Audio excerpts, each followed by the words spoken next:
play out their 25 overs and what sort of score they can muster up for the Lions to attack this afternoon.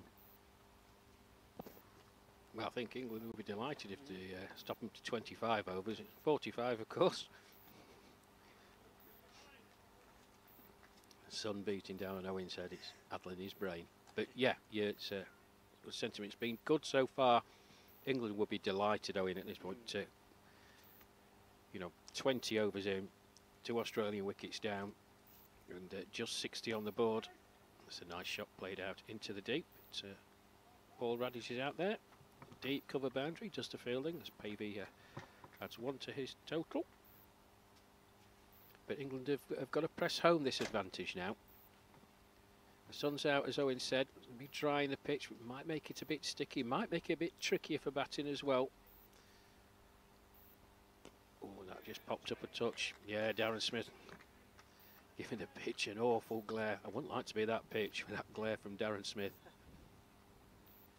Just coming forward, just rising a touch, hurried him into his shot.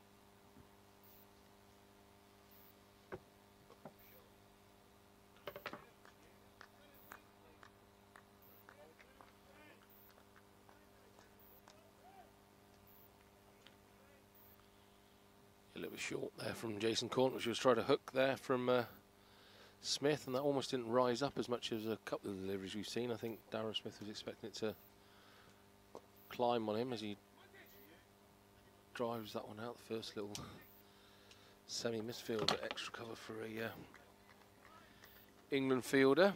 And that's the over, end of the 21st, 61 for 2. Pavey on 3, having faced 10 balls. Smith on 32. Having faced 56, sorry.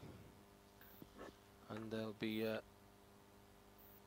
delighted with that run rate when they rash over 2.595, sorry. They're just keeping it under 3 runs as when we saw Australia bat yesterday. I didn't think anyone would manage that, but they really are restricting them here, the England Lions. Yes, I was just saying to Owen, Matt, while you were circling around the back of the broadcast panel, what were you doing? Ah. Shades. Couldn't find my shades. I get terrible headaches if I have no shades on in the sunshine. So vanity, thy name is, all of that malarkey. Yeah, they'd be absolutely delighted to have this really, really powerful Australian batting unit at 62 for 2 after 21. A run rate under 3. But I was saying, while you were getting your shades on, England have got to press home this advantage. You've got to keep the pressure on. Make the Australian boys work for every single run. They have done so far. Oh, Darren Smith looking to run that through the vacant gully area. Just rocking back on his heels as you see on the replay. Yeah, played a miss. Well taken by Simon Routh. Annoyed with that miss, wasn't he? A little punch of the air there in frustration after a... Just wait for the umpire's signal. Leg by signal. Yeah, we're almost half the game through, Rash, and that's an incredible run rate. And you heard from Terry there while you were having a wander, getting a coffee, that he was saying that they've been really impressed with the fielding. How impressed they are with the diving around, the throwing in, the knowledge and vision of throwing it to the bowler's end and all that sort. Terry said we've been really impressed with this fielding. Yeah, it's something that England have been working on really, really hard. Fitness and fielding. We saw it from the Australians in the World Cup, and we saw it down under. And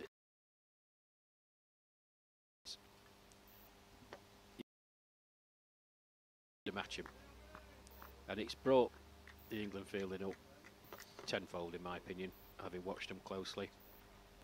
There is an expectation on making sure that your own personal level of fitness is a good one, that you can perform your role and your function out there in the field.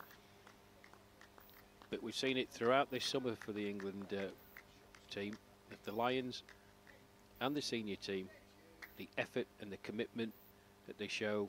We were at Dunnington, weren't we? And Razzie nearly ran into a wall, and Richard Merriman dived full length to prevent a four and smacked his head. We've seen Paul Radish today with best bit of fielding of the day so far for me, running 20 yards to his right, diving full length to prevent a boundary. It's a much overlooked part of the game, but for me, it's the most important part, because if you can set the tone as a fielding side and demonstrate to the batters that they've got no easy runs, they have to try and do things that they don't ordinarily want to do. So you've seen the Australian psyche. It's push and run. It's looking for the gaps. Let's go. That's been cut off so far. It's when you hit the ball out into the deep. Yeah, too. They're shouting too. But the fielding's been good. The chaser's been good. Athletic fielding, good throwing into the wicket keeper. It just concentrates your mind as a batter. So you can't get away with what you normally do. And that's wide from Corn. It's an easy single for Darren Smith as he plays it out to Paul Radish at deep cover and trots through for one. But yeah, very, very impressed. It's a good contest. This is a pivotal next 5 to 8 overs for me.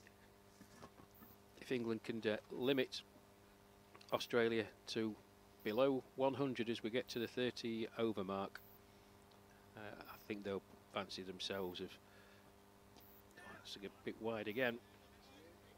Markeem's out there, just keeps it to 1. Australia will have to look to do something because they will only have 15 overs left, and who knows? Pitch drying out all the time. So as I said, just one or two things, it might make the wicket a bit tacky, a bit sticky. Yeah, it's that sort of fielding, Rashid. We keep mentioning, you know, just wait for this delivery from Taunt. But yeah, it's that sort of, you know, that's limited boundary there. Or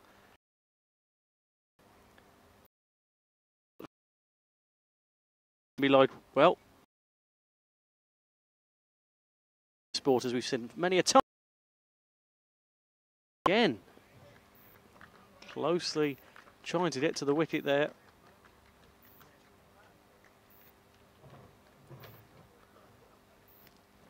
But that's what I've been really impressed all summer, Rash, in terms of even when you're comfortable in the game and when you're, that fielding never ceases to amaze me, really, how they've been this summer.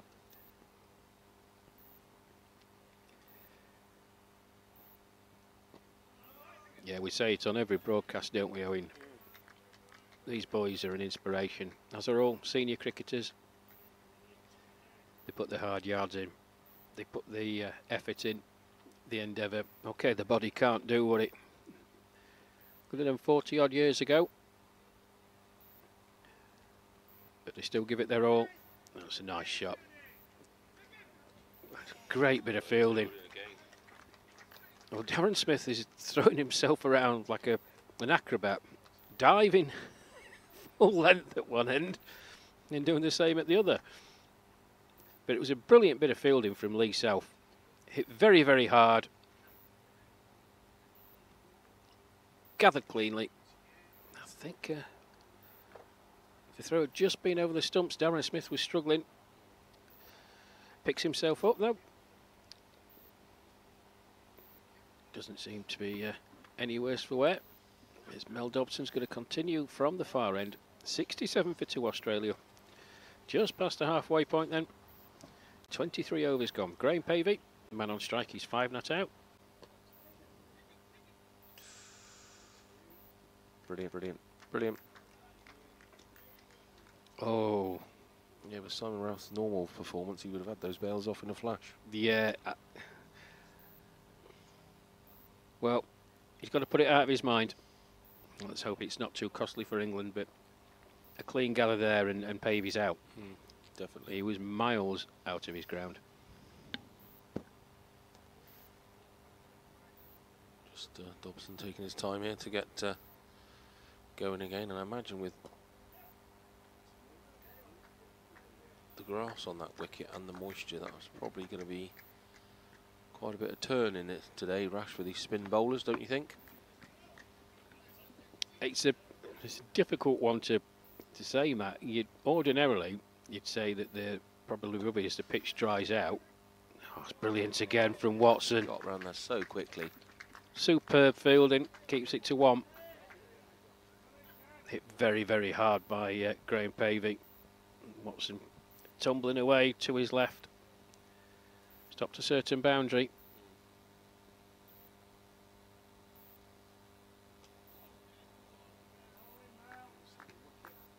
Yeah, it's a difficult one to quantify, Matt. I mean, ordinarily you'd like to think, with the dryness that we've had, that the pitch would offer a bit of turn, but there's a lot of dampness on it. Probably a bit sticky more than anything else, and some deliveries are going to catch a edge of a wet patch and maybe pop up and not turn as much. Some will just go straight on. We saw a couple of deliveries from Phil Deakin from that far end. Didn't really seem to me to be turning that much, but ball was just sticking in the pitch a touch. It's hard to see from our position, as you said, because as you're looking at Graham Pavey now, we're at sort of deep extra cover, so we can't really tell if there's if the pitch is offering genuine turn or not. This Jason Court comes in. Oh, there's an appeal. No.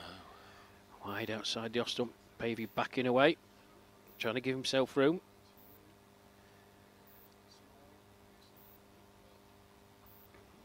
Having a joke with Simon Ralph. He looked quite convinced there, Ralph, that he heard a noise as a ball passed the outside edge.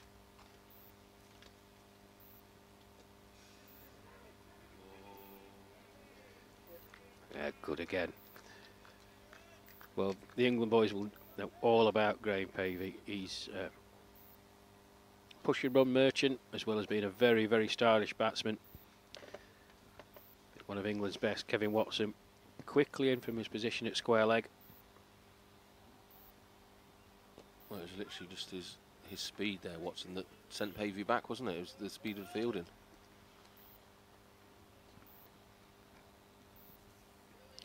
It was, Matt. And again, it just concentrates the batter's mind. As quick as Graham Pavey is, and no disrespect to Darren Smith, he's not as quick as Graham.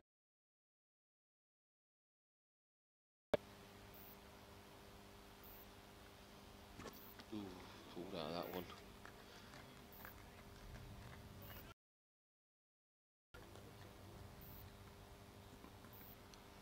He was looking like he was going to club that to point with a cut, and I don't know if it just popped up on him, but he pulled out of it last minute. Didn't fancy the shot in the end.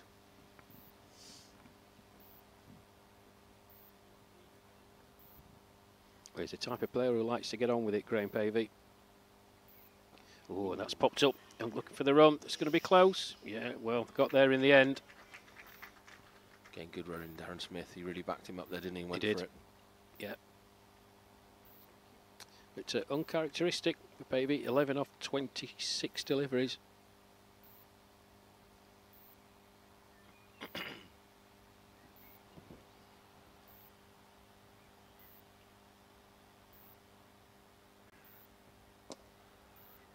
Oh, that's unfortunate. We were stood right behind the fielder there, and it just took a sideways bounce. That's going to be a boundary.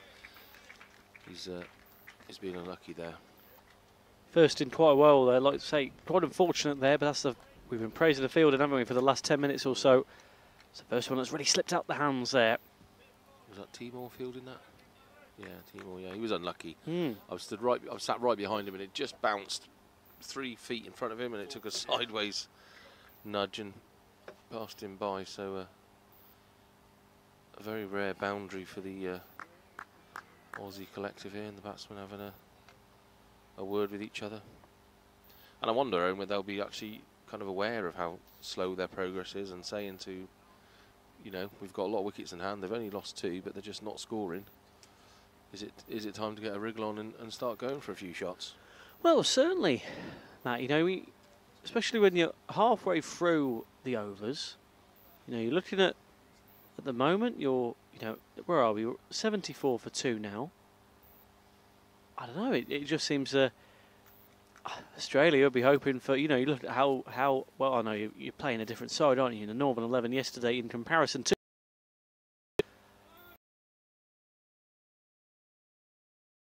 for a few of the players, they hadn't played together before, had they? But this Lions side, they know each other incredibly well. They've been to many places together and played alongside each other. Really, really close knit, similar to Australia in many ways. But that's that different test, and that's what we've seen so far this afternoon. They've really, this fielding performance, within about an hour and 20 that we have played, really limited Australia to anything. Yeah, if you flip that, I'm thinking of Australia being akin to the Northern 11 yesterday, Rash, and they never really went for it. I certainly got a bit frustrated at dabbing the bat at the ball and not really giving it a crack of the whip. I can't imagine Australia can do that, are they? They're going to, at some point, put the hammer down.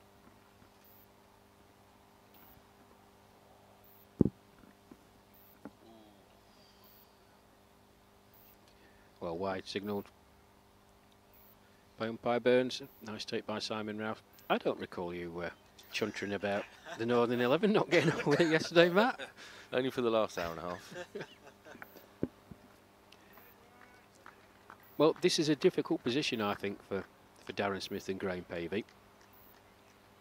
Obviously, the big scoreboard. It's a deep square leg. Darren Smith just having a glance at it prior to that delivery. Wickets in hand is the big one, and some very, very talented batters to come.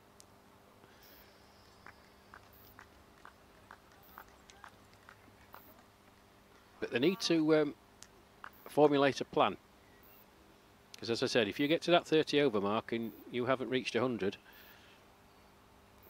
then there's only one way that you have to go, because as difficult as this pitch is, and I think it is tricky and has been tricky, I suspect that it's probably going to get easier as the afternoon wears on.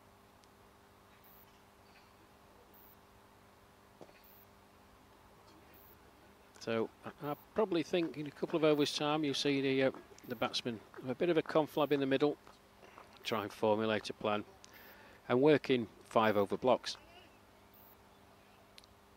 What they are now, 77, so another 23 in 4 overs to get to 100. That'll take you up to the 30 over mark.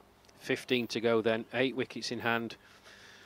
With this talented Australian lineup, you can see them easily getting another 120, 130 if they've got the wickets in hand. It's if England managed to stem the flow of runs, stem the boundaries, continue fielding the way they've been fielding and put maximum pressure on the Australian batsmen and wickets go, then you're in trouble. I think we've got a situation here where Smithy is struggling with a bit of a knee issue. I think he just pulled something there on the run. He's been stretching out between overs, and he looks like he's walking off for some treatment. He's yeah, it keeps kind of going from underneath him, as you can see from our pictures. Well, he had 2 acrobatic attempts, didn't he? 9.4, 9.4 as but the history of this, he tweaked third one-day international in Tanunda in the Barossa Valley, and he had to go off, but he came back on heroically at the end, and it was his boundary in the final over that swung it Australia's way. It's, yeah, retirement at the moment, of course. Like yesterday, he can come back on at the end if he's Australia need him to, but he just popped something in his knee there as he downed his bat on the run-in. He looks in a lot of pain, yeah, man. He does, yeah. Well, we wish Darren well, retired out to 39. But it brings the very, very dangerous Glenn Pearce to the crease. And for those of you who haven't seen Glenn bat before, well, if he gets his eye in, you're in for a treat. But he's coming in, it's a very, very tricky time then. Australia 77 for 2. The retirement of Darren Smith. So we'll try and get an update on Darren, but we do wish him well, but it didn't look well. He was walking off the pitch. But Glenn Pearce, magnificent striker of a cricket ball. He hits it hard and he hits it a long way. It's Jason Cole in from the pavilion end. Pavey just watches that one pass outside the off stump. It wasn't too far away. And I know Smithy's not out, Rash, but that'll spur the England players on, will it? Thinking one more down, or does your mentality not work like that with the retirement? No, they'll be delighted to see the back of... Oh, well taken, Simon Rao, keeping Graham Pavey honest. Yeah, they'll be delighted seeing the back of Darren Smith. Sorry, Matt. He's a very talented cricketer. And the longer he was out there, yeah, the more chance that he would look to accelerate.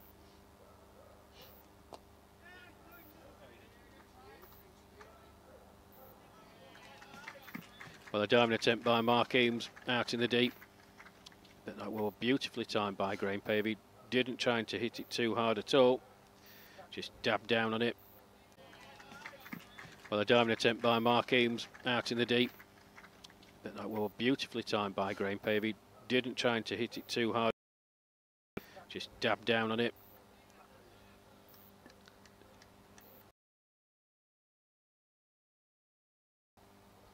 Australia 81 for 2.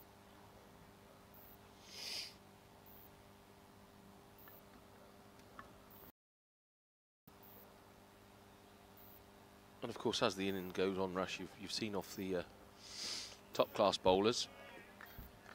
Maybe that's the reason Australia's shown such patience here. Run rate just above 3 and over. I would imagine they're way behind where they'd want to be after 26 overs in the 27th.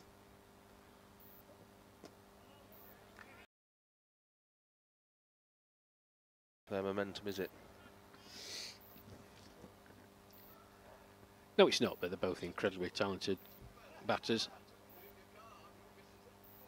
Pavey all hustle and bustle, trying to turn ones into twos and twos into threes. Glenn Pearce, no disrespect to him, but he's just a pure striker of a cricket ball. Completely. Oh, we're beaten again, Pavey. And Jason Corn looks round. Yeah, he's beaten again. That's certainly moved off the pitch. Yep. Yeah, you can see the bewilderment in the Aussie batsman's face there as it moved away from him, just thinking, starting to do that, we're in trouble. Well, Mel Dobson's going to continue from the far end. Bowled really well, I think, Matt. 4 overs, 1 maiden, no wicket for 9. As Glenn Pearce about to take his first delivery. How will he approach it? It's going to be fascinating, this. Just surveying the field. Yeah, tough start against Dobson as well. Like you said, he's kept it really tight with his bowling and his 4 overs so far. So I wouldn't want to be in the Aussie batsman's shoes now as he faces for his first ball Dobson, who's getting it to do a bit out there. I feel bit of a field change. And just nudged back for a single. Just strokes it past mid-on and gets off the mark on his first ball.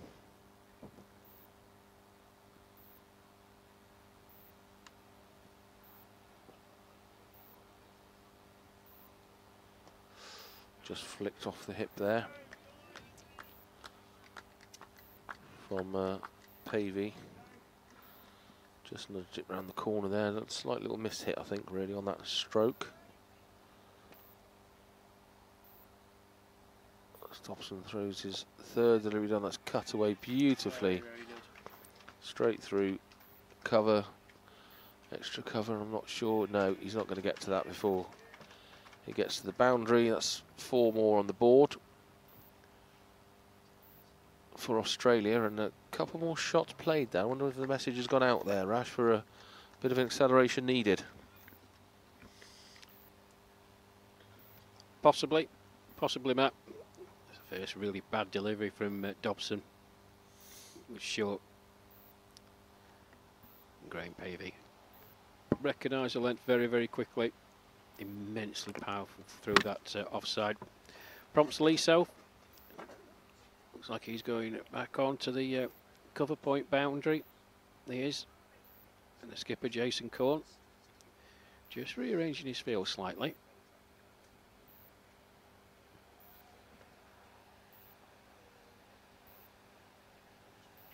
goes into a shortish cover. Lee Southgate, deep extra cover boundary. Man backwards a point on the 45. Monty Douglas at square leg. Paul Radage is in a very interesting position. He's at deep square leg, but about 5 or 6 yards backwards of square.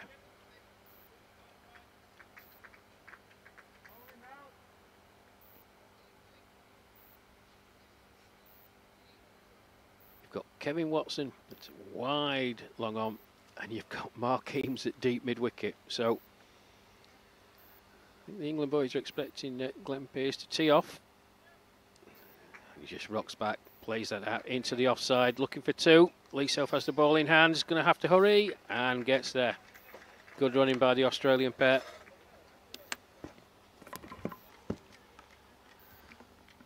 Yeah, I think that's exactly what's happened there, Ash. I think we've called it. They've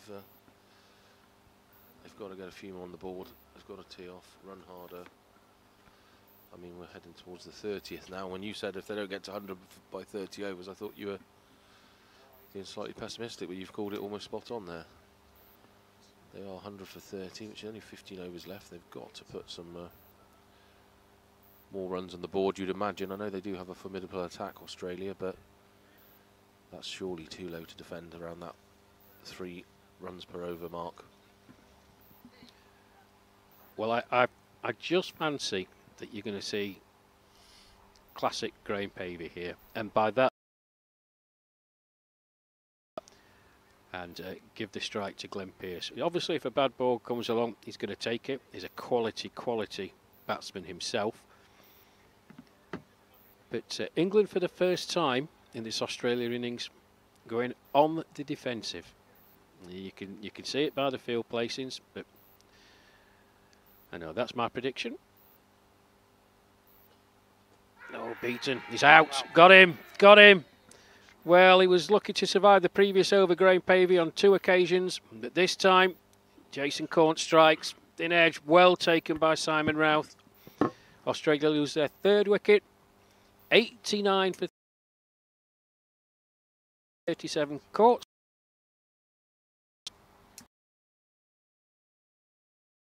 Did that clip the pad? I thought it was LB. It's a bit up.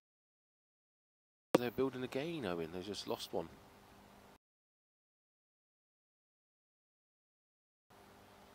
Yeah. Rash once again. Put me in my place. Little nick there, but again, solid bowling. I mean, Corn's do, you know, he's in his 9th over. He's 23 for 1. Superb figures. Yeah, he got 2 in the previous delivery, Matt. That Graham Pavey. Certainly the second one was very close, and he turned around and had a bit of a chat with Simon Routh, and Simon Routh was just maybe encourage him to play the same shot again.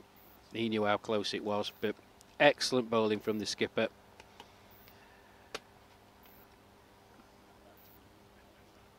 But that's a blow to momentum, isn't it, as well, Rash? You know, they've lost another one just as we were on about them teeing it up and up in the pace and getting something going to up this run rate. Losing a wicket never helps that. No, it doesn't. But I think that's Bill Blair, the Australian vice-captain. And your knowledge being better than us, Rash, you know, if someone has got to come in and have a swing with those batsmen left to come in, any names that stick out to you that can send it around the park a bit if needed? Yeah, Bill Blair. Good timing. It's almost like we teed that up. Yeah, he's a wonderful, clean hitter of the ball. Got 100 in the World Cup. Normally bats a bit further down, but yeah, he can certainly strike a cricket ball. And Glenn Pearce, as he takes his first delivery from Jason Corn and watches that outside the off stump. Good line, good length from Jason Corn. Really good bowling. He's in his last over, 1 for 23 so far. Absolutely outstanding from the skipper. Yeah, you almost need Rash. You almost, what Australia need now is equivalent. That's another good one. Looks to go for just for a single, is it, in the end? Yeah, just a single. Up to 90 now. But what they need really, Rash, is something that we saw as recently as last Sunday. They need something like a bit of an Ed Gordon-Lennox performance that we saw at Handsworth on Sunday. They need something like that from the vice-captain now. Getting that 50 in quite quick order, wasn't he, Ed Gordon-Lennox? Yeah, on Sunday in Handsworth. That's what they need to just try and reach a respectable target.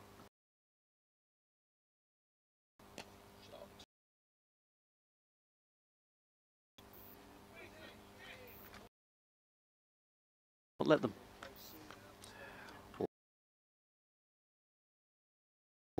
Well, Monty Douglas, I think he's out here on the circle. That was in the air, I think. It's only about 5-6 feet in front of him. Lofted by Glenn Pearce. That's a nice shot, turned into the leg side. Sorry, Monty Douglas at mid-off, my apologies.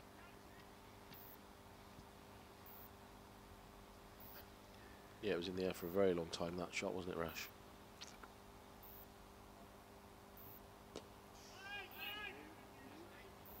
Well, that's a wonderful, wonderful spell from Jason Corm, England skipper. 9 overs, no maidens, 1 for 24. Getting the wickets of Graham Pavey, the very dangerous Graham Pavey, with the first delivery of his final over, and getting some congratulations from his teammates Dave Christmas and Simon Routh. Wonderful spell of bowling. Be interesting to see who comes on to replace him. Dave Christmas, possibly. Lee South. But 90 for 3. And with that retirement of Darren Smith, or I can see Darren off to my right actually. He seems to be walking a hell of a lot better now he was when he was escorted off the pitch. So yes, he's doing some shadow shots there, isn't he? And he's jiggling about, putting his pads back on. So I think we might see him. Has he got to wait till the wicket falls, Rash, to come on? Yes. Yeah. So it's 16 overs remaining. Run rate just above 3 for the Australian side. They're going to have to do something about that and certainly put a few more runs on the board. It's 3.10 run rate, 16 overs remaining. You've got 2 newish batsmen at the crease. No partnership built yet. A couple of quick wickets with that retirement as well. Blair on 1, Pearce on 3. As Blair just nudges it around the corner for a single. Off the bowling of Dobson still, I believe, is it? And yeah, Dobson's still bowling from the far end. I mean, conversely, if Australia reaches a score of 150 plus, I mean, it's hard to say because of the dampness in the pitch and the various factors. It may not be as easy for England when they come out to bat, wherever score Australia reach. I mean, common wisdom and acknowledgement says that with a drying breeze, those damp patches should go, and the sun is projected to come out. We've seen it in bursts, but the temperature is expected to rise. It's a lovely shot by Pearce. Just turns it out into the leg side. Phil Deakin does the fielding from the deep mid-wicket boundary, keeps it to 1. So who knows? But overs are going to be very, very good strikers of a cricket ball. There's Bill Blair, orthodox defence shot. Run, 92 for 3 then. Short video only, think he knows Owen. He's put Oswin here on the chat. He thinks he's going to be an Oswin. What are you thinking? What's your thoughts at the moment, Owen? Yeah, Rash put it perfectly just then. You know, even getting to a score of 150, you know, once England come out to bat this afternoon, be interesting to see how they take to the batting. This sort of pitch, like we say, the elements of what we've had this morning. Now, as we head towards this break, that run rate, as you say, Matt, just over 3.1, 3.13. So there'll be an interesting final 15 overs for the Aussies now. So his drinks taken here at the 30 over mark. It's hard to know what's a good score on this pitch, but We keep saying it so far, in the big scheme of things, 94 for 3 with this Australian outfit is, I would say, a bit subpar based on their talent and ability, but it's certainly been a tricky pitch to bat on. But with wickets in hand at this moment in time and two very good batsmen out in the middle and still some very talented batters yet to come in, they can still post a very competitive total. It's down to England now. The way through.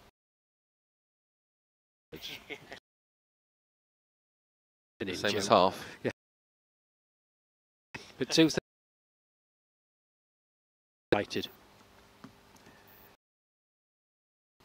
Their advantage at the moment, their tendency. They've got to push out batsmen, try and winkle a couple more out within the next 5 or 6 overs. They really will be in the driving seat then. But looking over to my right, Matt, I think you've just seen something with Darren Smith, haven't you? Yeah, he's definitely prowling around, ready to get back into the action. He's you can only assume he's had a bit of massage, a bit of strapping put on that knee because he's padded up again. He's doing lots of shadow shots over there on the sidelines. So I would imagine my money would be on, once we see the fall of the next wicket, young Darren Smith would be coming in to bat again, having sorted out that little niggle he had, which looked in his left knee. And I guess the only problem would be if they don't get someone out now and they can't get any runs because the bowling's so tight. You've got a quality batsman and opener on the sidelines. They're not being able to take advantage of any runs that are available. But I'm sure Pearce and Blair are more than capable, having listened to Rash, who's seen them a lot more than us. And Drinks break, you can kind of see from the footage there, Owen, how kind of overcast and grey it is now. Hopefully we're not going to have more rain, but no, all the pace bowlers will be licking their lips at that cloud coverage. Yeah, it's changed up a bit again, hasn't it, Matt? We had that sun that was coming down, it was beating down on us. I had to reapply the sun cream on. It was a great bit of sunshine, and just recently, within the last 20 minutes or so, that cloud's come over again.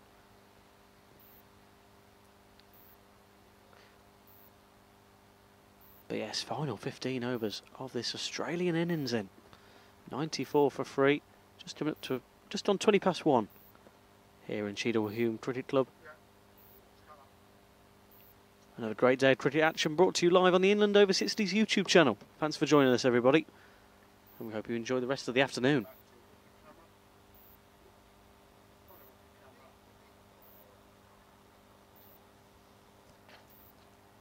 Sardar Hamad and ANSU's on the chat, discussing what totals they think are going to be hit. I think 180 is a bit optimistic because we've had 2/3 of the game and we're only on 94. And again, I always caveat this in cricket, Rash, with it's never, you can't ever pin your flag to the mast till both teams have had a bat and a bowl, because it just might be playing tough out there, the ball might be sticking in the pitch, not coming onto the bat. We just don't know until the Aussies have a first few overs and we see the England batsmen. They might be going at good lick for what the pitch is offering. We don't know till we see the other team have a dab. Yep, absolutely spot on, Matt. Dave Christmas replacing Jason Cohn from the pavilion end. That's a lovely shot by Pearce. That was a bit of a present he offered, wasn't it? Well, it wasn't a rank bad ball, but Glenn Pearce is an extremely powerful hitter. He just punched that, and it absolutely flew across this outfield, heading towards us. So not so Merry Christmas. That's an awful pun, isn't it? That's awful. I've got to think of something better. Got to think of something better. But it prompts an immediate change in the field.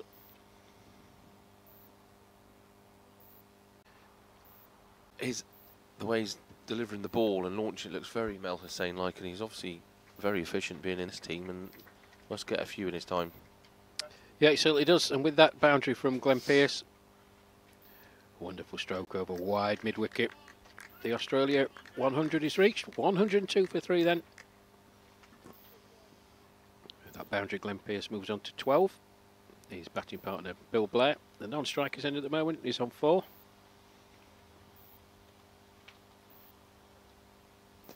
Can't bowl there. No, that was short and wide, and the Aussie batsmen are licking their lips at that. So far, not the best start for David Christmas with a 4.4 single. So already 9 off the over. And this is how quickly things can change when Just you've got it. Batsmen who can hit the ball. Bill Blair, I mean, he's no slouch himself, but if Glenn Pearce starts teeing off, and he came to Australia's occasion, and he scored a lot of runs, very, really is. Well, as if obviously predicting a bit of a launch now. He's gone 210 plus on the chat. As if is all I can say to that. The way they've been batting so far. Yeah, it just took them just short of 2 hours to reach that 116 minutes.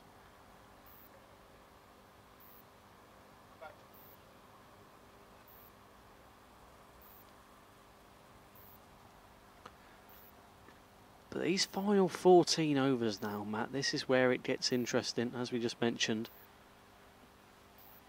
A nice over, probably one of the best overs in quite a while from the Aussies. And it's got to be the highest scoring over, hasn't it, so far? Got to be, actually, yeah. 9 off the over so far, must be.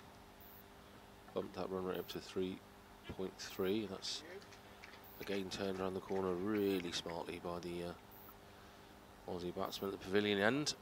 Bowler coming in from the far end at the moment.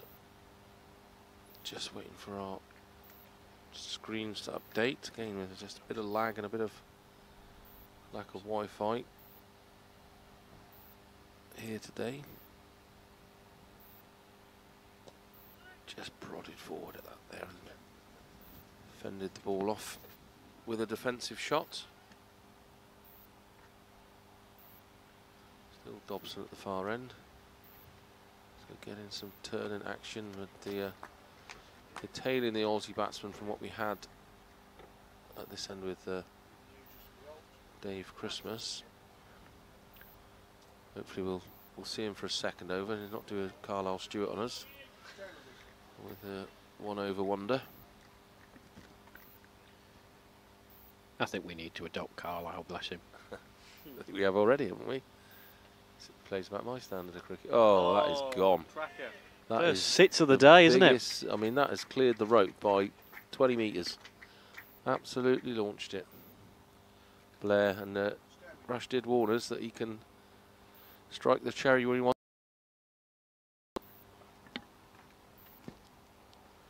Yeah, that's a stunner there, isn't it? From the vice-captain, Bill Blair. First sits of the day. And just when they really needed it. They really struck. If they can trickle along now, they'll be really pleased, especially with someone like, if they were to lose a wicket, Darren Smith still looking to hopefully get back on.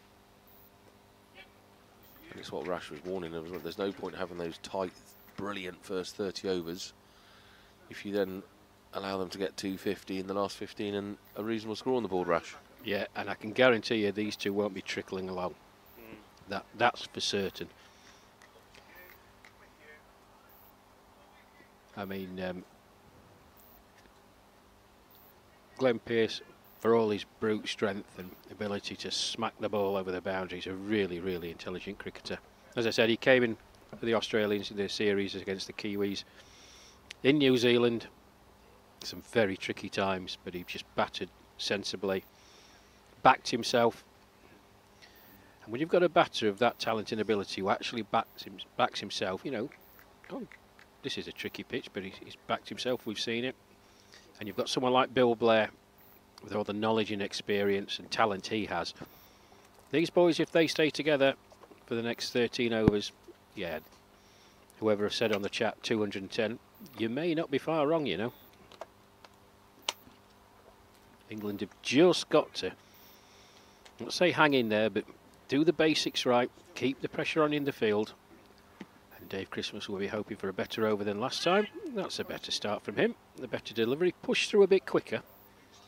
As Bill Blair just defends, Monty Douglas does the fielding, and there's no run. Well, maybe they know. And them letting go a bit here at the end. Might see them sail past 200, and certainly with the shots that Blair just played, I can see it happening. Well, 111 for 3. Those of a superstitious nature. Look away now. That's hit powerfully down the ground, but it should be one. There's Timor Allen, does the fielding.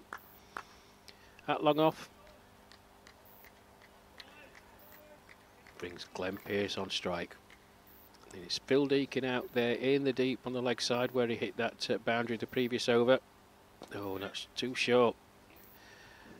Get away with it. Just punched into the offside. Paul Radish does the fielding. Yeah, we saw it at Newport, the curse of the 1-1-1, didn't we, Matt? So we know that all too well. We certainly did. And already the scoreboard's just started ticking over, Rash. You know, we had drinks at what, 30, and we said 92. You know, we're already up to 113. That run rate's gone from 3.02 at drinks to 3.46 already, so I think the acceleration nod has come from the Aussie dressing room, and maybe the bowling is just a little bit looser as well, which isn't helping the cause.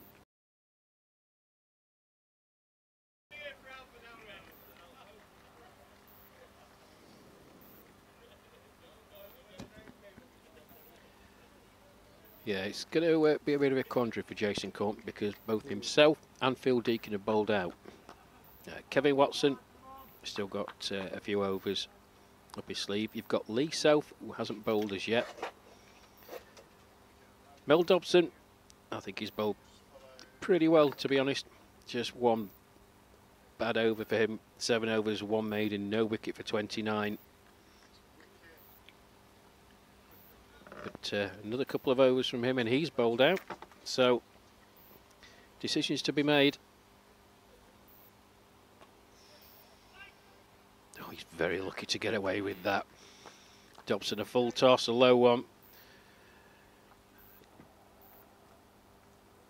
Got him! Flighted. Wicket.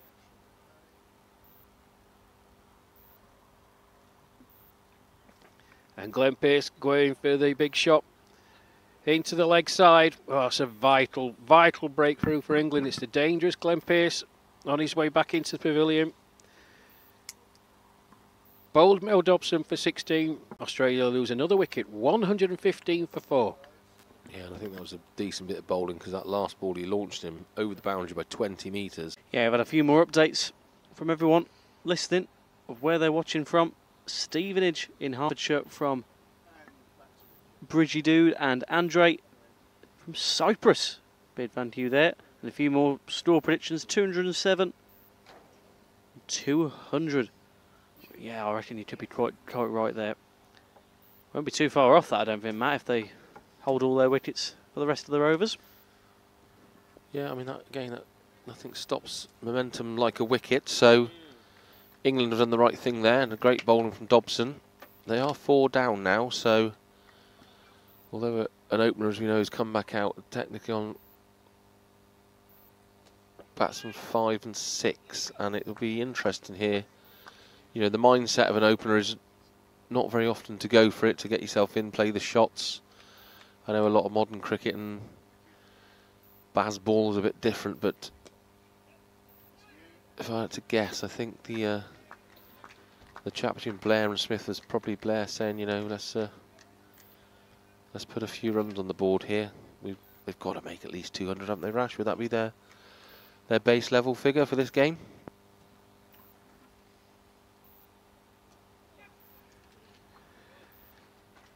Well, ordinarily, Matt, I would say yes, but I'd just redirect you what I said about 15 minutes ago. It's really difficult to know what a good score, a par score is on this wicket. Darren Smith's come out. He's having to start again.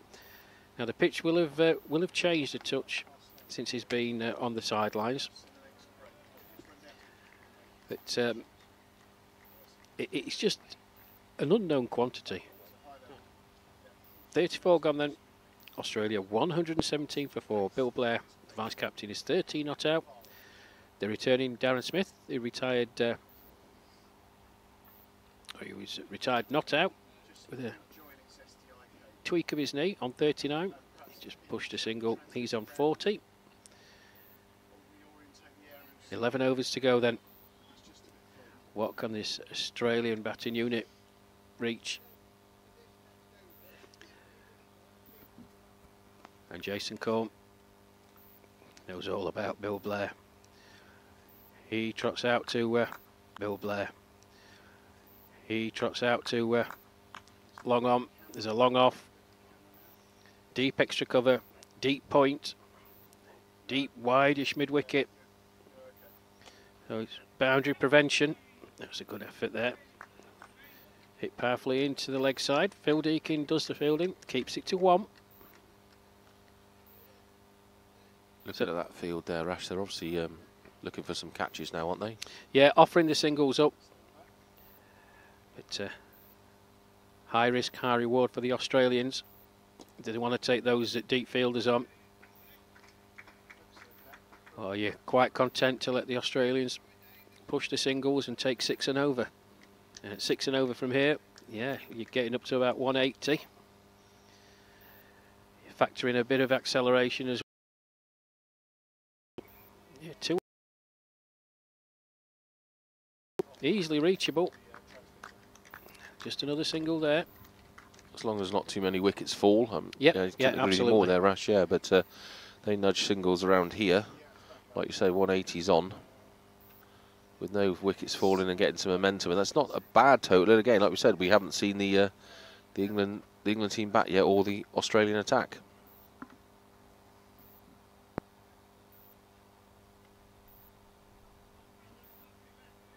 It's whether you go, think, right, can we just get another couple here by going on the attack, or do we go into sort of semi-defensive mode, try and stop the boundaries, or put the fielders out on the boundaries knowing that the Australians are going to go for it? It's just cat and mouse. Slight misfield from Kevin Watson there.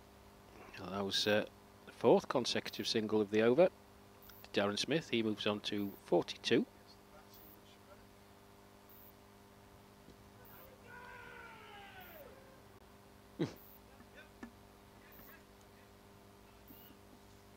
That's that And lost wickets.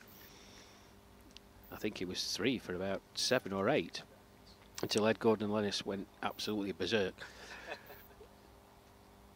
These are experienced cricketers. They'll know that with the England batting lineup that they've got to post a significant total. But it's a psychological thing as well. Can they get past 150 in the first instance? I'll just break off as Dobson comes in to complete his final over. That's nicely played by Darren Smith down the ground. Just the one though.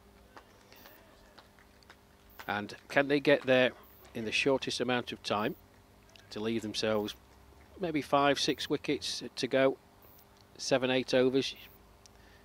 You can still get 60-70 more runs. That's a nice shot by Bill Blair. It's just the one. Out to Kevin Watson in the deep. But as you, to your point, yeah, it is. It's all about that. And with the first one-day international fast approaching on Monday at Littleborough, Smith down the ground. There's going to be runs there.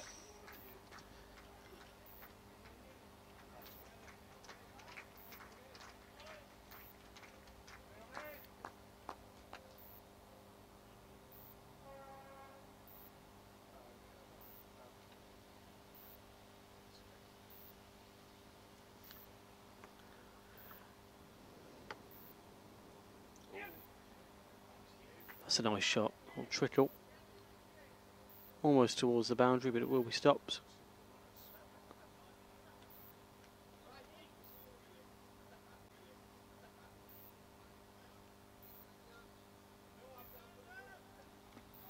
Long chase there for the wicketkeeper, preventing the 4. But Smithy's definitely wielding that bat a little bit more now and playing strokes. Little adjustment for the Aussie batsman at the bowler's end with his glove as Dobson prepares to come in. Oh, lovely little sweep shot there from Darren Smith. He's just swept it around the corner. They're going, no, they've gone back again, and great fielding. Radic straight into the keeper's gloves. 1-2-7 for 4.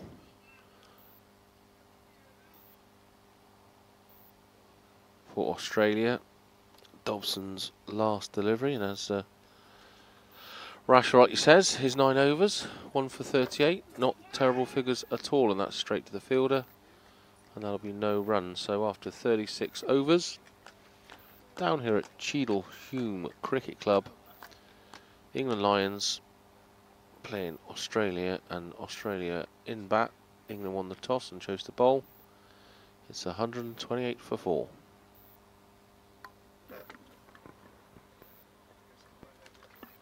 As you can see, the Kangaroo watching on there, as well as the rest of the Australian team. Found out his name, didn't we, earlier, Matt? It's Rocky, isn't it? Like the boxer. Yeah. Quite apt as he looks like he is boxing as well. Look at him. Yeah, he's done for the fight indeed. He's ready for that 5-day international grey ashes.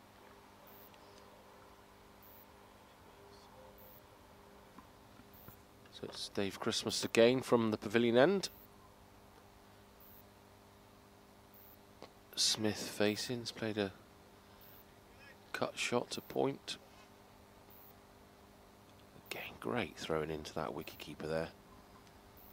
You know, some of the fielders at this age we've seen rolling the ball, not quite able to carry the distance, but every ball in today from the England fielders has been straight at the gloves of Simon Roth behind the stumps. Little tickle around the corner there from Blair. I'm going to run 2 here. They are going for it. They've been a bit tentative last few overs on taking that extra run, but they've done it this time. In the 37th over.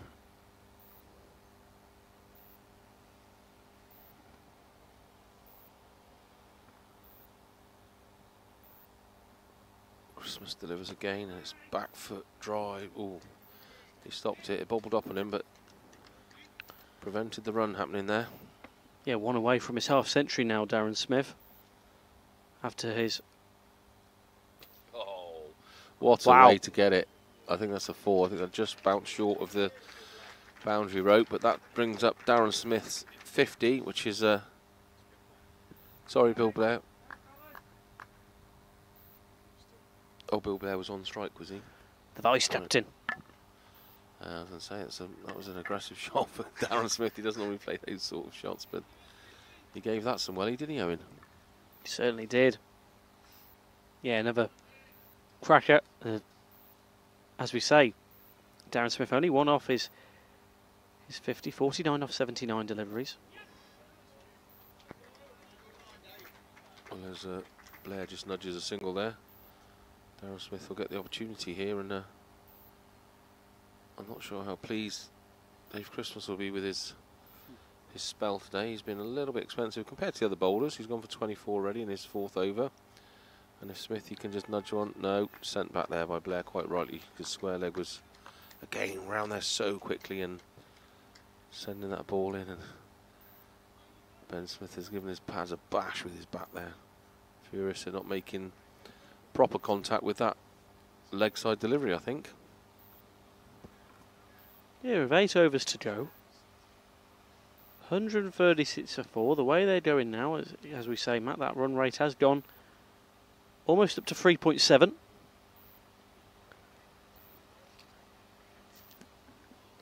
Well, you've got Lee Self, who's going to replace Mel Dobson from the far end. As I said, a bit of a headache for Jason Cope. Kevin Watson still got some... far be it for me to offer advice. But, yeah, Dave Christmas, 4 overs, no maidens, no wicket for 24. What can Lee Self do? who are the other batsmen out there that can offer some bowling rash. Well, you basically got Kevin Watson.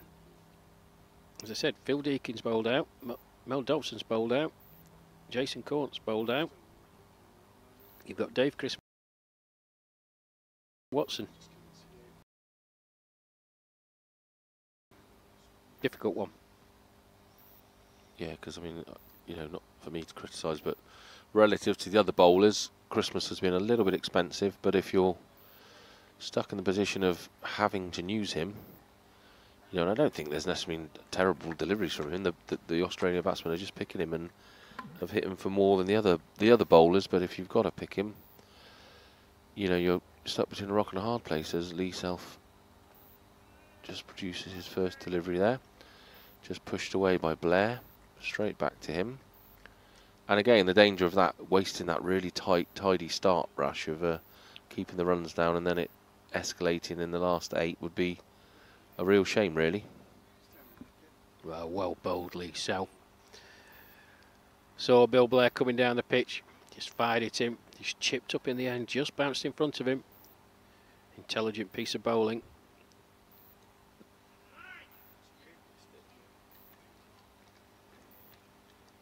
And England can just do with a couple of quiet overs here,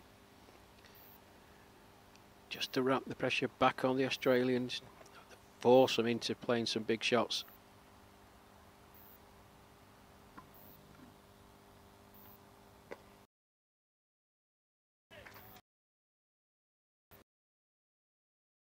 On there to prevent the force, they've just.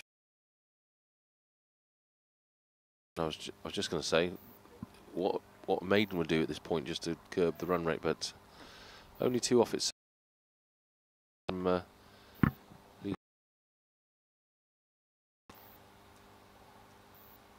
Oh, that's too long. That's way over pitch, and that's 6 runs. That was.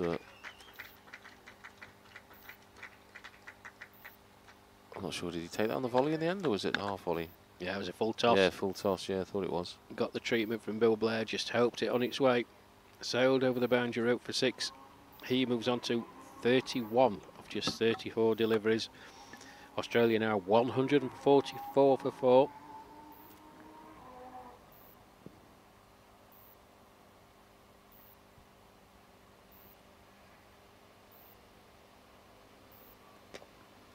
Yeah, great partnership forming there. 80 for them now. For Darren Smith and Bill Blair, the vice captain.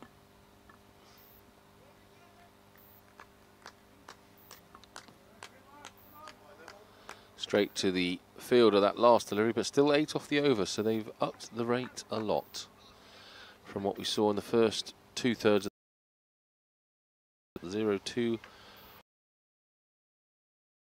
The batsman having a little chill. Be saying that's in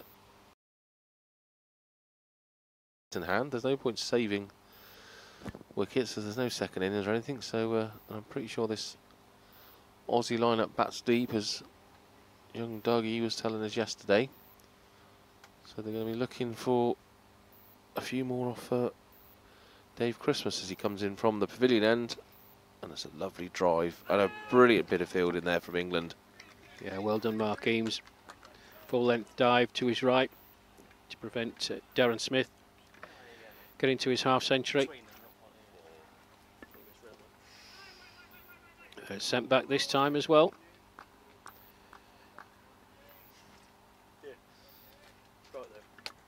Yeah, 29 run partnership between these two then, with the return of Darren Smith. As Christmas in again, who's flighted this time.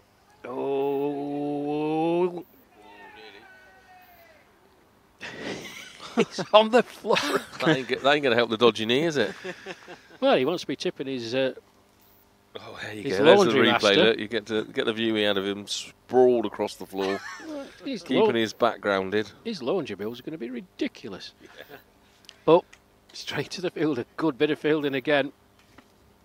That's Darren Smith sprawling on the floor. So 3 dots to start this over from Dave Christmas. And fourth one.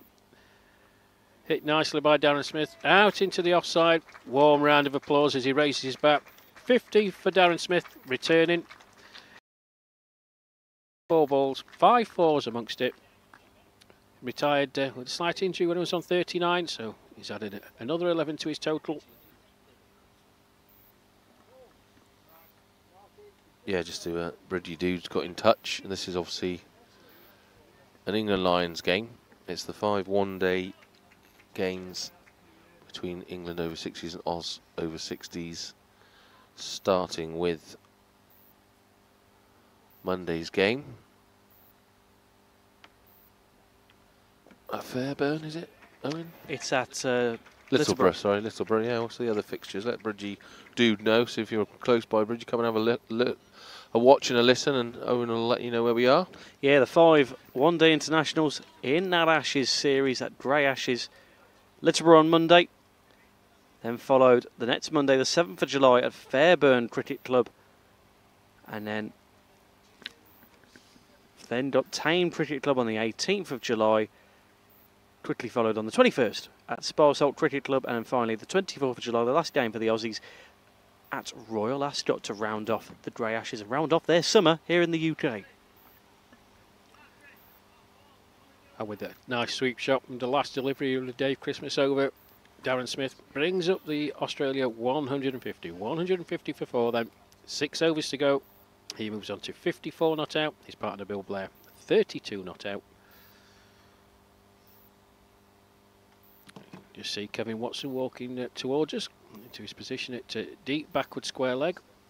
Fancy he'll be on. Next over. Nice.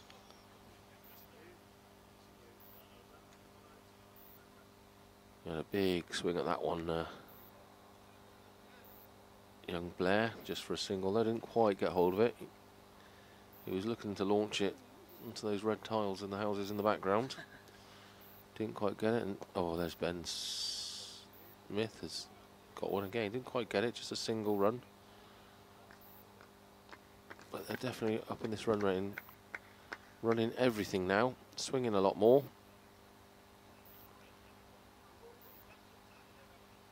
As Lee Self just runs towards the pavilion from the far end. Another swing, and that's going to be 4. Oh no, well fielded. Got round there quickly there. Really nice. He's launched one out the middle there. I thought he was going for 6. It died in the air and dropped down and just long on. Great bit of fielding by the corner. Totally missed it. They've gone for the run. I think Smith remembered he had a dodgy knee there. Well, the shout from Bill Blair was, yeah, no. That's Darren Smith put on the anchors. Winced a bit as he turned back as Simon Ralph did the fielding behind the stumps. And again, I think that's just credit to the fielding display we've seen here from the England Lions. They're not willing to chance anything on the arm of someone throwing it in because it's been of such high quality. Edged it, got lucky. They've gone for it this. Oh, just a miss. As I say that, he just dropped it. Yeah, Dave Christmas there. Backward point. Came to him quickly, but a clean gather was what was required, really. Backward point. Came to him quickly, but a clean gather was what was required, really. Nevertheless, decent over from Lee Self so far. Final delivery of this over. That's all. And 4, Bill Blair.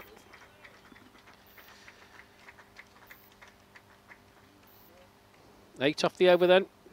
That boundary off the final delivery from Lee Self. And this match between the England Lions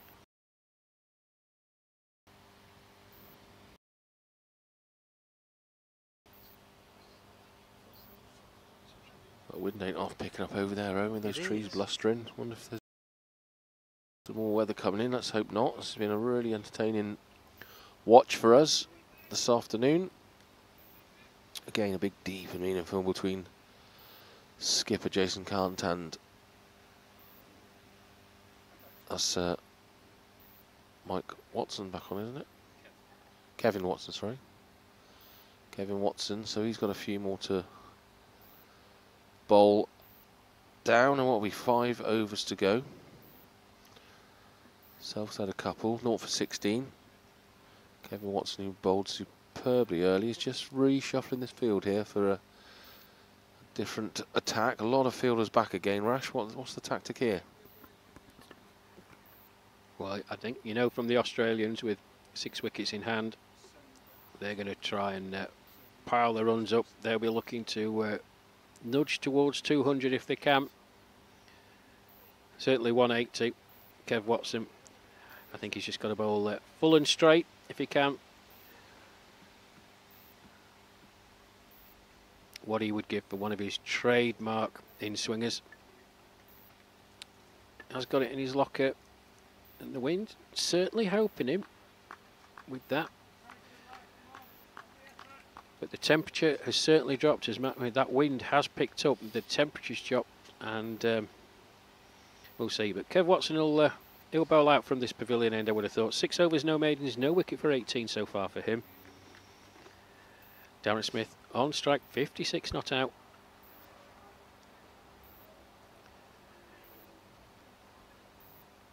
This fielder just moves to orthodox position at square leg, just to the right of the umpire out there. Umpire Burns, deep mid-wicket. Orthodox fielders at mid-on, mid-off. As Watson comes in, he bowls. Smith just turns that into this onside. Phil Deakin in from his position at deep mid-wicket, keeps it to 1. Brings the Australia vice-captain, Bill Blair, onto strike.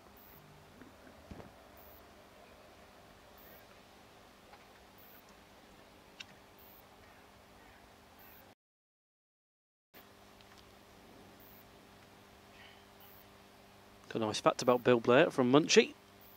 Once took all 10 wickets in an innings. He used to be able to bowl right and left-handed. Played lead cricket in Kent in 1988, and his son Will played for Menai Bridge 2 years ago. Great fact there on the Australian vice-captain.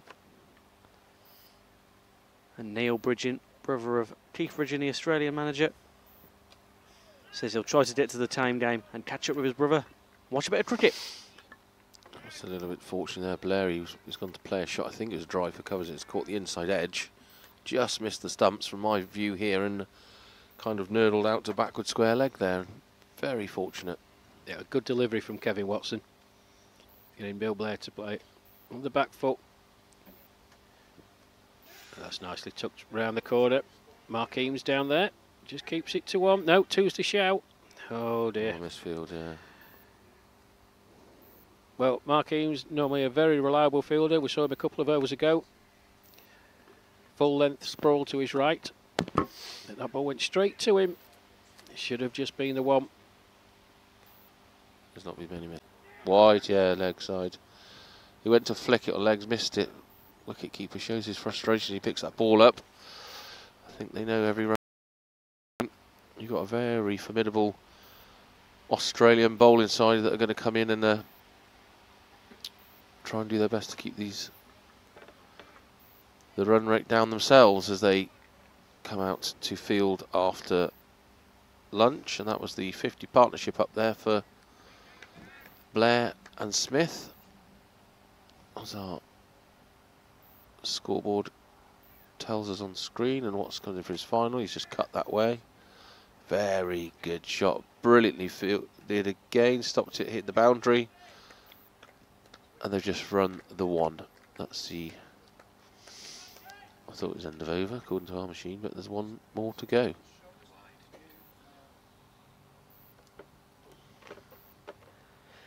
Yeah, that 50 partnership reached in just over 25 minutes for Blair and Smith. Really good return from them. Ooh. That had a bit of extra juice on it, the way that zipped past the outside edge. That's Watson's 7th over, so he's got 2 left. 0 for 26. Just shows how efficient he's been, really. I mean, I think Christmas has gone for about 26 off 5, is it? Yeah, so 4. Really, really tidy bowling by Kevin Watson, and just shows these bowlers can zip it down a little bit faster when they want to, because that last delivery was visibly quicker, just sat here in our commentary position. Well, Kevin Watson, he was annoyed at the wide being given by umpire Noel Ford, and a bit of a chirrup. Umpire Ford explaining his rationale, but that was certainly the quickest delivery of the day. Now then, 166 for 4 Australia, 4 overs to go.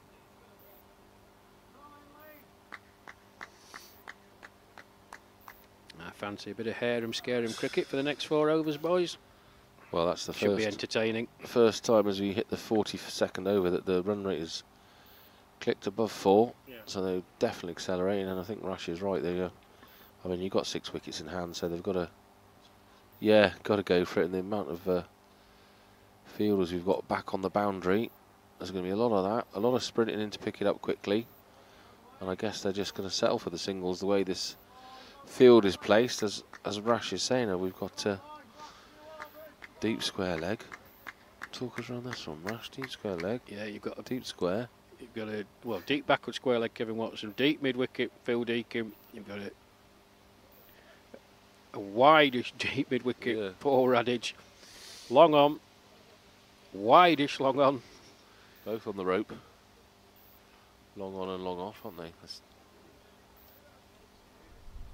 And then a very, very orthodox field on the offside. You've got a man at point, man at cover, man at extra. I don't think I've ever seen a... You've got a man at point, man at cover, man at extra. I don't think I've ever seen a field like that. No. Oh, that's even more bizarre. Because the man at point's going to orthodox point, and the man who was at orthodox point is going to... what's a short third man? Well, I know Smith likes to cut the ball a lot, doesn't he?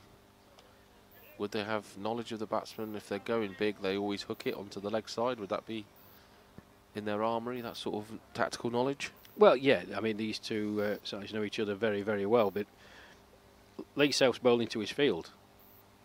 So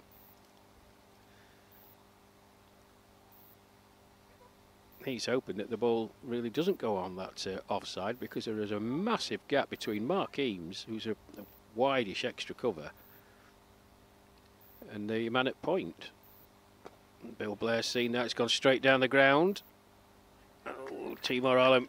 Well fielded. Really good bit of fielding there. Prevents the boundary. Excellent bit of work, and quite rightly gets the applause from his teammates. That was hit incredibly hard down the ground. He had to make his way from his position to his right. Ball bounced awkwardly for him, but well gathered. Just a 1. 4 singles so far. And that's the gap I was talking about. And reaches the boundary. Good shot from Darren Smith, but with the field that Lee Self has, can't afford to give him that opportunity to play. Massive, massive gap, as I said, between Mark Eames at cover, the man at point, and adjacent corner to a wideish mid-off.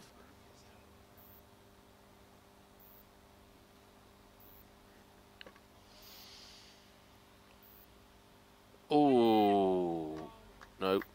Leg side umpire says no. Square leg umpire should say. Very quick on the gloves again. Took the bails off as Lee Self's last delivery past the bat of Ben Smith. You can hear him laughing all the way over here with the wicket. But square leg umpire saying no, he was in his popping crease. And we're going to have the 43rd over, which I presume will be Kevin Watson again. Yeah, with the...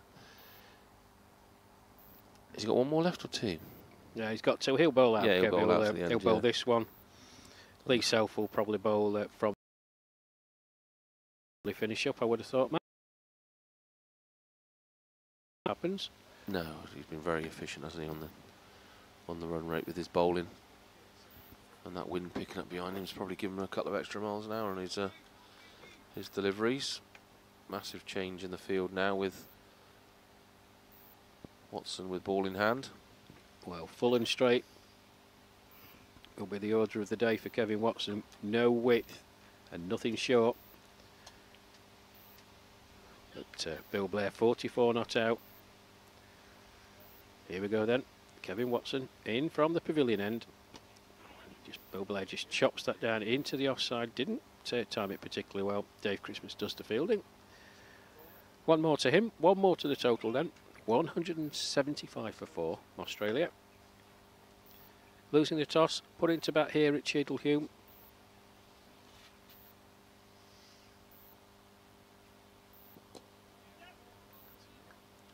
Yeah, if they take a singular ball with the last 3 is 18, which takes them to 192, it'd be, wouldn't it? So they'd be more than happy. I mean, if you'd offered these England Lions to get to 45 overs with Australia under 200 runs, Rash, I'm sure they would have bitten both arms off. That's a wide, and just as we say that, that's the first. It's wide down leg side, and it's gone past the keeper for 4 runs. Yeah, absolutely nothing Simon Rao can do about that. See, even at this stage, it's pressure. Kevin Watson knows he can't afford to drop anything short or give width. Just trying that that little bit extra. Trying to replicate the final ball of his previous over, which was a very, very good delivery.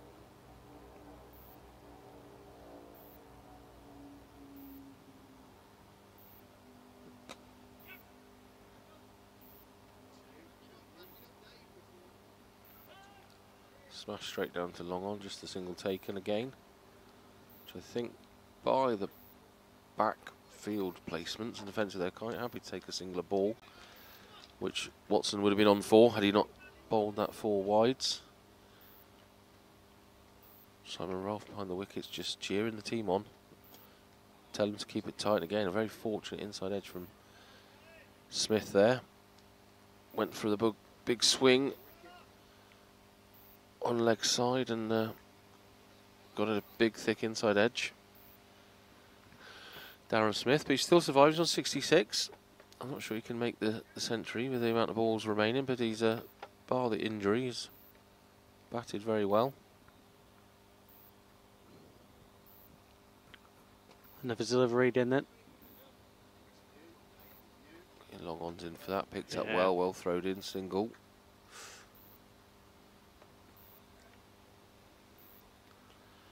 This will be a good test for England now, though. Whatever, you know, say just short of, you'd like to just think just short of 200 Australia will reach, or maybe just over.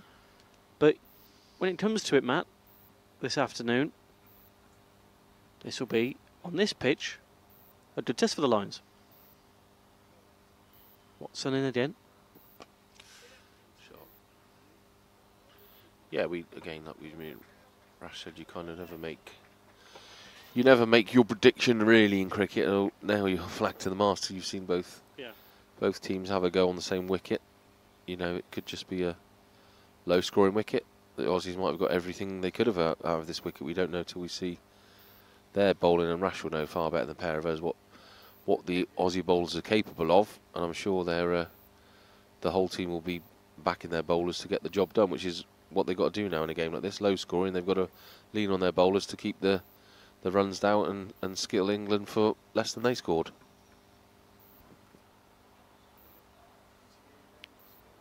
Just an interesting little tidbit, folks.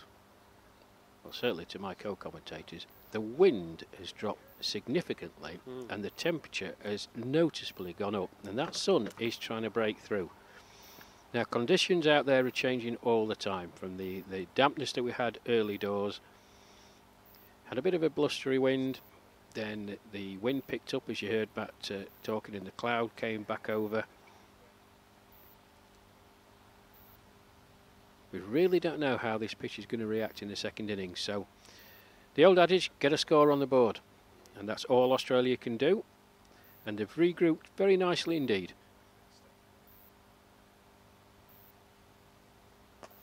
Sharp.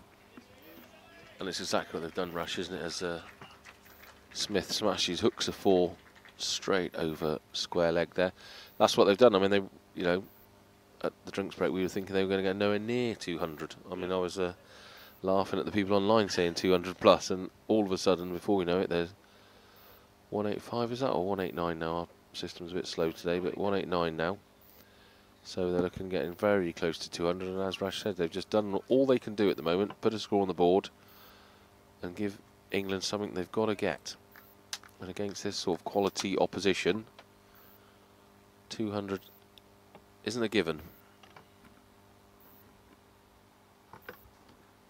Yeah, a few early wickets, lost, gained. You're suddenly under the cosh.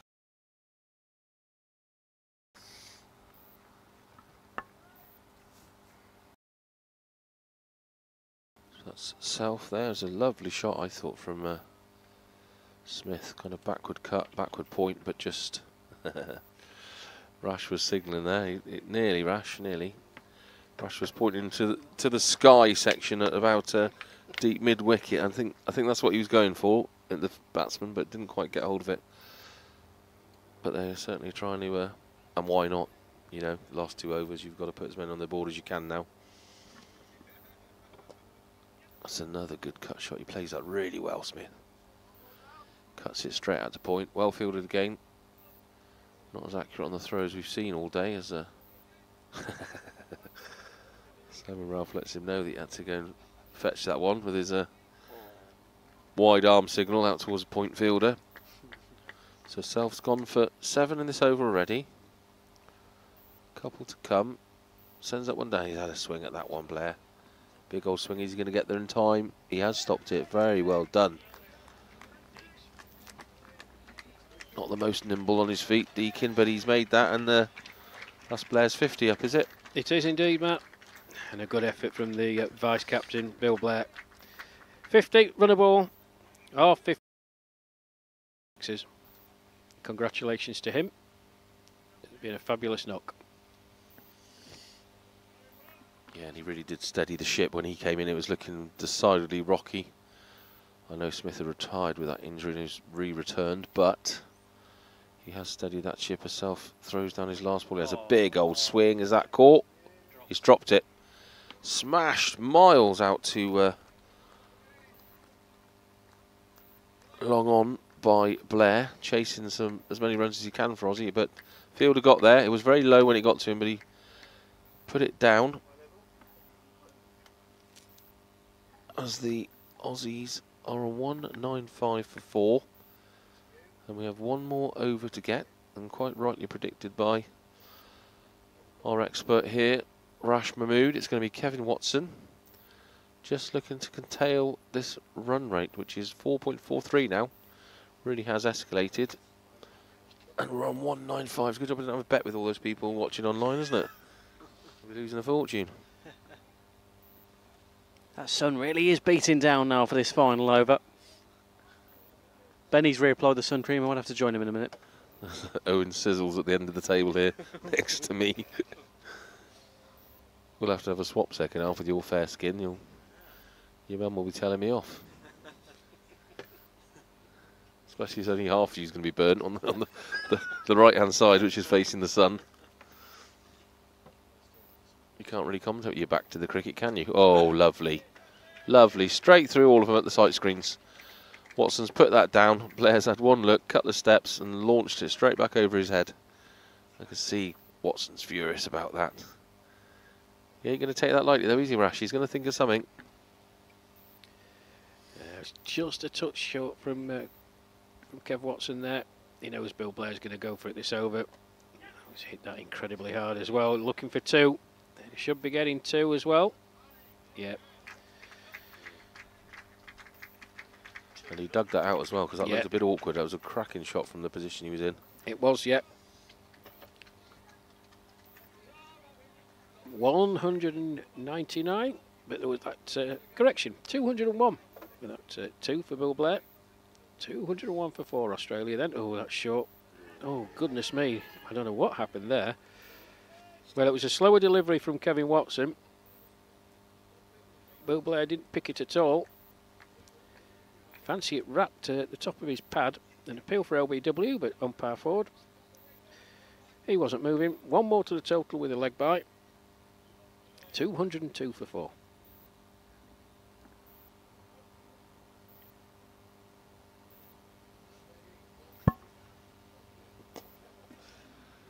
Oh, well fielded. Did his own fielding there, Watson. Sent it down. Darren Smith is looking to launch it. Kevin Watson dived to his left-hand side and stopped at least 2, maybe a boundary. So we come to the last few balls of this innings. A lot of praise for Blair on the online chat, and quite rightly so. He's turned this innings round. Darren Smith, they're going for it. Oh. We've had a couple of them down. We've Rash, very unlike the Aussies. There was nothing like that yesterday. For the start they had, they could have been a lot worse than that, and I think Blair has to take the credit for turning that innings around. Yes, and the returning Darren Smith. England can be rightly proud of what they achieved up to the 30 over mark, having the Aussies at 90 odd for 3.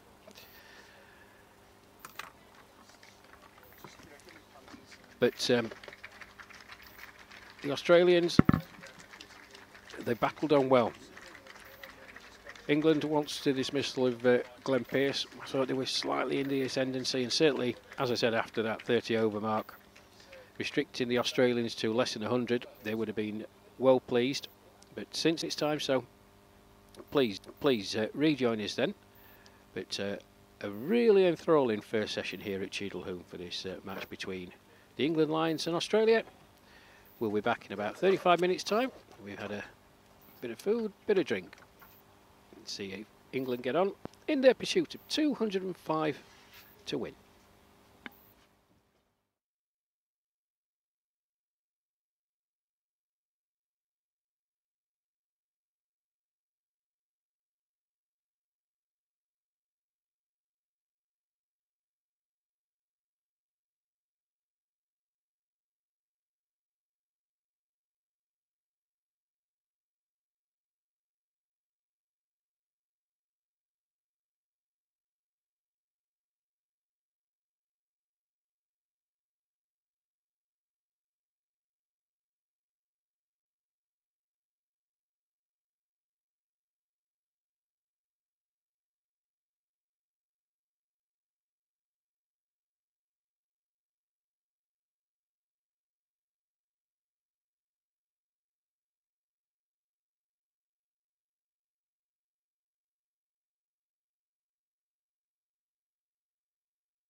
Well, good afternoon, everybody. We're back again for the second innings of this fascinating game that's coming to us from Cheadle Hulme Cricket Club, just on the outskirts of Manchester. As we saw in that first innings, if you were able to join us, Australia, but a score of 204 for 4. You know, when it was about 30 overs, that seemed a bit of a tall task. But Bill Blair got his half century, 58, not out in the end for him. And he'll be starting out on the bowling. As England, the Lions look to reach a target of 205.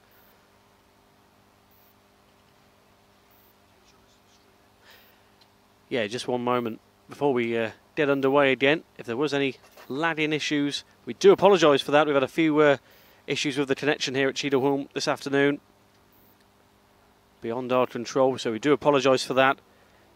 We hope you were able to see the majority of the action.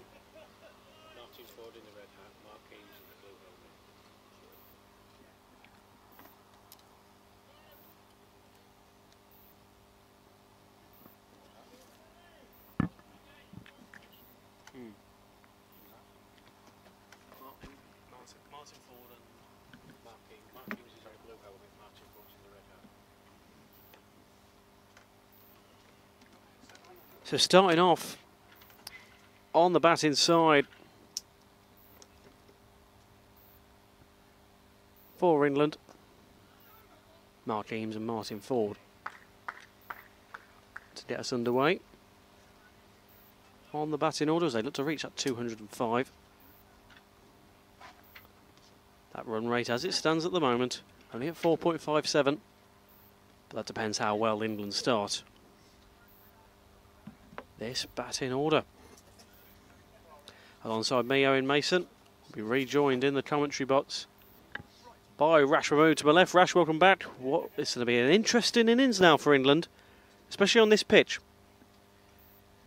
Yeah, good afternoon, Owen. Good afternoon, Matt. Good afternoon, everyone. Pace from Bill Blair. Off his full run up today. But Matt, he said it a few times in the first innings, and it's a really, really good point. Hard.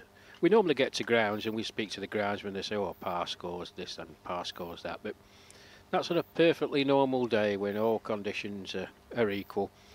This damp start to the day, damp patches on the pitch, a lot of green, blustery wind, then the wind subsided, the temperatures rose, that dries the pitch out, but the temperatures then dropped again, the wind dropped.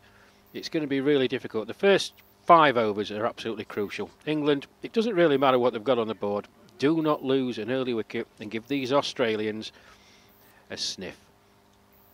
Bat sensibly.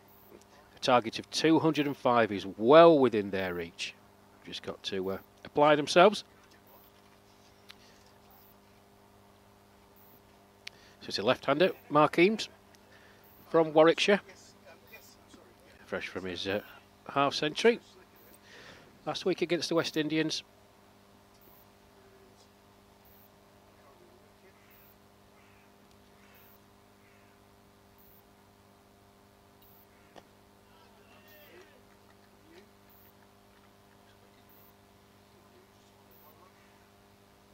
Yeah, successful series for the Lions against Scotland and the West Indies, alongside of course the Stonehill Cup for the over 60s as well.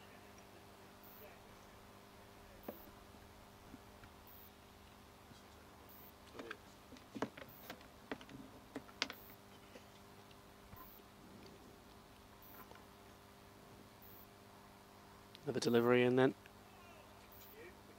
So let's just squeeze another run out.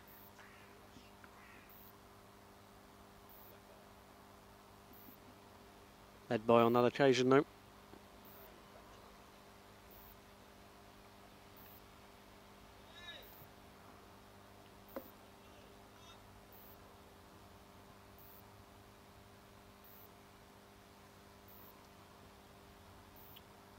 Rash, as you mentioned, they don't want to lose that early wicket. So that's when doubt would start to creep in. That's a great delivery. Great bit of speed on that.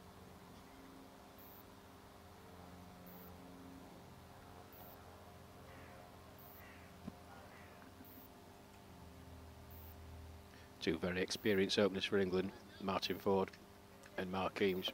I don't think they'll do anything daft first off. I'll have a look the first few overs. They know all about Bill Blair and his prowess. Just settled themselves in as Blair comes in again from the pavilion end, shorter this time. Ford just on his tiptoes, dabs it out into the offside, into the cover area where Graham Pavey does the fielding. End of Bill Blair's first over then. England 2 without loss, chasing 205 to win.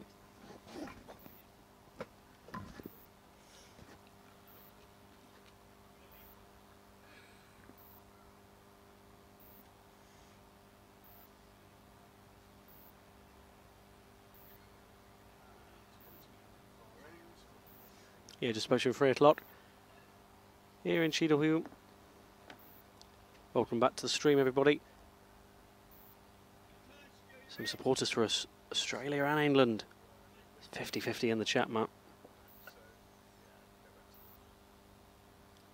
England are a strong team, says Kaushik. Well, Matt's lost his shirt, surely, with Australia going over 200.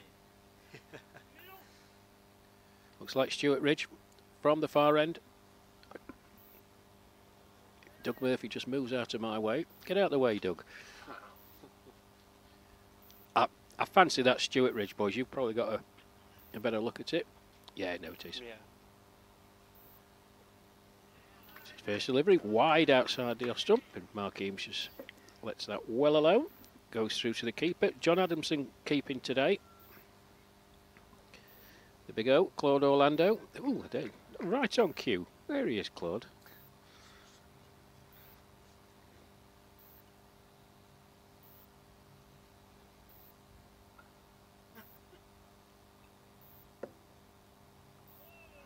Ooh, that's wide.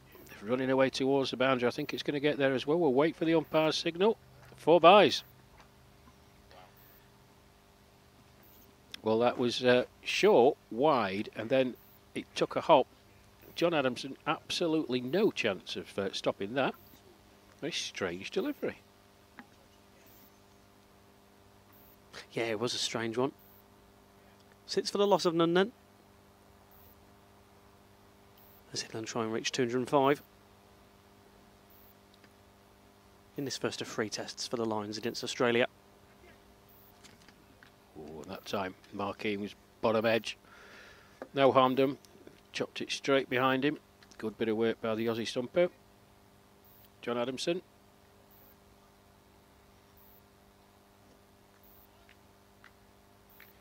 I don't think this is a pitch you want to be trying to play for the back foot. Oh, Fuller from Ridge, better. Eames watchful. Just plays it out into the offside. Straight to Jeff Patterson there at mid-off, and there's no run. Did you have some nice snap? Owen, what did you have for your lunch today? Yeah, nice tea offering again at Cheadle Hulme. Some nice sandwiches and a nice bit of carrot cake as well. That's a great shot. Oh, good effort by Doug Murphy there. Just a one. But good ground made by Doug Murphy, diving to his right. Powerfully hit by Mark Eames, and very well timed. Brings Martin Ford onto strike.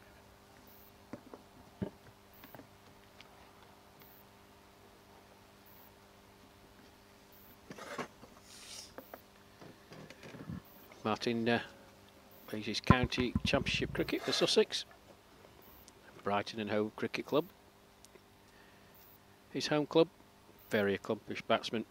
Been scoring a lot of runs for a lot of years. And good to see him getting recognition for the performances he's put in the county championship over the last couple of years, and that's nicely flicked off his hip.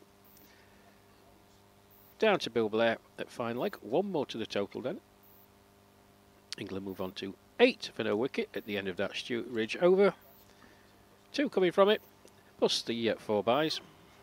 2 gone, 8 without loss, chasing 205.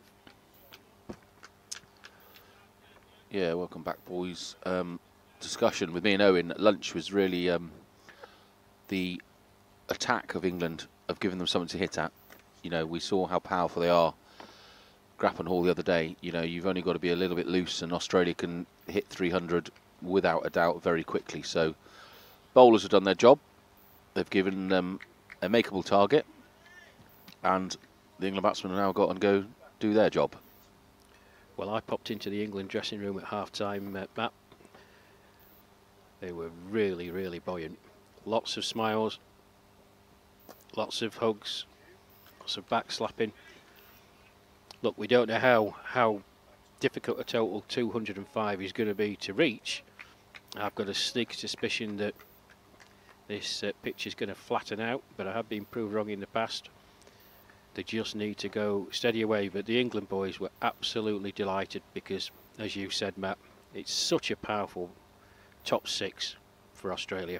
So to get them to just past the 200 mark, well, it was a fantastic bowling and fielding achievement.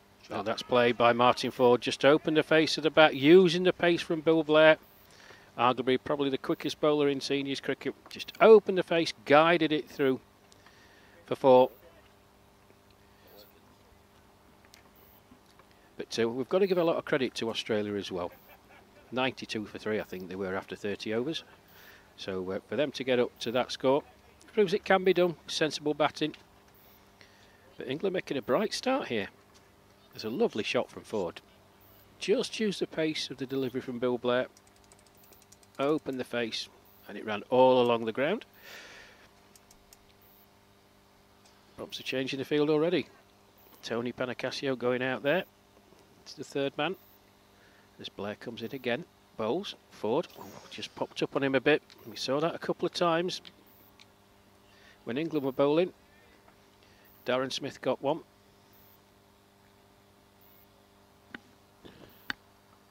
Yeah, and the reverse goes for the Australian team as well, Rash. I mean, Bill Blair has given them a chance. They were really struggling. His knock was fantastic, very strong, very purposeful. And as you quite rightly said, Darren Smith, as Oza mentioned, with that little knee niggle.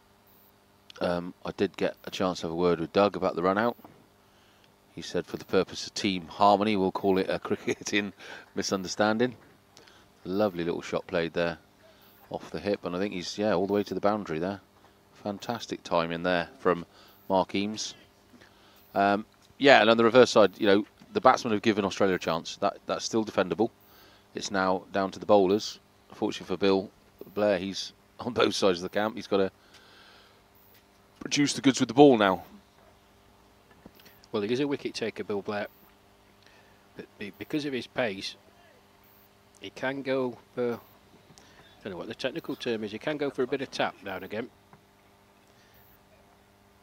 But that was a wonderful shot from Ford. Just eased into the leg side. It raced away to the boundary for 4.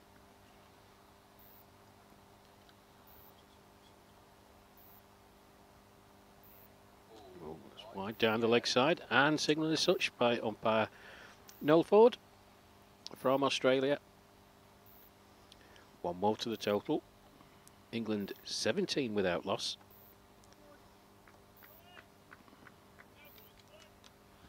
So I've had to pin you to someone then, boys. You're down, Ladbrokes. You've got a tenner in your hand. Where's it going? I think England had a really good crack at getting this target. I fancy Australia. I don't know why, because they're looking a little bit rattled to me at the start of this. They're looking a bit like the pressure's too much. The batsmen for England look more than competent. I'd be edging towards the Aussies, but Owen's gone England. Rash is going to go draw, is he? Now, you England, Rash? Well, there's a long way to go, but I think, knowing the England boys as I do, if they can see out the first 5 overs, which they look like they might be able to do, I hope I haven't tempted fate, just get the gauge of the pitch. Shot. They're well fielded by Doug Murphy at cover. I just think with the way that the England boys were at half-time in the dressing room, listen, they've played Australia numerous times. Yeah. They know what it means to keep them to just over 200. It's a massive, massive boost for them. And they'll know they just have to play sensibly. If they play sensibly and 10 overs in, England are, let's say, 35 without loss, it's going to put the pressure massively back on the Australians. Because England don't have to do anything daft. You know, the required run rate of 4.5 is nothing in today's game. Yeah. As Stuart Ridge about to start his second over from the far end. Mark Eames wearing the blue helmet, left-hander on strike. 17 without loss then. 3 overs gone.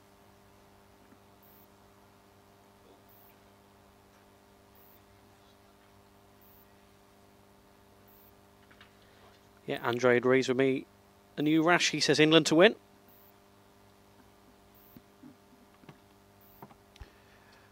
I wonder if the Maltese Falcon, Mr. Bradley's tuning in. If you are, Paul, hope you're well on the way to recovery and not annoying the Maltese nurses too much.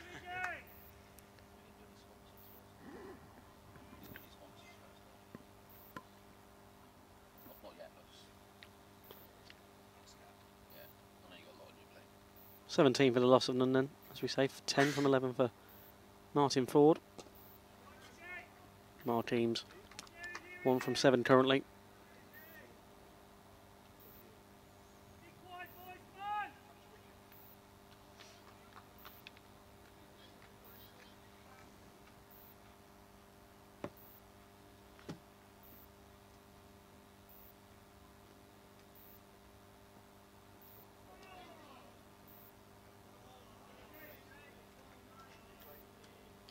Just see that on the replay again.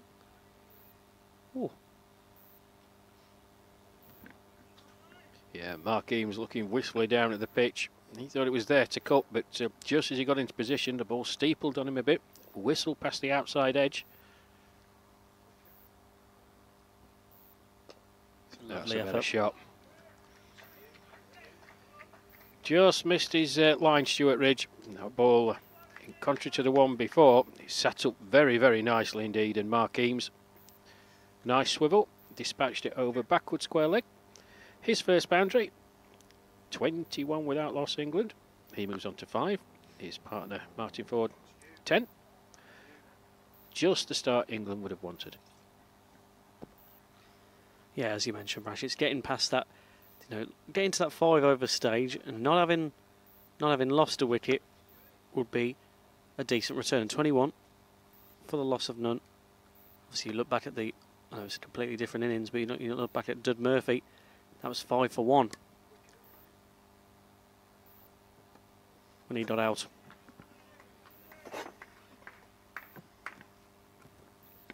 Well, John Adamson, the Aussie stumper, call for the helmet. He's stood up now just to keep Mark Eames honest. And it is a real skill when you watch these boys behind the stumps. It's still coming down at a fair old lick. They make it look very easy indeed. Oh, he's got him. He's played on. Yeah, well, I did say don't... it's not a pitch that I think you should be playing back to, but Mark Eames going back in his crease, chopping on, and Australia do make that breakthrough. Mark Eames, the man out. Bowled Stuart Ridge for 5. England lose their first wicket. 21 for 1. Just as we say, a decent start for England. Mark Eames, a first out.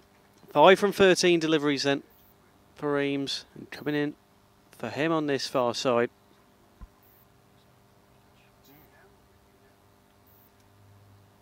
It's to be Paul Radage. I've just been informed from Rash. We'll get confirmation. But that's interesting. That's a crucial time for a wicket for Australia. Matt, what do you make of that? Obviously, that's that first one. That's that first hurdle, isn't it, in terms of getting that first wicket? How do you reckon? It's still early days, of course. We're not even 5 overs in. But what do you make of that? Montana's looking good, mate. That's what I reckon to that. Yeah, I just think, I mean, that Bill Blair, as Rash said, I'm not surprised. He looks the fastest senior bowler I've seen. Yeah. And I think this pitch is doing a bit, so I think he's going to get it moving. And well, we've seen him doing laps, haven't we? yeah, yesterday. The 2 days he hasn't played. Yesterday he did nothing but exercise all day, and even this morning he was jogging around the pitch. So he's a fit old bean. But yeah, and it just makes it exciting, doesn't it? You know, that early wicket, what's it, 4th over? Yeah. They've taken one already. Just gives the England boys something to think about. And again, I'm just going off Rash, who knows far more than us, having followed the boys, but they're a class outfit, and I know they're going to do everything they can to defend that 205, 100%. They certainly will. But, I did mention, as I said, it's not a pitch I would be playing back to, and Mark Eames will probably look back and played that delightful shot to the leg side for 4.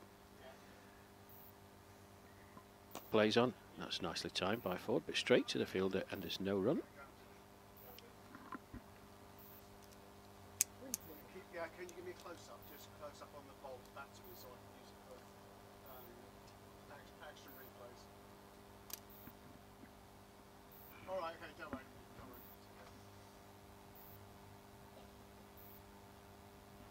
Yeah, they know, Matt, they're playing a side. You know, Australia are not going to show any let up. So England ought to be careful now not to. Who's another good one? Yeah, and I'm sure the England batsmen are equally as matched. Yeah. I always think playing on to is a little bit unlucky. I mean, if you look at the Australian innings, I think it was Smith had 2 or 3 inside edges that just missed the stumps. I always feel you're a little unlucky if you play on to. You know, there'll be the other side of the argument will argue against me, but I just find it a little unfortunate. Again, Smith got away with 2 or 3 on his innings, and all seeing here is what Rash said. The sides are evenly matched. It's going to be a fantastic contest. That the sun's gone away now, though. It's getting a little bit overcast again. It's gone a bit colder. Rash was on air when it warmed up and the wind picked up, but it's yeah, it's not easy conditions, is it, Rash? Changing all the time. Nope, tricky.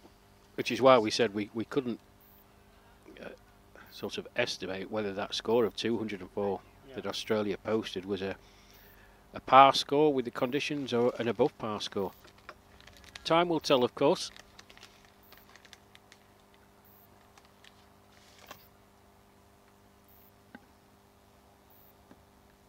On my latest metric, the weather update is a 30% chance of rain at 4 o'clock. Keep an eye on it though. Ever changing, as we say in Cheadle Hulme this afternoon.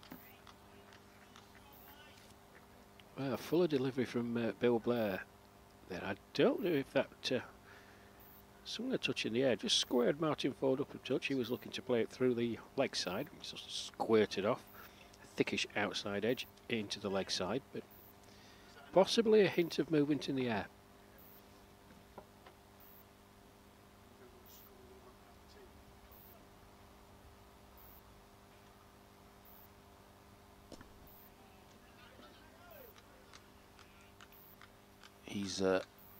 He certainly works the shiny side of the ball more than I've seen anyone do today. As he goes back to his marks, he can get a bit of sweat off his brow there on the ball, shining it up as much as anyone's seen today. So, and with his pace, he's more than likely to get a bit of movement as the ball gets older and you get the dull side, shiny side moving quicker through the air as it works. Let's just hope the English batsmen are up to the task. Nice forward defensive there. And you remember how slowly Australia started, you know? Yeah. The only difference is they've lost an earlier wicket, England, but Australia started at a slow pace and got themselves in, and we were saying they haven't got enough, and they went for the acceleration at the end, which, you know, England are still able to do. Just because it's second innings doesn't mean you can't do that as well. They've probably got some big hitters in their side, i.e. Similar to Blair, that can put the accelerator down if needed in the last 15 like Australia did.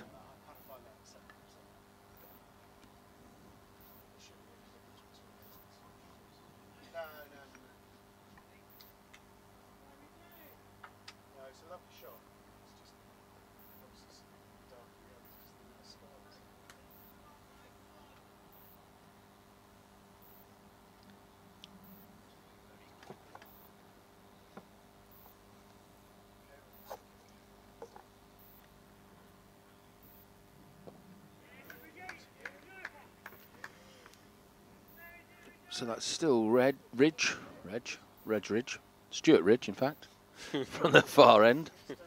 That's the sugar from the carrot cake kicking in. Good delivery, well played. Comes in again for his second ball of this 6th over. That's fuller pitch. The batsman didn't quite get that. It was a little bit over pitched. He had a chance to give that some and didn't quite time it. There's Radic on strike at this pavilion end. Got very whites there, hasn't he? He's the whitest one out there, look. Must use Purcell. Other detergents are available. And it's Martin Ford out there, is it, with him? Still, yeah. That's right, in the red. And he's moved on to 10 for Ford. So run rate 3.94, pretty similar to what Australia started at. The England team kind of put the squeeze on at this point now and stopped the runs being so easy. And these England boys are going to be new to these conditions more than the Aussies, as Radic just lets that one past the outside edge straight into the keeper's hands. They still sound buoyant though, Owen. They're all clapping and cheering and spurring each other on at the start of the second innings. Yeah, certainly so. It's going to be a sign of things to come, I think, for this series over the summer. As Rash mentioned, cat and mouse.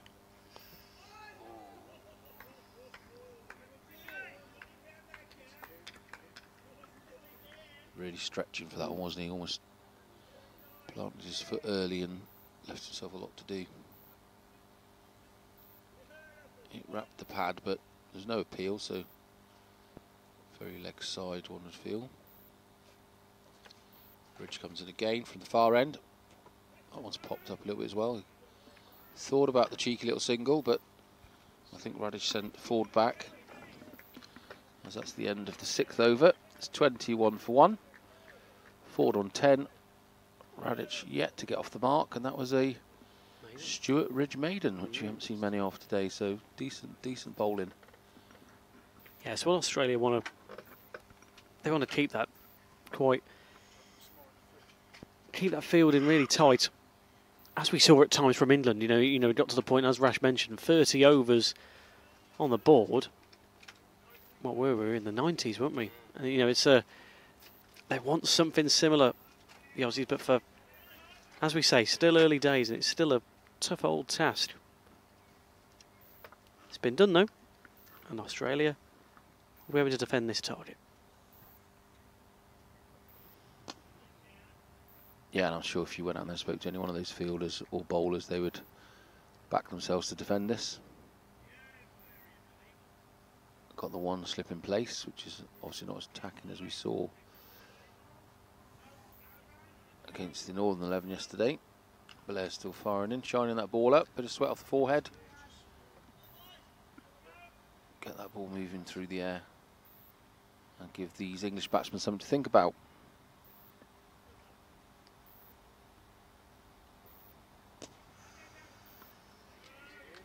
There's a nice shot, back foot there from Ford, just cut it out to point, but straight to the fielder, unfortunately. Well, it just shows you the faith that Peter Judd, the Aussie skipper, has in Bill Blair, his vice-captain. 7-2 field, 7 fielders on the offside, just the 2 on the leg side, so Bill Blair knows anything, just drifting middle and leg. Martin Ford's going to look to whip him through the mid-wicket area, so concentrating on that offside. Good discipline so far. And again, right on point. All Ford can do is play a forward defensive shot.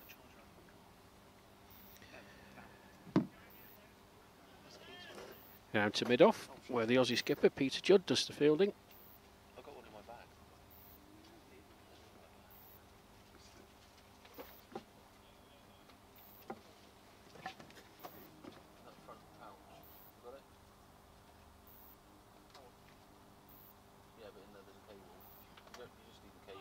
Oh, beaten this time. Yeah, Martin Ford, nice smile on his face. We see on the replay. Yeah, had a nibble at that. Yeah, he went fishing for it, didn't he, Rash? He did. But good line, good length from Bill Blair. And suddenly, the last over from Stuart Ridge, a maiden. Dot balls in this over so far.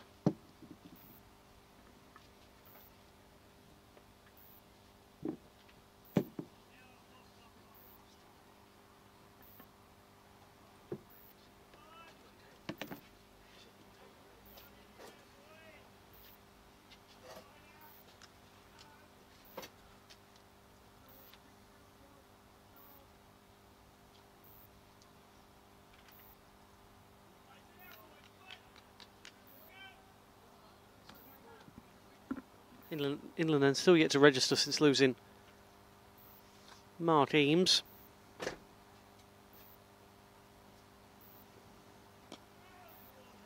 And there you go, back-to-back maidens. It was a good over from Bill Blair, right on point. As I said, that 7-2 field, giving nothing on the pads that Martin Ford could hit through the onside and beat it with a genuinely good ball outside the off stump.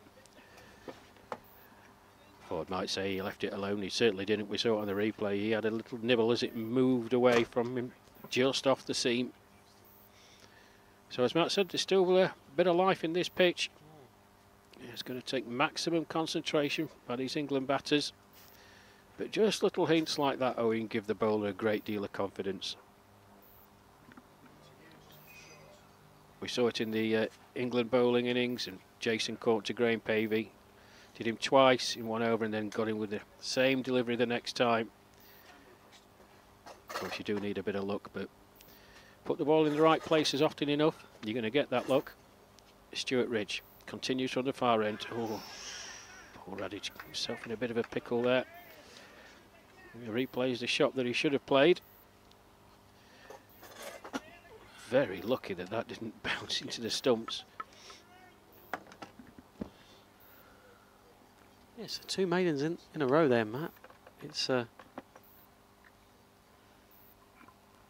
fantastic. Fantastic return from them. They just want to keep that field, as I just keep mentioning, they want to keep it as tight as possible. Really limit England, frustrate them as well, because as that goes, you know, that carries on.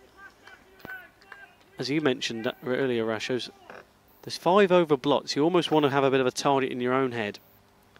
If you're anywhere near holding them up, and the Australian fielders will be pleased.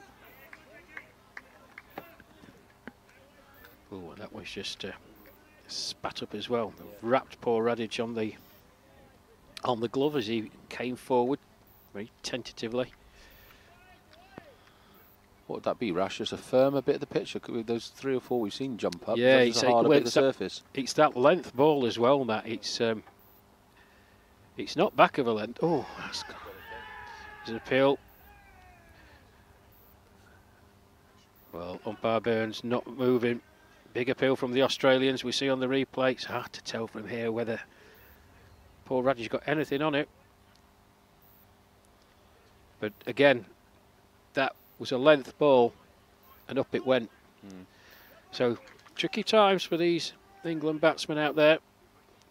These opening Australian bowlers, Stuart Ridge and Bill Blair, bowling very, very well.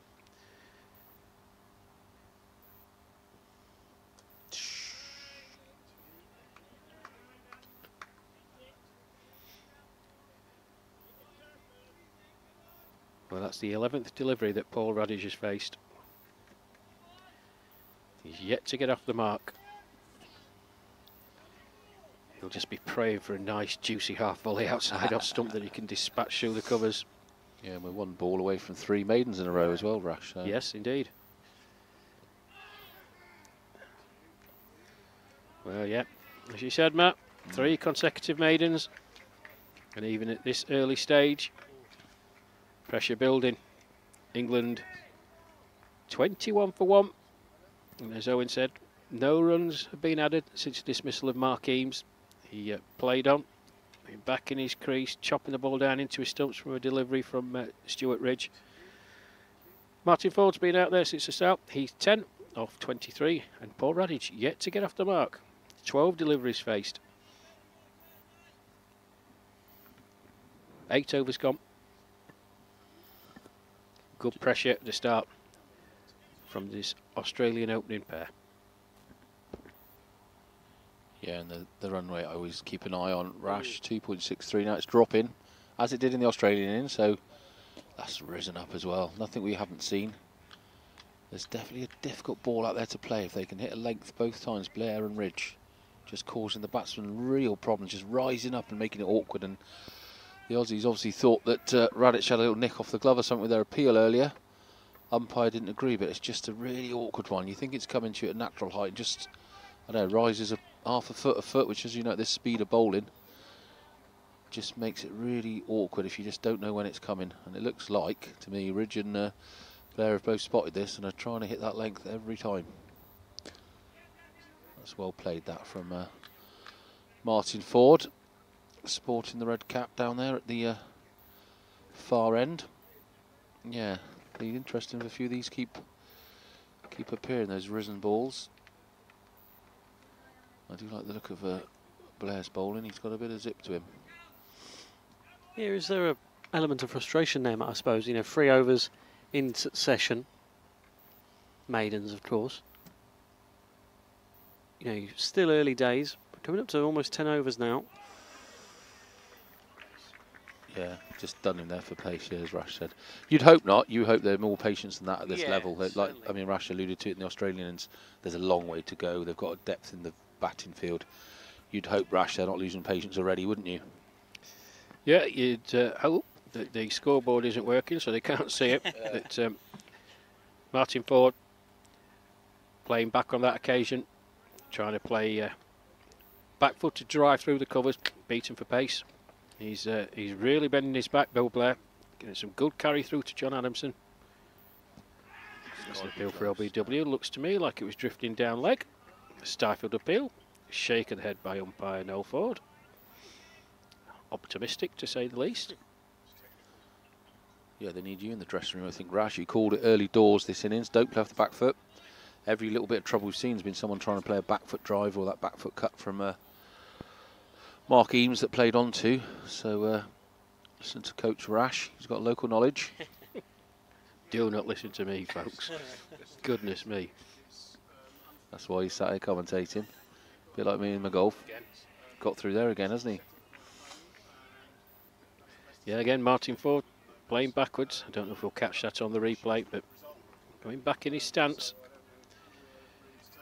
Looked very assured his first few deliveries that he faced, Ford, but looking a bit shaky. And this is the pressure that Billy Bear can put you under. As I say, it's exceptional accuracy bowling to a 7-2 field. Oh, it's unlucky. Well, and them's the breaks, folks. Martin Ford, first time he's middled one in about 4 overs, smacked straight into the stump. Another maiden, 4 on the trot now for Australia. England remain on 21 for 1, 9 overs gone. Martin Ford, who opened the batting with Mark Eames, 10 not out. His partner Paul Radic, who came in with a dismissal of Mark Eames, yet to score. Yeah, that's impressive at any level, Rash. Four maidens in a row.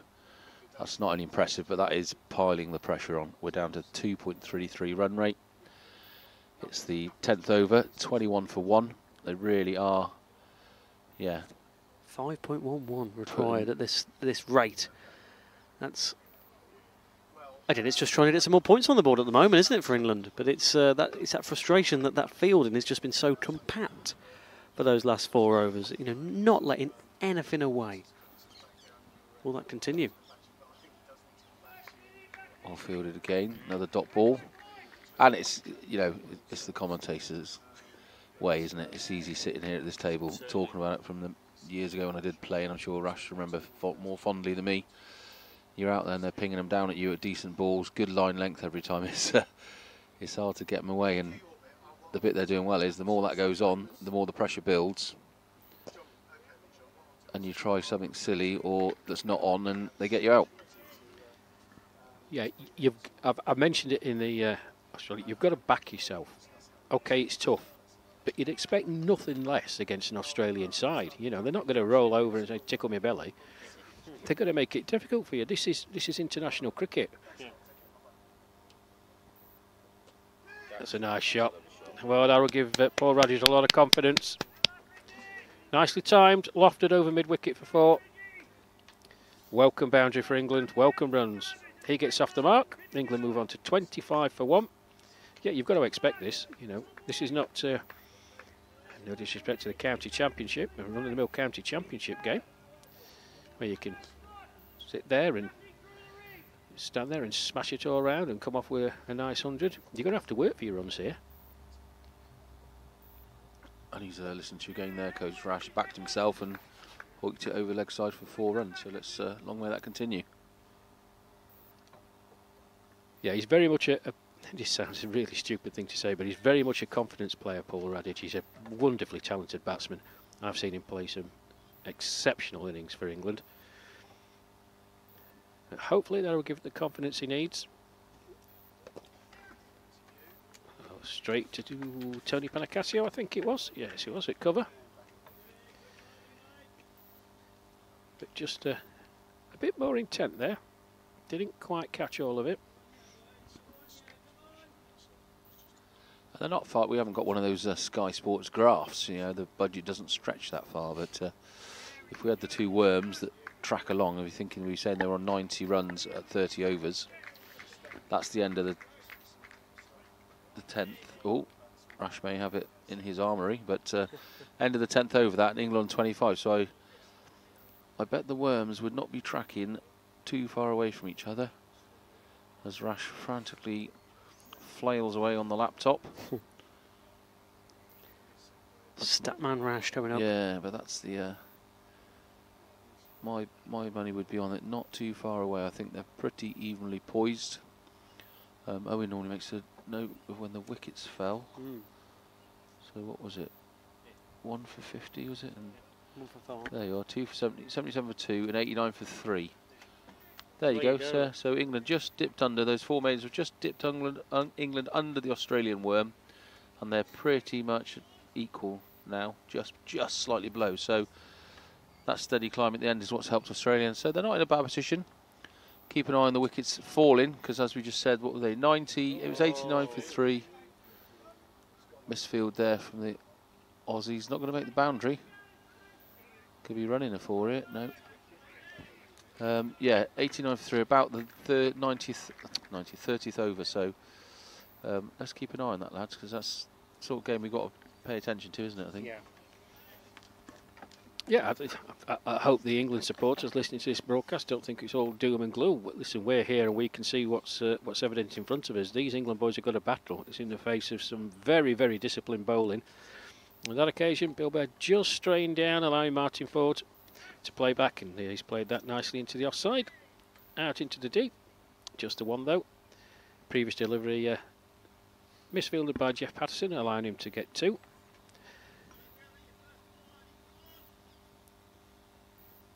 But yeah, even Stevens, I would have said, so far. Quick start by England, but the Australians fighting back.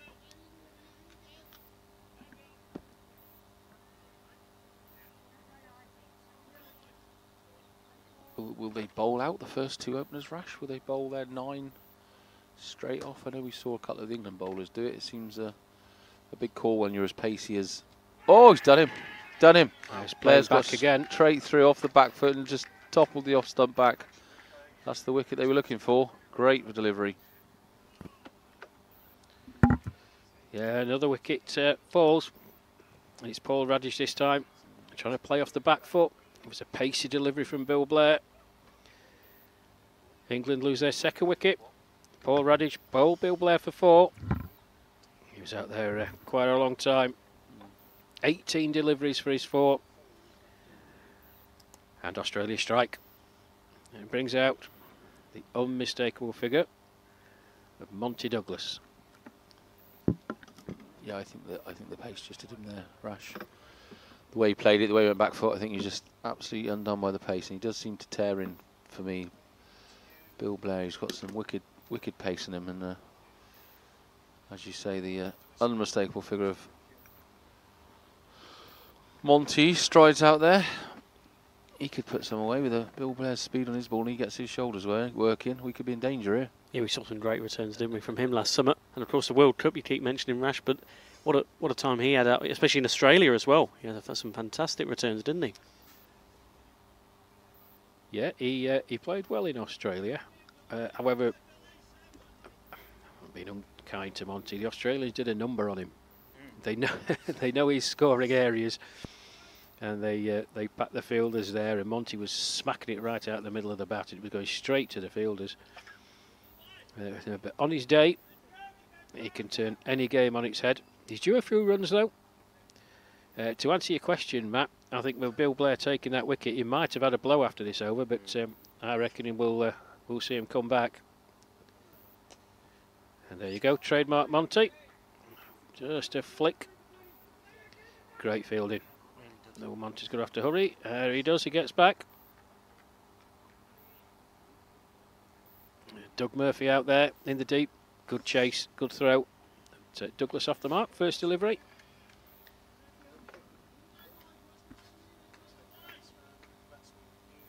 Yeah, I'd expect him to have a rest, especially if he goes for a couple of runs here. It must be unusual for someone to bowl through their 9 in one go. All bowlers like a little rest as...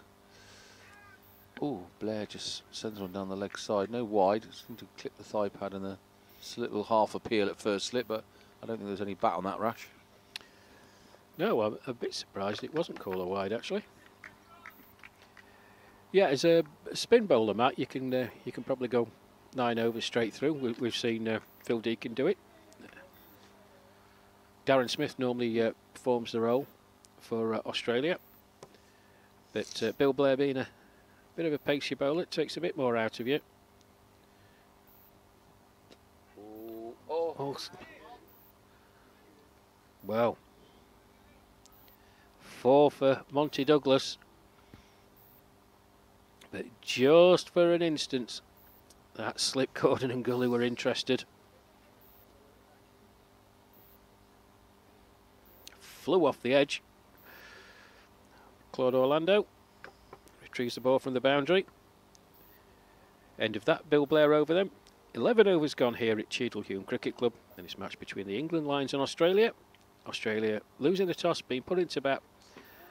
Recovered well to post 204 for 5. England in reply lost 2 wickets. Mark Eames playing on, and then in that last over from Bill Blair, Paul Radage going back to a quick delivery from Bill Blair that smacked into middle and off. He was out for 4. Monty Douglas at the crease, flicked his first delivery. Through square leg for 2, and quite a fortunate boundary. Went very quickly through the slip cordon. There's Stuart Ridge. He's going to continue from the far end. Martin Ford on strike.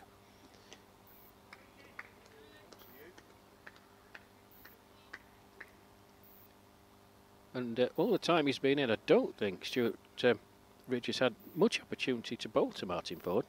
It's Paul Radage was taking up all the deliveries, so be interesting to see what happens here.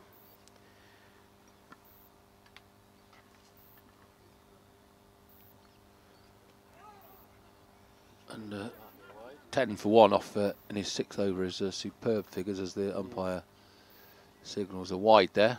Just as I'm bigging up the bowling commentator's curse, but he's bowled absolutely superb those first 5 overs.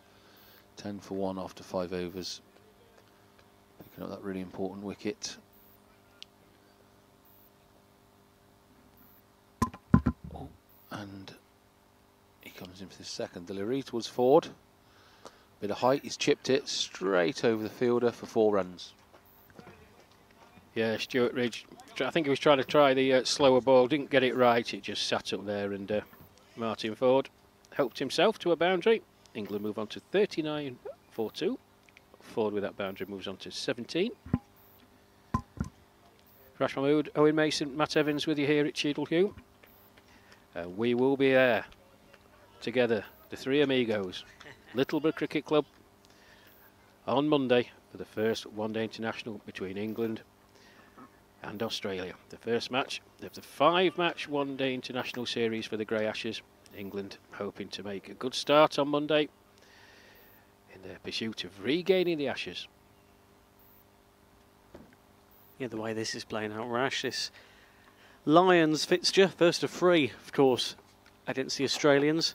Can't wait for Littleborough on Monday. Roll on Monday. It's going to be a fantastic occasion in Littleborough.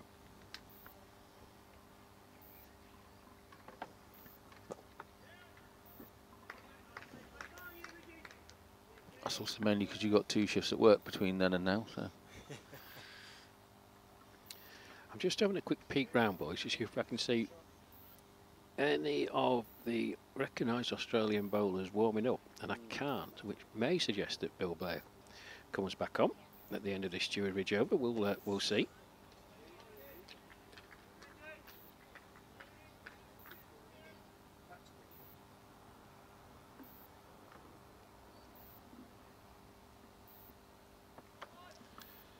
who would they turn to next, Rash, if they are going to have a rest with Blair?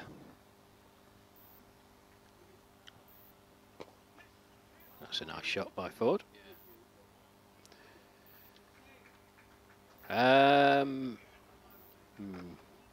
Difficult one. I'd hazard a guess it would be someone. Well, there's 3 likely candidates, but Darren Smith, the skipper himself, or TP, Tony Panacasio.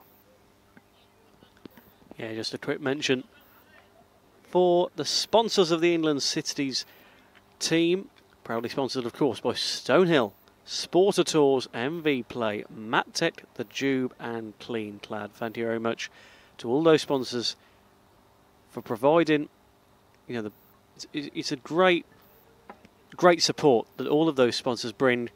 Really keeps this England team going, able to go all around the country and all over the world when it comes to all of their tours. Thank you very much. Well, indeed, there is going to be a change at the pavilion end. 24 on his back. Tony Panacasio, universally known as TP, the IMC, the International Masters Cricket World Player of the Year for 2024, and well deserved as well. 33 wickets he took during the competitions last year. This is the World Cup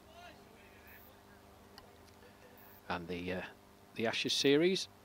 He replaces Bill Blair at this pavilion end. Then Martin Ford on strike.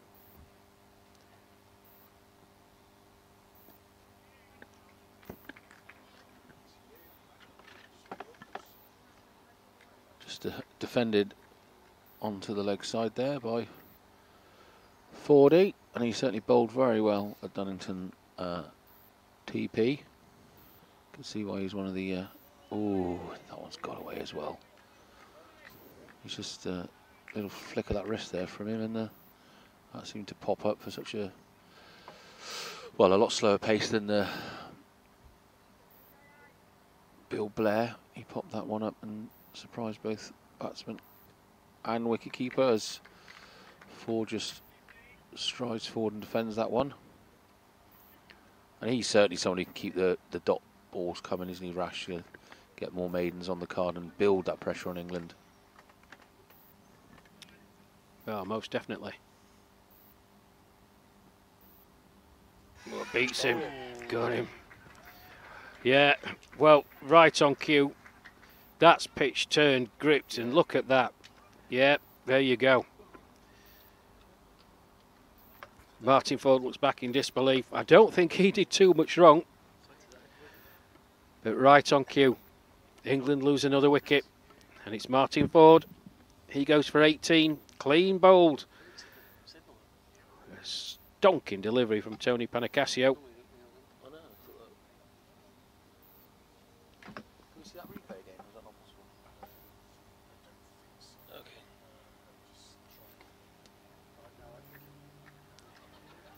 Well, it was an excellent delivery from Panacasio.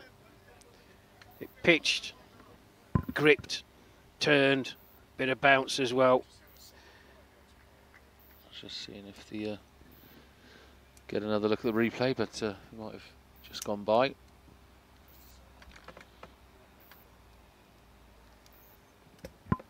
That is a blow for England, though, isn't it? As Timur Alam will come in next. And looking at a wicket maiden as well. Yeah. A cracking start to your bowling speller, wicket maiden. Doesn't get a lot better than that.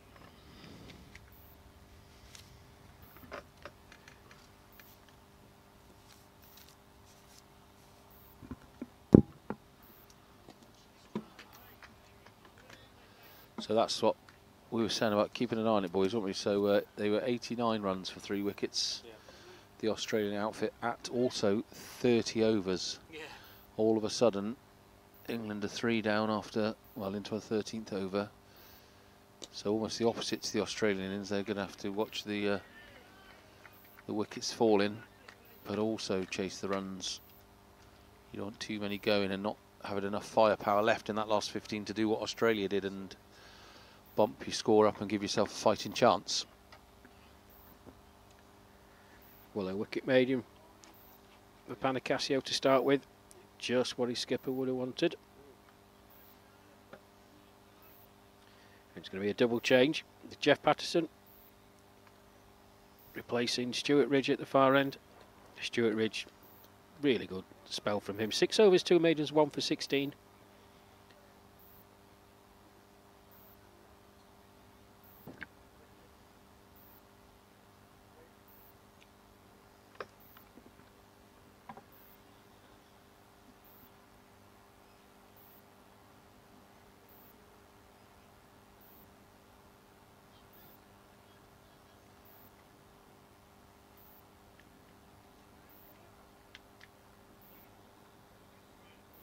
It's quite a pivotal point of the match, isn't it now, Matt?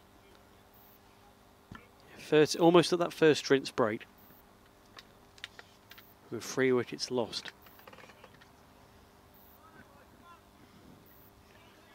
Yeah, 100%. Got any bowlers on.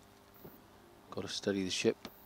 But again, you can't be sitting around letting that run rate build. So we're, run rate's currently 3.08. Required 5.16. They'll soon climb to 7 before if these two want to play themselves in and take their time. Yeah. And then a bit like Duddington and the West Indies chase, it just becomes almost impossible to get there. So very crucial part of the match. Yep, these two got to get to the drinks break. England cannot afford to lose another wicket.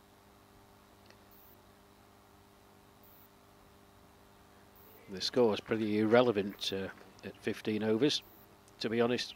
Just get there without losing another wicket. Reassess, have a conflab, build in 5 over blocks, set your target that way.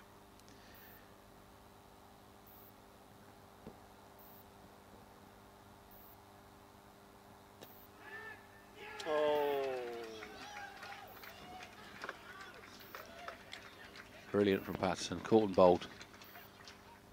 Exactly what we didn't want there. Rash, one gone before, and Monty Douglas is absolutely distraught leaving the crease there, but it was great cricket by Patterson. Well, Douglas trying to turn that into the onside. I wouldn't say it was a leading edge. He got a fair amount of bat on it. It went back to Jeff Patterson. In the end, he took quite a comfortable catch. Monty Douglas, his wretched run continues. He's out for 6, caught and bowled by Patterson. England in a real hole now. They lose their 4th wicket. Just 41 on the board.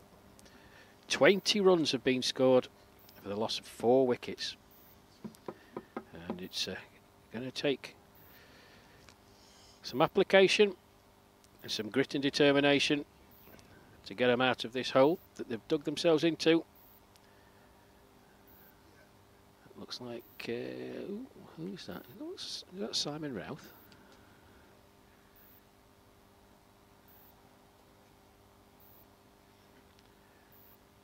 So the double bowling changes work wonders for Australia. Tony Panicasio replacing Bill Blair. Takes a wicket in his first over. And Jeff Patterson replaces Stuart Ridge. Well, he's done exactly the same.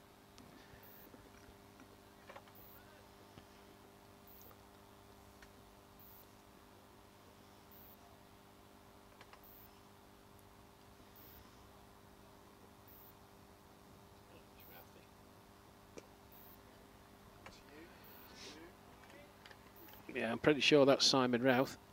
Just wait for confirmation.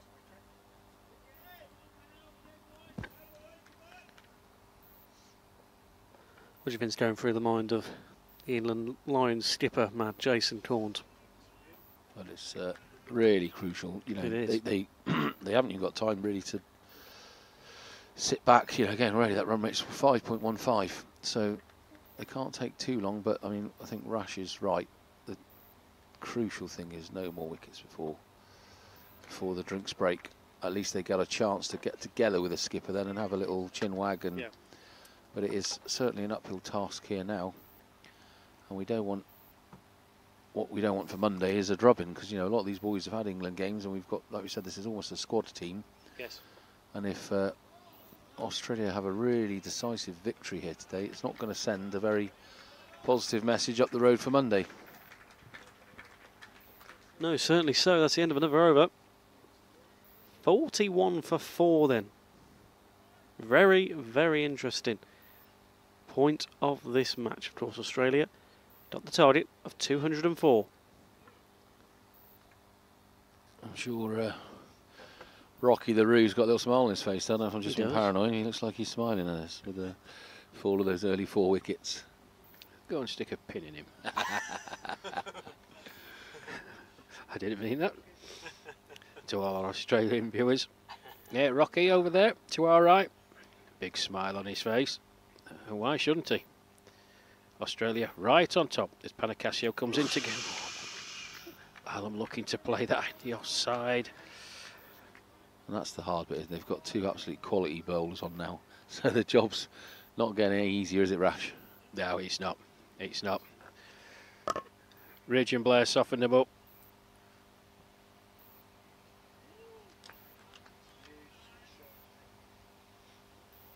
It just shows you the strength that the Australian boys have. Really, really competent opening spell by Stuart Ridge and Bill Blair. Particularly Bill Blair. You know, operating on that 7-2 field, it's not easy. Alan. Great shot. That looks like it's going away for 4. So intent shown from him. It is indeed. 4 for him to get off the mark. England move on to 45 for 4. Yeah, it's the discipline required to bowl to that 7-2 field. And he did it almost perfectly. But backed up by Stuart Ridge, as you were mentioning, Matt. I thought Stuart Ridge bowled really, really well. But then the double change, and that's what you need from your change bowlers.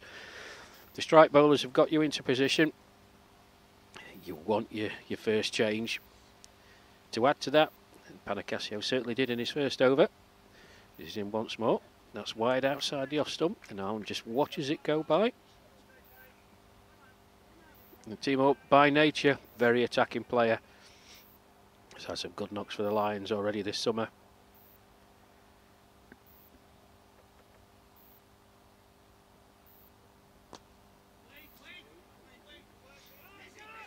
And Simon Routh batting with him. One of the heroes from the 4th One-Day International in December at College Park in Perth. The improbable victory that himself and Razi Ahmed managed to conjure up to get England on the board in that Ashes series. Quicker delivery from Panacasio there. So, 15 gone here, folks. Drinks to be taken. England in a hole. 45 for 4, chasing 205 to win. And as we did with the England sponsors, we shall certainly have great pleasure in doing with the Australian sponsors as well. They offer just as much support, encouragement and backing to the Australian team. And we thank Global Travel Management, GTM Travel, and wonderful Dina Baggers. Dina, I hope you're listening. Thank you for all that you do. Long-time sponsors, Kingsgrove Sports, Exotic Cricket Tours International, the Victoria Cricket Association, the Veterans, Solomon's Flooring, and National Titles. Thank you on behalf of the Australian team for your continued and loyal support.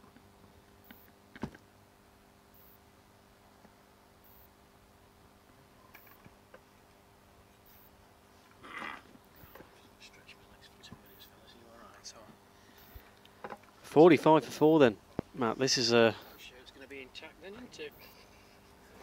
This is an interesting point now. as Rash mentions. Having a few words now, the Australian team, and you know, what would you say? You know, Peter Judd now has got to be really, really pleased with this. 4 wickets lost, of course. You know, at that point, you know, Australia, they lost their 4th wicket at 115 for 4. That was Glenn Pearce. So this now is a really good fielding performance, of course, you know, helped a lot by those 4 maidens. Yeah, it started it, didn't it? They really put the pressure on. The 4 maidens in a row.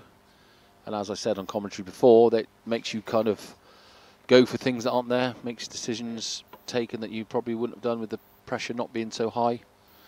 4 maidens, change of bowling, wicket maiden to start with, and then a wicket in the second. And Rash is right, the 2 new bowlers on, bit of pressure on them to keep the pressure on, and exactly what they did. They didn't let up at all. No easing off by Australia, and they really are bringing the bacon home, as they say.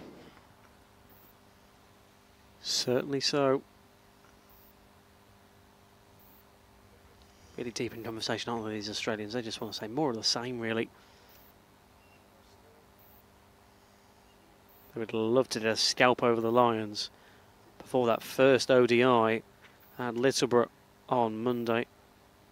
Hotly anticipated Grey Ashes starting on Monday at Littleborough Cricket Club. Can't wait to be there, Matt. No, it's going to be really, really good, really exciting. Again, just my one concern right now here is that it's not an absolute drubbing for these England Lions. Just giving the England team a bit of doubt or pessimism before they take them on Monday, because it's been a really, again, professional. We've used that word so often for them, haven't we? Professional, well thought out performance. They were struggling. We talked about the worms on Rush's laptop. They're very, very equal after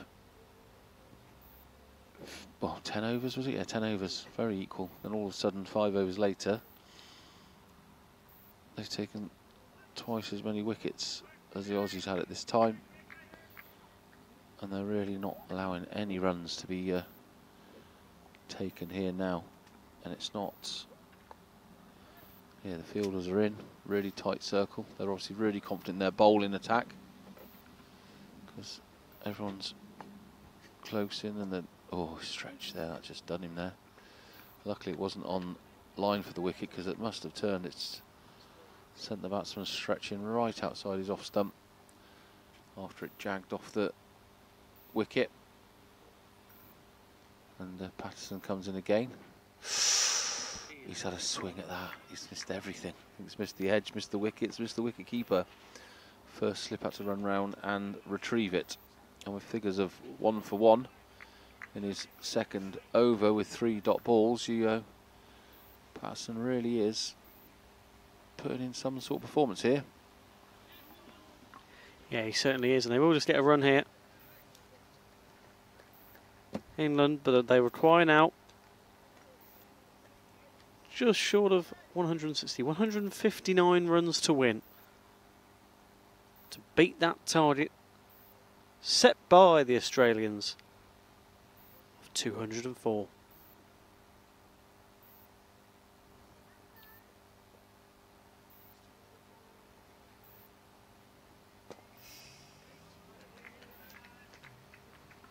And with ones like that, Matt, they won't go far on.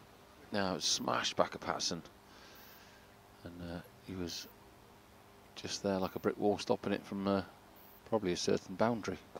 He's launched that one up. He's found the gap this time. The England batsman, is that going to get there? Yeah, it's well hit. 4 runs. Smashed it straight through mid-off. Fielder had no chance of catching that one. Yeah, that's 50 runs in an hour and 9 minutes for England. In 15 and a half overs, they've reached that 50-run mark. That run rate required for them at the moment is 5.3 and over. At the moment, running around 2.94. Oh, that hasn't updated actually on our stream. We do apologise. Yeah, 3.13. There we go. Yeah, and obviously England have finally got to their 50. They would have loved to have do that with those 2 less wickets intact. Yeah, exactly. Since Rush had that, they've lost 2, haven't they? Since saying, "Oh, let's not lose any more." Yeah. It would have been. You'd have been quite happy actually. 50 for 2 wouldn't have been bad, would it? 15 overs, 50 for 2. You'd have been. That's an old saying in cricket, isn't it? Add 2 wickets and it looks a lot rosier. So they've actually done it. IRL, Australia. As Panacasio comes in, very slow a ball. That almost stopped on the batsman there. Dug its heels in and barely got to him. Just prodded at by Routh. And the world's best bowler, senior level. Yes. Goes back to his mark and ready for his second ball of his 3rd over. Another dot ball, just not giving anything away here, the Australian attack. And they can probably smell blood, to be honest. I don't know how deep they bat, this Lions team. Rush has just gone off to stretch his legs and have a little break, so he would know more about the team than we do. Certainly the England sides we've covered bat very deep, and it seems like a really strong lineup. But again, I just feel this attack is very, very good.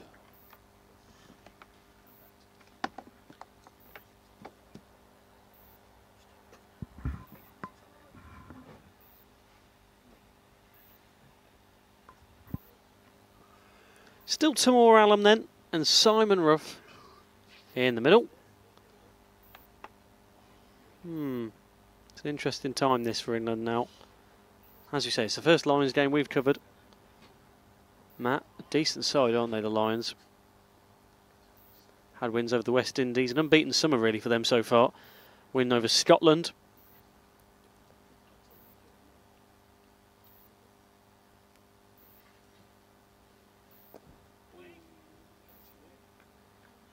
Well, their last outing against the West Indies. West Indies put a score of 160 for 9. It only took them half the overs to reach 164 for 2. And at the moment, so we just come to the end of the 16th over. 51 for 4. And this is quite the interesting point for England now. What do England realistically need to, I know we're speaking a bit in the future here, but in terms of when it comes to that 30 over mark, 2/3 of the way through, what do England really need to have on the board? I know as we saw, obviously Australia are only on 90 odd for 30 overs. What do England need come 30 overs? I know we're only halfway there. 205 runs. That'd be nice. 205 It would. runs on the board. That was very well bowled. Yeah, they want only 4 wickets down still, and probably 150. They've got to start going again. That run rate's already 5.5. Climb 2. Current rate's 3, so they're miles off it. They're struggling to get the ball away. The bowling is absolutely superb by Australia. So they can't afford to lose any more. They need to get going. But like we alluded to earlier, it's easier said than done. Certainly We're is. sat here behind our commentary table thinking how easy it looks, and it should be, but I'm pretty sure these boys are half decent at bowling. As we discussed earlier, I'm going to try and get in the nets with Terry Beck before the end of the summer and give you all a laugh how badly I do when I face the big man. Throwing a few at me. Sitting here watching, seeing how easy it is, I'll give you a first-hand experience, hopefully. What was lovely there, that little end of overshot. Owen, I don't know if you noticed, with all the kits out already for the juniors. These clubs really do a great job. I know a couple in Cheltenham that do the same. Where I'm from. And it was saying there's 9 junior teams here. In the blurb I read out at the start, and there's Cricket Stars is a great little thing started by the ECB. Get kids playing, and I know Friday evenings is when they normally do it. Clubs around the Cheltenham area like Dumbleton and Cheltenham Cricket Club have hundreds of kids there now on a Friday night. Open up the bars, have a barbecue, encourage the parents, have a bit of a social night there. And it really is working well for the game of cricket. As we come to the end of the over there, we've had 18. It's 51 for 4. Alam on 8 and Roth on 2. He's faced a lot of balls, Roth for 2, so he's got to get going. And that was another maiden for Patterson. So really, him and Blair have been the standout bowlers so far. Yeah, they certainly have, Matt. You meant, it's third over of the day for Mr. Patterson. His first, and that for the partnership now of Timo Allen and Simon Ruff. 10 runs off 28 balls together. There you go, that's a bit better. But fielded well again, though. That's been the story of the day, hasn't it, so far for this England batting.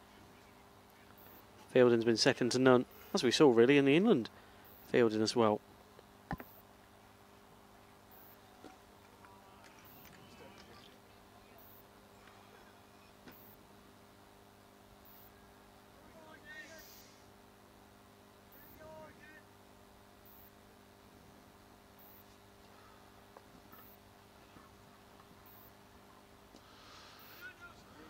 Rush said he needs to stretch your legs. I don't think he got further than the bar, did he? He walked that way, ducked into the bar, not seen him since, so... We're going to be having a chat to some of the England players, I think. Might be behind the sight screens. Oh, is he? Don't have vision. Where's Rash gone? I think he's trying to chat to these England players in quite a crucial point in this match, actually. Certainly is, and that's... They don't want to... As Rash mentioned, they don't want to lose another wicket here.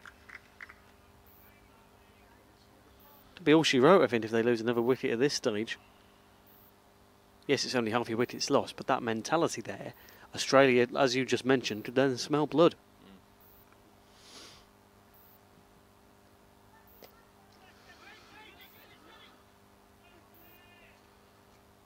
Beautiful feeling there from Darren Smith again. Quickly round to his right, rolling on the floor to stop the ball and straight in over the stumps. Excellent cricket. Yeah, they've just got to start hitting a few here again. We're sounding repetitive from yesterday, aren't we? But you know my feelings on it. I don't see the point of standing there dabbing away at it. Yeah. They are actually swinging a bit, to be fair, England. It's not a lost cause. They are swinging. They're just not... I think the bowling's just too good, to be honest. Yeah. Yeah, it shows, doesn't it? When it's, it's maiden, one. Over the last few overs. As we reach the end of another over. Flying through them. Here at Cheadle Hulme Cricket Club. Just on the outskirts of Manchester. It's been another nice day. Another great club. That we're on our northern cricket journey, Matt, and it's been a great trek of it so far up north. It's more of the same, I think, over the next few weeks. It's going to be fantastic. So we're at Littleborough on Monday. Live coverage on this YouTube channel of the first ODI of the Grey Ashes to come.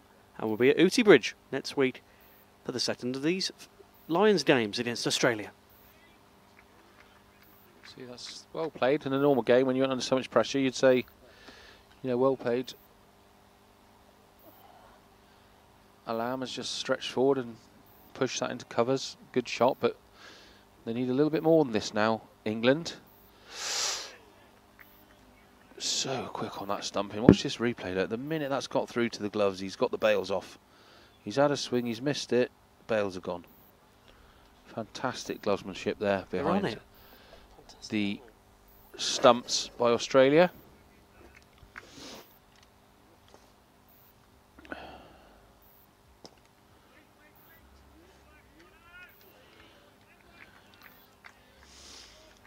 really are on it. That's why, Rash kept mentioning yesterday, despite no official tally of teams, they are the best over 60s team in the world. At this moment in time, the current world champions, Australia. You can see why, ever since they arrived yesterday for the first time we saw them. Matt against the Northern 11. You know, they hold themselves in quite high regard, but they're very down to earth as well. I think that's the main thing to say about them as well. They're a very lovely bunch of players. It's going to be a really competitive series come Monday. Well, again, the team spirit and camera. Oh, hello. Look at that. That's gone. He's Six. picked that one, and that's 20 yards over the boundary again. 6 runs for Alam. The camaraderie and team spirit, I mean, it's the time in the afternoon when you just hit 20 overs, you've had your lunch, you've had your bat, you know, energy levels can drop, spirits can drop. All you can hear is the cheering and clapping of Australian fielders, geeing each other up, keeping each other going, trying to stay on top of it. I mean, let's face it, that's the first. In the last 3 overs and 4 balls, that's the 5 balls, that's the first run to be hit. So Certainly needed that, didn't they? Like, yeah, they need more of it. See, They do. again, same as yesterday. I'd rather we saw lots of swings. Go down and die trying, as I say. You know, go down in the ball of flames. I'd rather see that shots played and more 6s and 4s coming from it. A couple of weeks fall, because again, it's just deja vu for me, really. You know, that run rate's dropped to 2.9 now. It's the same as yesterday against the Northern 11. I get people want to throw their wickets away. I get they want to put a good show on for selectors and stuff, but surely we also want to win the game. yeah, certainly. But when you're playing a side like this, yes, they've had an unbeaten summer of it, as we keep mentioning. Cracking wins over Scotland and the West Indies. You know, those 2 wins made it that 5-0 whitewash over the West Indies under the, under the Stonehill Cup. Banned up for the over 60 side and the 2 Lions games. But this is another test, isn't it? This really is a test against the best over 60s side in the world. There's only 3 games in the Stonehill Cup, wasn't there? Yeah, I was right. 3-0 in the Stonehill Cup, and no, even I'm You said quoting 5-0 whitewash. I'm quoting Ed Gordon-Leonard say he said 5-0 over the Lions games as well. I haven't gone mad. Well, slightly. Yeah, England won the Stonehill Cup 3-0. Very dominant and just a bit of a class above, really, weren't they? Yeah. You know, we've seen I think we've seen a different class today with the Australian and Tony Panicasio has just found that spot where we talked about it rising with a little bit of a spin bowler, and it's popped up. The batsman Ralph's fished outside. You see the off stump there? You just saw the replay.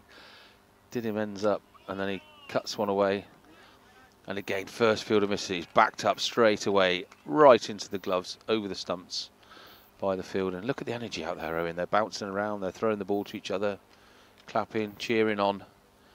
These boys, like we said, they ain't come here to party, have they? Certainly, they've had a really good spell of it.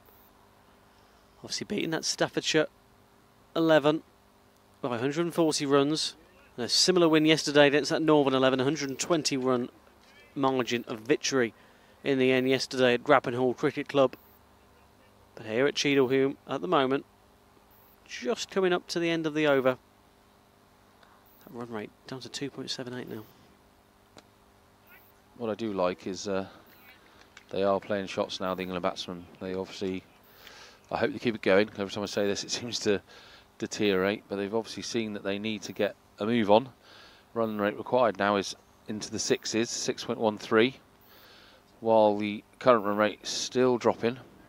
So they've obviously had a look and realised what they need, what needs to be done, and that isn't just sit there and knock the ball back gently to the bowler. They need to play shots, and certainly that last over they were swinging the bat. Again, great bowling and fielding by Australia restricted them.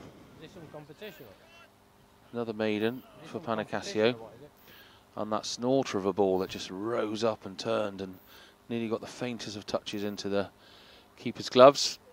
That's a lovely shot there. Back foot. Alam's just sliced that down to the boundary. I don't think he's going to get there because, again, Darren Smith. Oh, look at that. Forever young. Chased it down to the boundary. Launched it back over the stumps. Keeper didn't even have to move to take it into his gloves. 2 runs. Saved a definite boundary and a lovely shot by Alam. So hopefully we're going to see a bit of cricket. This exciting finish we were on about, Owen. This could be it. The one we've been waiting for all summer. Yeah, it's going to be, that's no disrespect to Wales or the West Indies. Still a fantastic game in their own right. But this is the first time, this summer at least, that we've seen England in a bit of jeopardy. And this is the position, you know, if they were to overturn this and win this, this is when, you know, this is when you know you've got a fantastic England side, because you're taking an Australian side right to the limit. It's a tough old test. You know it is. It's a tough test, and obviously Ed Gordon-Lennox and the England squad will watch it. I'll be watching this closely ahead of Monday at Littleborough. It's going to be one hell of a contest, isn't it? Come Monday, 12 o'clock start. That's where you earn your corner, isn't it? This is it. Certainly. You know, great shot. He's cut that straight past point in a flash, and Alam seems to be going for it now. And all of a sudden, he scored 21 off 21 balls, 100 strike rate. But he, yeah, this is where you earn your corner. This is when the chips are down, and you've got to step up to the plate. I don't know how many more cliches I can say, and start doing what you're paid to do. And they're certainly up in the run rate now and getting a bit closer to that required run rate. 205 needed. They're 64 for 4. Patterson still has 2 deliveries left. He's gone for 6 off this over so far. That's a lovely little clip off the legs by Alam again. They're going to try and run. They're running harder as well, aren't they? Yeah. They really are putting it in, but they've just got the single there. Yeah, they're halfway. They're almost coming up to halfway through the overs now, and it's not unreachable, is it? By any stretch of the imagination. 204, obviously 205 the target. This is a reachable target, and we know these England boys. A lot of them, as Rash has mentioned, have had really notable spells at World Cups and in grey ashes themselves.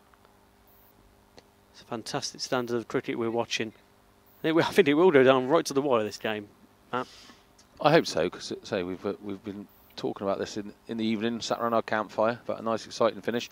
And again, if we could see the worms, Rash is lost in the bar somewhere, but at 30 overs, the Aussies were 89 for 3. So bar that extra wicket lost, they're not far off the run rate. And look what they did. They upped the pace with some beautiful batting from Bill Blair to give them 204 in the end.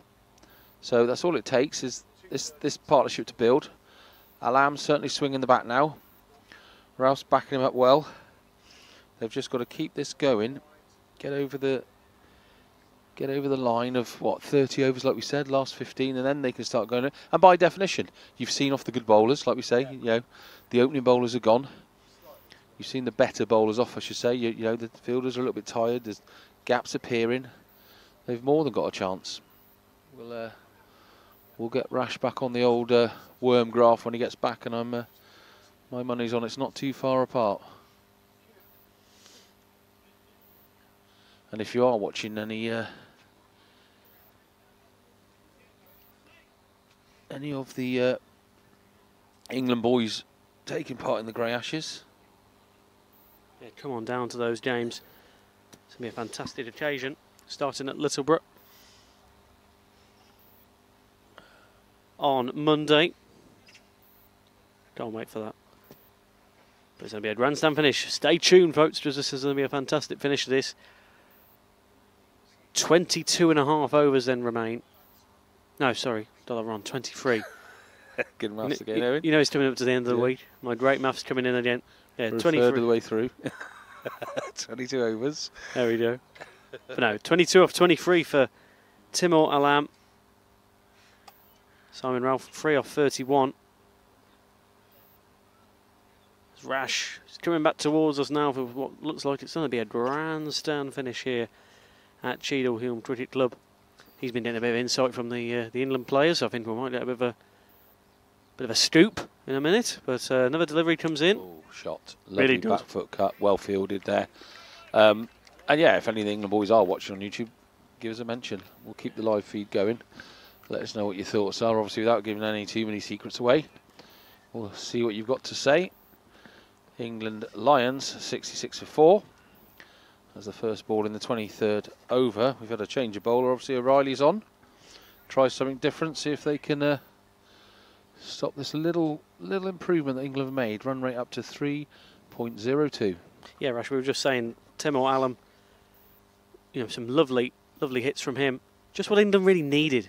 There's a few maidens in a row again. So you having a bit of a chin wag to a few of the England boys. What do they make of it? Rubbish.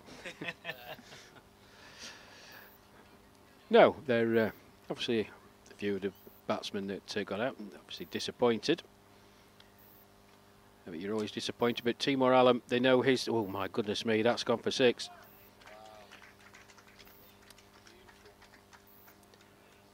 Well, by nature, he's a very, very attacking player, and that's gone a long way into the undergrowth. Off the back foot, nice swing of the bat. Made a great sound as it flew over the deep mid-wicket boundary. Yeah, you just got to back yourself. Yeah, England still in a bit of a hole, but there's been a bit of an improvement over the last few overs. You know, not letting the Australian bowlers dictate to them that much. I'm surprised with the change of bowling, however. The Peter O'Reilly coming on to replace Tony Panacasio. Bit of a surprise, but you never know. Stick around long enough. Play your natural game. We were just saying, Rash, when you're away, we're going to check your worm graph in a minute, because I don't think run-wise it'll be far away. I know they were 89 on the 30th over, so I don't think the run difference, we've lost that extra wicket obviously, but I don't think the runs are that different. No, they're not. If you remember the 30 over point, I think Australia were 93 for 3. So if we get to the 30 over point and England have got past the 100 mark, yeah, on the worm, they'll be ahead. So I still think it's very finely poised. England have rebuilt well with these two. Simon Routh, watchful, just the 4 runs, scored off 32 deliveries. But at least they're giving the Australians something to think about. Yeah, again, when you're away, Rash has said, I don't think they're far off. We've lost 1 more wicket, granted, which is always worth a few in the bag, runs. But again, Australia kept themselves in it, and then they went and put the accelerator down after 30 overs. And the great performance by Bill Blair at the end of the innings there to put it up, and that's all England got to do. Stay in, don't lose any more wickets, get to that point where you've worn out the opening bowlers. You've already had a couple of changes, and then I'm sure England have got the batsmen to do what Bill Blair did and get to that 205 mark. Yeah, absolutely. Another change of bowling, then Jeff Patterson being relieved at the far end. I fancy it's to skipper Peter Judd, and it is. And you know exactly what you get with Peter Judd. It does not change. Game in, game out. It's metronomic. Just plonks the ball on the spot. Challenges you as a batsman to go after him. Normally doesn't give many runs away at all. Let's see how Simon Routh, who's on strike, deals with him as he comes in for his first delivery. He just pushes out into a bit of hesitation. Overthrows, well backed up. Bit of hesitation first off. Straight to the dangerous Graham Pavey. Had a shot at the stumps at the bowler's end. Simon Routh had just made his ground. Good backing up though. Single off the first delivery. Timor Alam. Changes made to the field. Claude Orlando. Not stumping today. Moving to mid-wicket. There's a deep mid-wicket. Wideish mid-on. Orthodox mid-on. Short. Allen just chops into the offside. That's misfielded. That's going run away for 4. I fancy. Oh, there we go, yeah. It has. Tony Panacasio at point. Stuck out his big left paw. Wasn't able to stop the ball. Just a touch wider from Peter Judd there, and Alan. Nicely controlled shot. Welcome boundary for England. 78 for 4 then. Yeah, me and Matt were mentioning this really could be a grandstand finish here at Cheadle Hulme. Yeah, and the way it's going, it'd certainly be that way.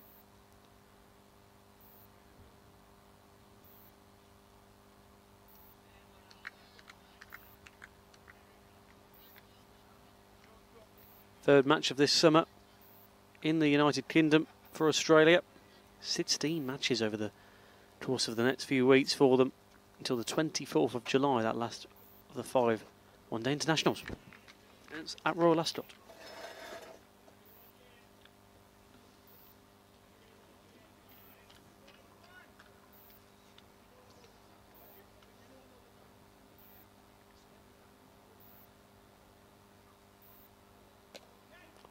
It's another cracker from Timor Allen. Another 4 on the board then for England. Well, I've obviously put the mockers on Peter Judd. Most uncharacteristic by him. Drop about halfway down the pitch, just sat up nicely. Timor Allen. 36 off 33.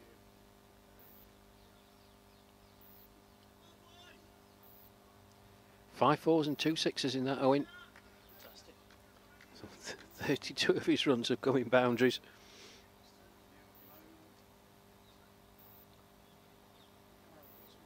Yeah, hit a bit of form just when England needed it really, Rash.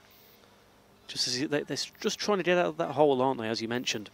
Yeah, when you've got a stroke maker like Allen in, you do need someone at the other end batting sensibly. And Simon Routh, you know, had some wonderful knocks for England over the winter.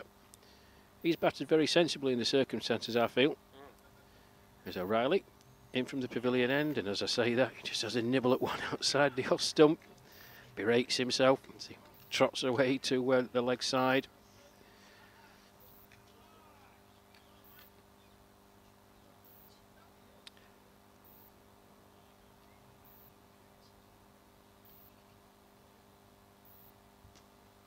That's a nice shot. And that's well fielded out in the deep.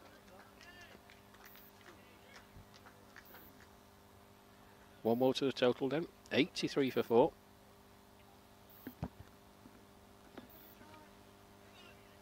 Yeah, that run rate, 5.9 then required. So keep just shaving it off. But they need a little bit more per over at the moment. 3.41 is what they're currently running at. But Allen and Ralph just trying to rectify that for England as we almost have 20 overs remaining.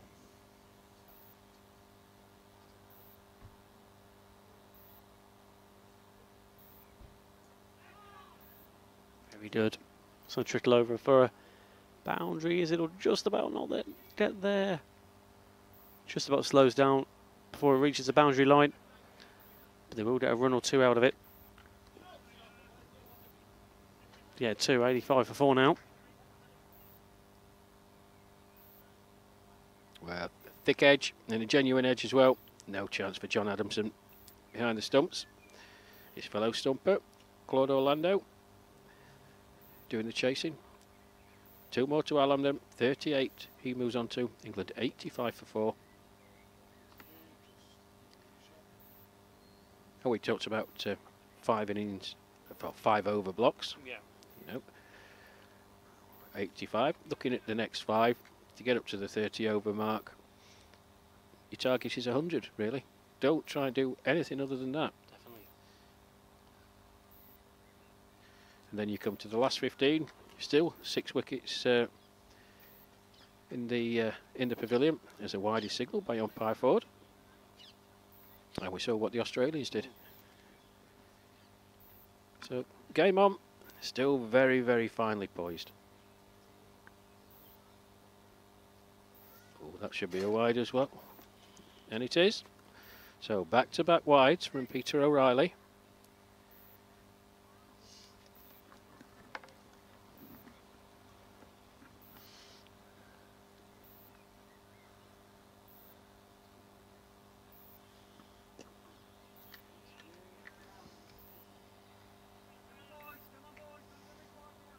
We can't actually see the scoreboard here, but as I just went to do a bit of camera work there for Benny, just gave me a little different slant on it, Rash. 118 required.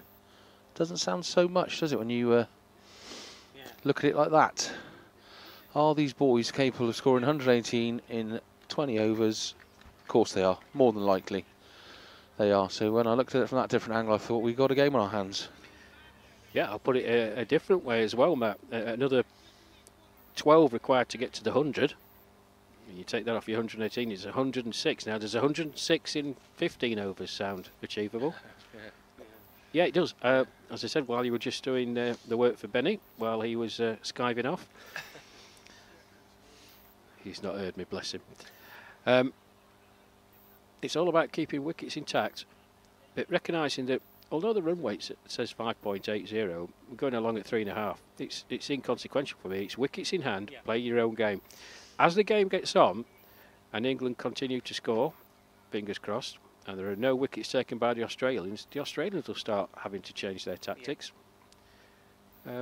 I think it's still, as I said, Matt, when you were away doing your camera work, finally poised. Yeah, couldn't agree more, Rash. And I think Lamb's just getting some sustenance there between overs. He obviously knows that energy is going to be required for this finale we're building up for, as O'Reilly, Peter Judd, sorry, at the far end. A lovely, beautiful shot through covers.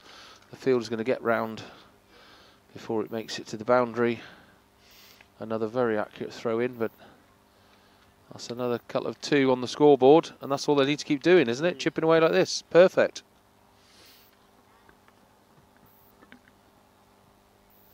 I think we said it yesterday, Matt, for those who were watching the Australia game against Northern 11. It's all about game management and recognising your situations. That's a nice single, just pushed, instant call. But that's good cricket. It's taking the ones, trying to turn the ones into twos with good effective running, trying to turn the twos into threes, but try and rotate the strike as much as you can, and when you get that bad ball, it's put it away. And suddenly, without very much effort, you're going at 7 or 8 and over. That puts the opposition on the back foot, because the skipper has to do something to negate you just taking those easy singles. If it does, it gives you the chance to play a more expansive shot into the deep because there's no one there. It's all about recognising your situations and playing to your strengths and abilities, really.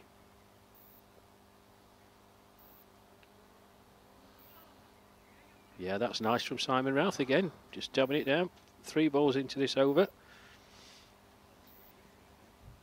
And both those 2 cheeky little singles, exactly what we saw the Northern 11 not do yesterday, when they needed to put the pressure on and up the run rate and run everything hard. They didn't have that in the locker, where those last 2 runs from this England Lions team is exactly what they need right now. Not risky, just clever cricket. Yeah, this is a really good test for both, the Lions and Australia. For Australia, this is their, the bid final test before they take on England over 60s at Littleborough on Monday. But for the Lions, this is the first of 3 really bid tests against Australia. Really good again. Just testing both sides out. These are 2 sides that are really, really at a good level of their game. It was great calling by the batsman there, sending Roth back to the non-striker's end. He thought that was gone and clear, and as calling should be done. Judd, that's another good cut shot, and he's just getting a little unlucky here, because everything he hits, Rash, is going to a fielder. It's almost a little bit unlucky. Well, the previous delivery, that was an excellent call. Graham Pavey, one of the best fielders in the world. I wouldn't be taking a single onto him. But that second one, nicely timed, but good bit of fielding. 25 gone here then. England 88 for 4 in their pursuit of 205. Well, there we go, Rash. 20 overs left. That's 120 balls in my maths. 1 run a ball. That's 208 runs. And we saw what happened at the end of the Australian innings, when things open up and you get the second string bowlers on, let's say.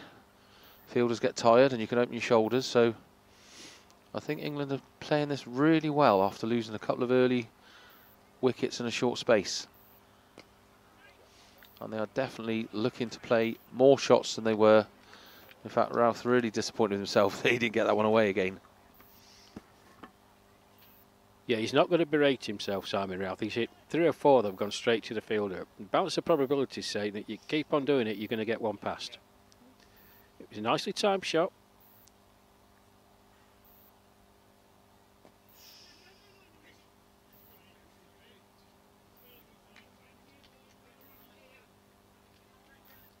It's easy for me to say, but what you've not got to do as a batsman is get anxious.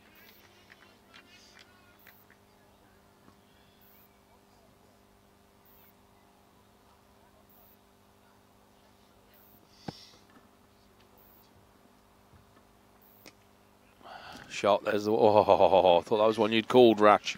I thought I'd got past him and found the boundary, but great fielding again. Yeah, I think that's Glenn Pearce.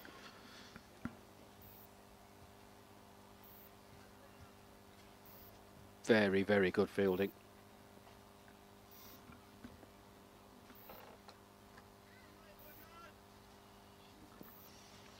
And as you were saying, Rash, don't get out cheaply, don't get out stupidly.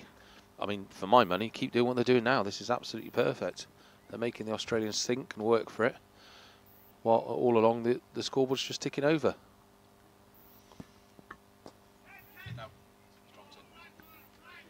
Good effort from Graham Pavey. He's in the air, just dropped in front of him. Yeah, every ball really is crucial. Hence the heroic fielding we're seeing from Australia at the moment. Trying to limit England if they can, but England doing well as well, really making them work hard.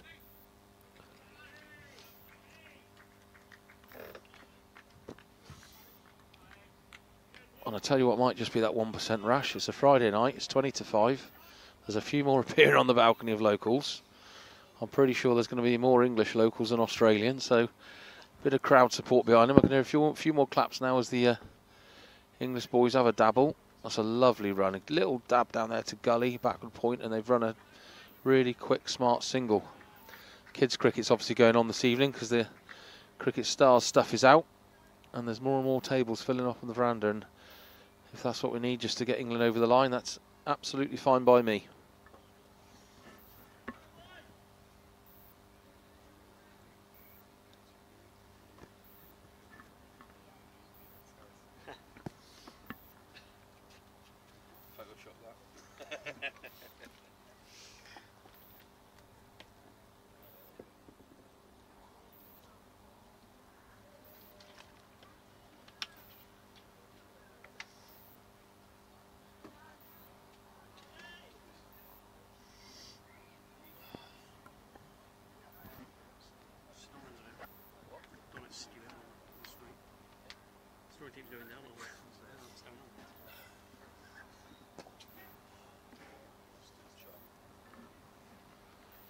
Okay, lovely drive from mid-off. Apologies at the moment, everybody watching. The score seems to be going down with each over, so we'll try and rectify that. For the scorers operating it at the moment, we've had a bit of not much luck with that. The scoreboard in the ground's not been working, and now the score's going down on screen for you there, guys. I do apologise for that. If only they knew the stress with Wi-Fi and internet connection and score, envy play we've had in the last couple of days. We've all done very well, Ivor, Benny, you two boys, to keep our cool and keep the show on the road. Yeah, we'll get this correct score to you in just a moment. Of course, they were at 86 for 4. And they should be a little bit over that at the moment. Just at the moment it reads 82. We'll just get an up-to-date score from Played Cricket for you in just a moment.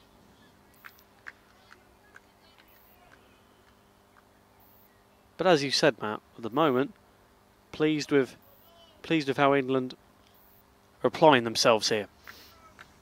Yeah, 100%. I think they're doing exactly what they need to do right now. You don't need to hit the panic button and start swinging at silly stuff. Alam's had a couple of goes at stuff that's available, which is what you want. He's had a 6 and a couple of 4s. But just take the clever singles, keep the fielders and batsmen guessing. And don't throw that wicket away cheaply or with anything silly.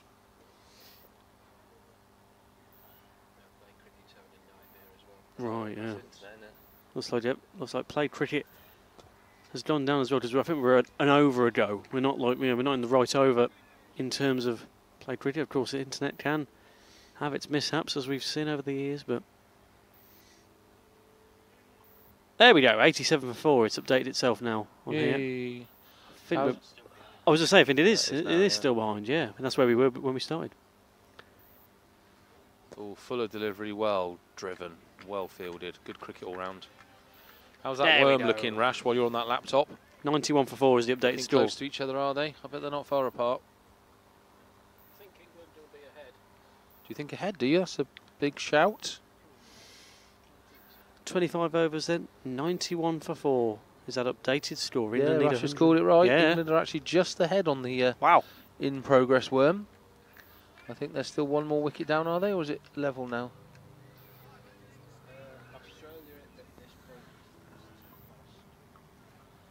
Alam and Ralph with a 50 partnership now. Yeah, we're two more wickets down, but we have, in fact, we are ahead on run rate and progress in the game. So the boys are doing a sterling job.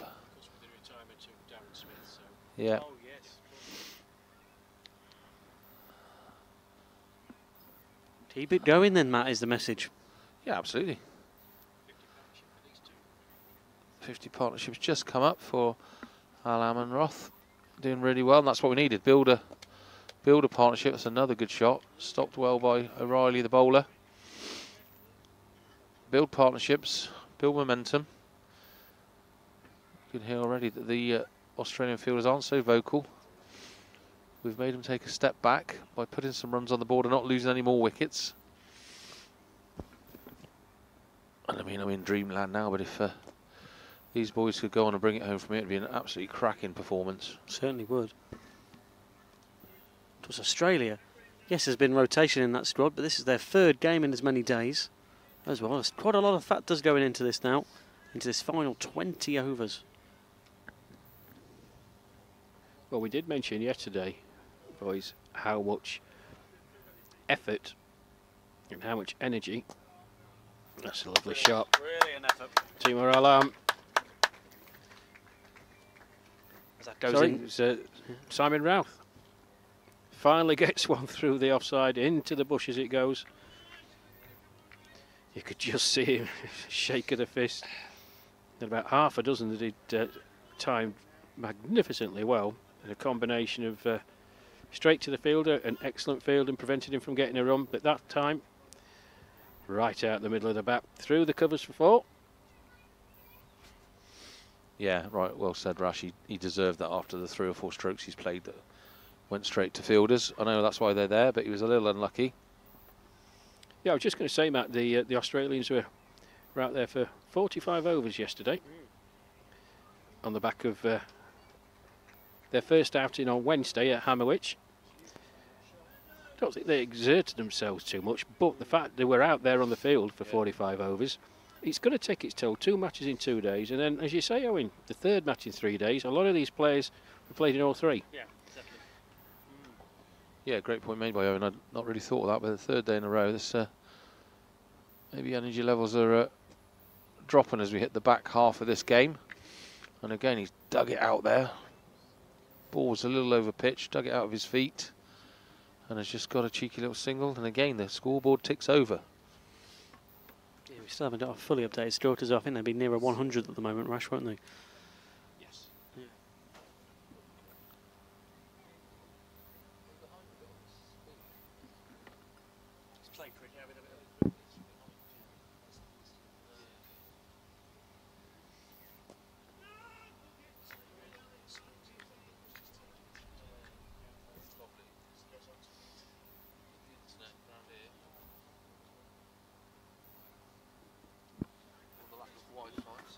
With 25 overs down. 91 for 4 on our screen, but we're pretty sure there's a couple more on the board. Internet issues continue to trouble us. Can we not send a carrier pigeon to Brycey and Dave Fisher? Young Owen, good lad. Young legs. Run, my boy, run. When you said carrier pigeon, you meant Owen. Go and run over to Dave Fisher. It's young legs. Young legs, Matt. Seasoned professionals as we don't get up. Sent Young'un, as I'd say, back home in Sheffield. There's Peter Judd, continuing from the far end then. Timo Alam on strike. Just goes backward, that was hurried him a bit. Hit back powerfully. Well, Peter Judd was interested for a minute. A quicker, flatter delivery. Got him going back in his crease.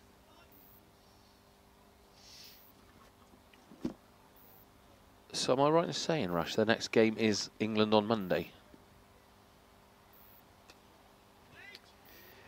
You're absolutely right, Matt, it is. So they've got a couple of rest days, which is important. I say I never even crossed the mind until Owen mentioned it, but yeah. 3 days in a row at this young age is going to take a toll on someone. You say some of them played all 3 games. So we've had an update from the young carrier pigeon. Lovely cut shot, backward a point there by Alam. It's gone for 4 runs. But it's 100, I know I saw that, 101 for 4.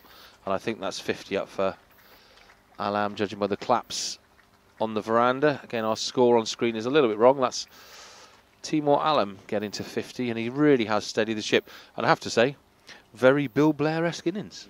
Came in when it was a bit rocky and done his job. He has, yet by nature he's a very, very explosive player. We saw that against Scotland. My first look at him a few weeks ago when he was batting with Graham Shaw. Some lusty blows in that innings. But together with Simon Routh, I don't think you can praise him highly enough. England were in a real pickle. Isn't it 40 odd for 4? Having made a decent enough start, 21 without loss, and then you just got bogged down. But it's a good fight back.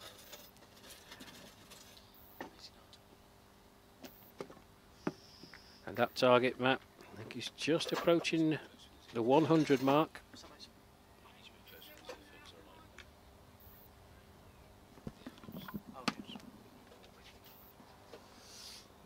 Yeah, 106 for 4. I just had a run round to the scoreboard. 89 to win then for England.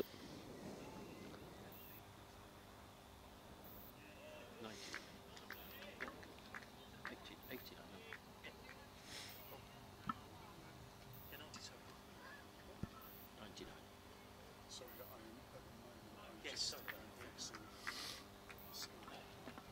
99 to win, I should say. Get an updated score to you as soon as we possibly can, but play cricket is having quite the shutdown. Well, we got drinks now, so that gives us all a chance to reboot. Well, very important drinks break this, boys. 15 overs to go. The target now, we believe, at just under 100. And we've seen in the past momentum. Well, it's definitely with England at this moment in time. The drinks breaks do funny things. We've seen the momentum shift completely after a drinks break. 107 for 4 then. 30 overs in. 15 to go. 98 more runs required. But a lot can happen in those 15 overs.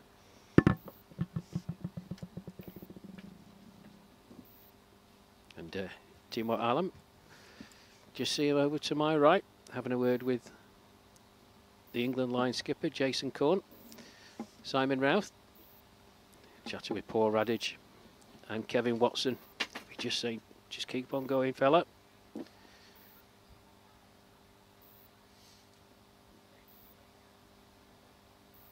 Just keep on doing what you're doing, as you said, Matt.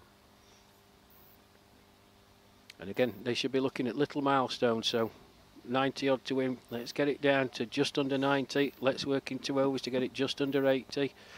You work on that basis. Got wickets in hand, got some stroke players. Keep at it, put the pressure on the Australian boys. You never know. Absolutely, and that's the correct attitude they should have as the Aussie boys are up for it, quick to down their drinks and get back to field positions. Pleased to see the England batsmen just taking a little bit more time, compose themselves. Big 15 overs for them here. We think with the technical problems we're having, we have 97 runs to get. As you see, the umpires are earning their squash. They obviously have a long day out there for 90 overs themselves, do a great job. And just a word on the umpires. Of course, we're talking about the Australian players, but Noel Ford, the Aussie umpire, standing for the 3rd day in a row. That's not easy, because he's out there for the full whack. So well done, Noel. He's an exceptionally nice fella as well. As is Barry Burns. Two top-notch umpires here, officiating today at Cheadle Hulme. And this match between the England Lions and Australia. And as Owen has said, it's the first of 3 meetings between these sides during the summer, sandwiched in between the Australian trips to Wales and Scotland and the 5 one-day internationals against England, which begin this coming Monday at Littleborough Cricket Club near Rochdale. If you're in the area, please come along. So we've gone analogue over here, Rash. These youngsters might not have heard of this, but Owen's used a paper and pen to mark down the overs. 97 required. He's going to score like the good old-fashioned way. It's a university education. You can't beat it. I don't care what they say. You can't beat it. All that education just to rely on pen and paper again, hey? I want my money back. That's 1 run, Owen. You missed the run already. Concentrate. If you're going to do it, concentrate. I'll be there. Ooh, that was an absolute snorter. I think that's just pitched at a perfect length and turned off the surface. Yeah, he knows it as well, Simon Rath. Don't berate yourself too much to be beaten by a ball like that. Oh, he's had another swing there. Had a proper nibble at that one. Just need to get back on track after that drinks break.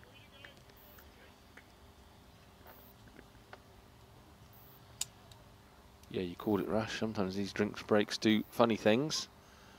Let's hope it doesn't to England or the weather. And there's an appeal there. Umpire not interested. It's gone behind the stumps. Keeper's missed it. There's a big chase down to the boundary and they've run 2.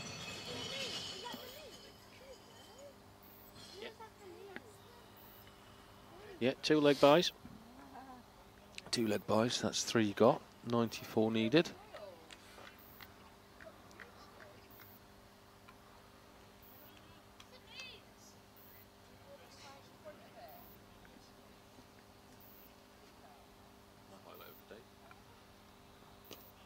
Good shot, back foot there from Ralph. Just pushing it into covers.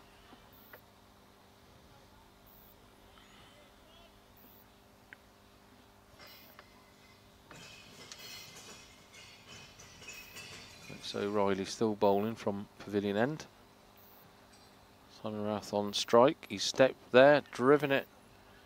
Oh, one field was missed it. He's going to make the boundary. It's run, it's nip and tuck. Yes, it's 4 runs. And the young cricket star fields it. Much to his delight. Wow. Jeff Patterson. It was hit firmly, but having got there, Jeff Patterson really should have made a better effort of stopping that. Graham Pavey was running around behind him, but he thought Patterson was going to stop it. He just checked his stride in the end with Patterson missing it. Went to the boundary for 4. 31 gone then. 114 for 4. Timor Allen 52 not out of 54. Simon Routh 17 of the same amount of deliveries, 54. 91 more runs required to win then. 14 overs to go.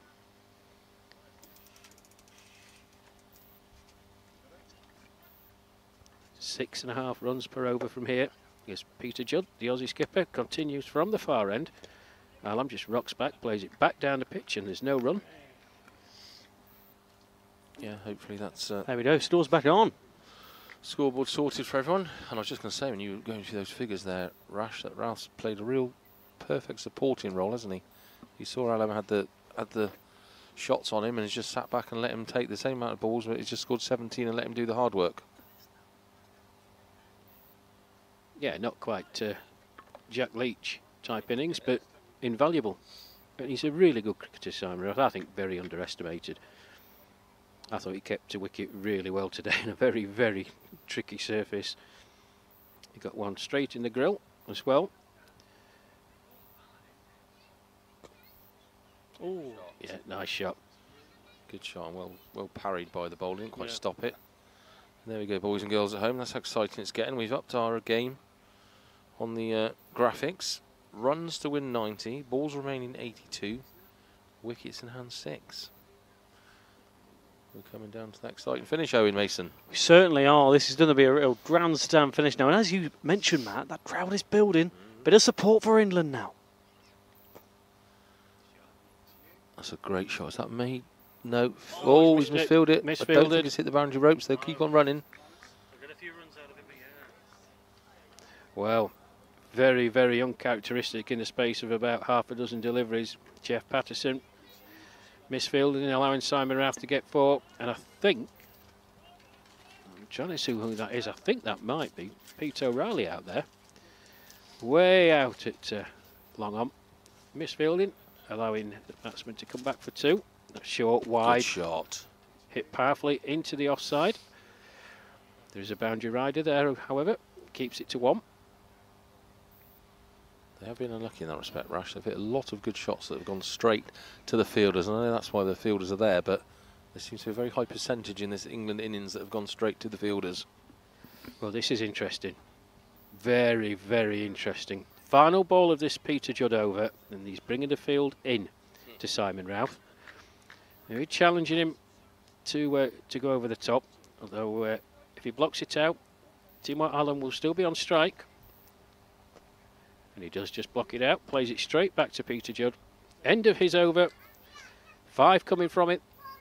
England 32 overs in, 119 for 4. Runs to win 86, balls remaining 78. They just keep ticking it off, which is just what we want. Was it Alex Ferguson? Are we allowed to say that on air? Was it Alex Ferguson? What? Squeaky bum time.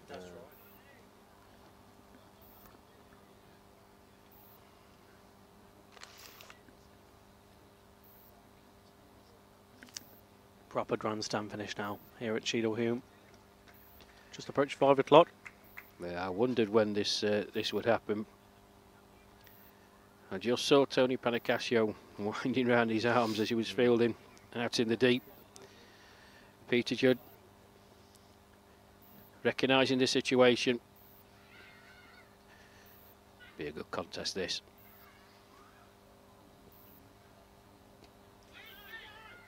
And does that now become a great decision by Judd? Because you were very surprised earlier, Rash, when he went off.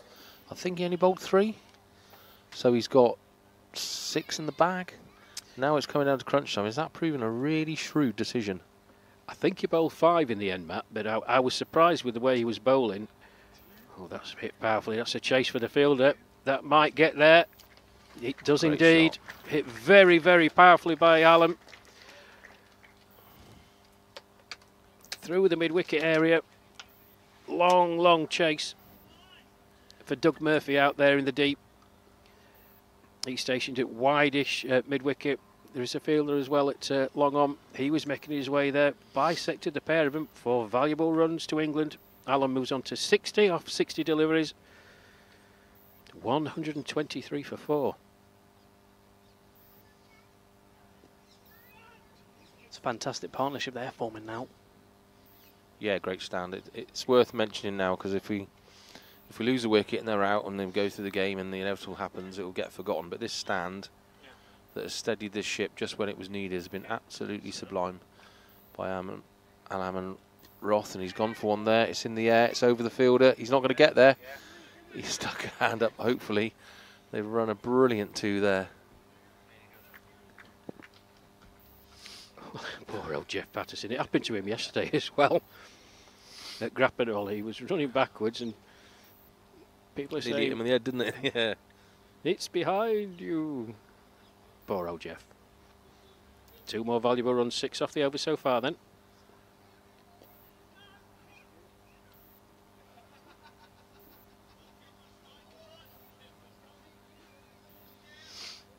And that's another landmark ticked off. 80 runs to win.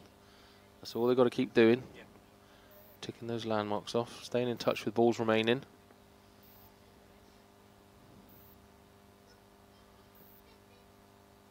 Oh, he's had a swing and a miss there. That's past the outside edge. Yeah, quicker and flatter Yeah, from Panicasio. A little bit lucky there, and you see on the replay, and it rose up. It's one of those that rose up again. A decent over for England, 6 off it. 33 gone, 125 for 4.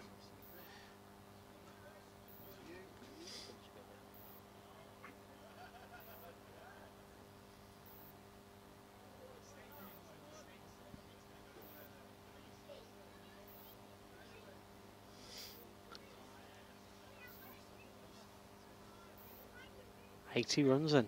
That's all that's needed for England. 12 overs left. It's going to be a very good finish. We keep saying that, but it's going to be a grandstand finish. And as these crowds keep forming, as you say, Friday night, Matt, what a lot of these cricket clubs really base themselves on, you know, cracking youth section coming through. And they're enjoying a bit of cricket as well, aren't they? Yeah, there's hardly a table to be had now at this Cheadle Hulme Cricket Club. 84 runs this partnership then.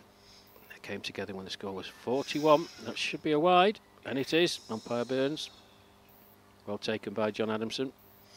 But 41 for 4 when these two came together. They pushed it on to 126 with that wide. 85 runs the partnership.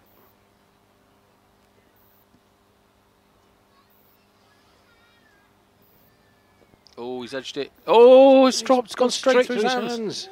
Darren Smith. Oh, he's fuming. That is a big mistake. That would have been huge at that time. Look at the replay. Went straight through. He was so bemused. He's looked down at his hand twice to wonder how that has gone through the mitts. I don't think we've seen anything like that, have we, today, Rash? Well, cover me in flour and bake me for 40 minutes. I have never seen Darren Smith do that. That's unbelievable. Not being funny, Rash. You'd take longer than 40 minutes in the oven. I cannot believe what I've just seen. I know, that was straight at him as well. And they are opening up now, aren't they, these England boys? They're having a good old swing. That went straight through his mitts. Such a reliable fielder for the 2 days we watched him. Well, how costly will that be for Australia? Time will tell, but I've seen Darren Smith take some blinding catches. I cannot believe that he's missed it. Straight at him. He's still explaining to his teammates now that it's gone through his hands.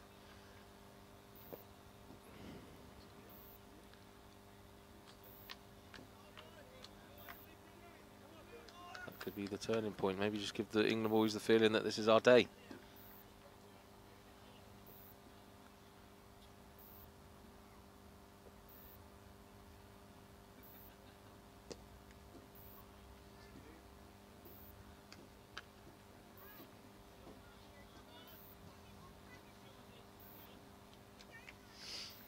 Over 167 people on the live stream tuning in now. They know it's a grandstand finish.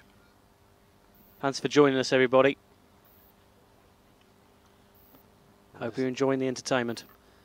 And this is going to be a grandstand finish. These boys keep this going. It's 77 runs to win, 67 balls remaining. Judd charges in from the far end. Cut shot, that is beautiful. I don't think he's stopping that, is he? He's had a good old dive at it, and it's gone. And again, it's Darren Smith. He's not having a good 5 minutes, is he? Got a hand to that, but it still went over the boundary. But well done, Simon Routh. They played a couple of shots in that over straight to the fielders in the covers, but that one just offered him a bit more width. Good technique, and despite a valiant attempt by Darren Smith out there in the deep, went over the boundary. 7 runs from that over then. England move on to 132 for 4. 34 overs gone. 9 to go. 205 the target. I might need to get my pills out. Yeah, 73 to win.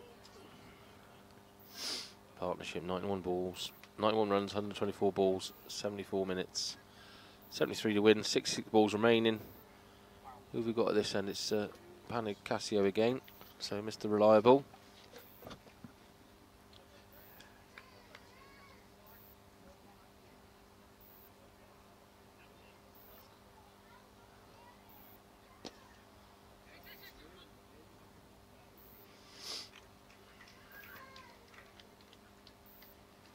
Now it's gone quiet out there in the field, hasn't it, Rash? There's not so much cheering and hollering and clapping. Yeah.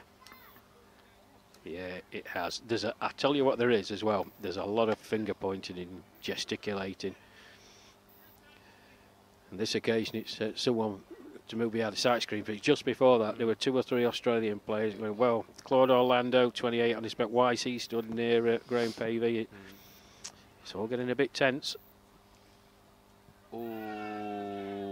A very, very optimistic appeal for LBW. Down the wicket, wasn't he? You see from the replay now. Well, foot down. Simon Routh is about 8'7". I mean, he's a quarter of the way down the pitch, for goodness sake. Him on the knee roll as well, so very, very optimistic.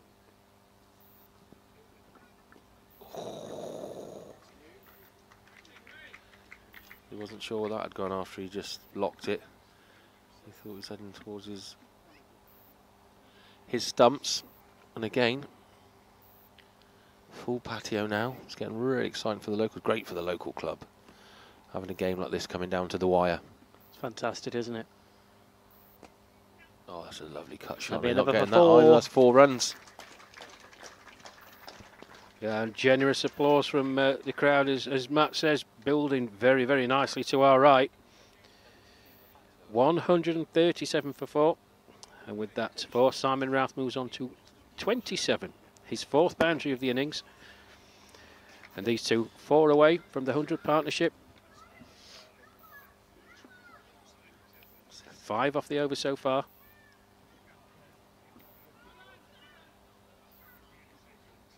Umar Aslam, thank you so much for the positive feedback. It's always great to hear. Commentary's always easier when Rash is helping us along. And with another cracker of a game. He said it was going to be a cracker this morning, Rash. You weren't wrong. It really is. 68 needed, 61 balls. Oh, that might be a wide. Ooh. Oh, really? We've seen them given today. Close. Oh. It wasn't Rath. He's staring him down there, isn't he? He's still on about it now. He's giving him the Kent stare, Routhie. Benny's just going to give us that shot we were after now. If you just have a look at this, guys and girls, that's an absolute full clubhouse. Patio full. Beers are flowing. I think the hot dogs are just getting warmed up. What a cracking sight for English club cricket, Rash, eh? Yeah, it's brilliant. It's I know a lot of the local community here, because you've got the All-Stars and Dynamos that are on straight after us. But nevertheless, they're here, down early, enjoying a gargle or two. What we don't need now is rain. See a couple of spots of rain then. So, 10 to go, folks. 68 required off the 60 deliveries. And this is where the wides and no balls really do start telling. You've got to be on it, but it puts immense pressure on you. As we saw at the end of the Australia batting innings, Kevin Watson, you're just trying to get the ball in the right place. And, you know, you miss by the smallest of margins. You turn around and see the umpire's outstretched arms, and it's, oh my goodness. It's only 1 to the total, but it's the fact that it's an extra ball. Oh, it's beautifully struck into the deep. Just the one, though. Alam again, and then the chat just saying hopefully he's not out at the end of the game. Yeah, we're all hoping that, because I think if that happens, it's an England win, isn't it, Rash? If Alam's still there at the end of play.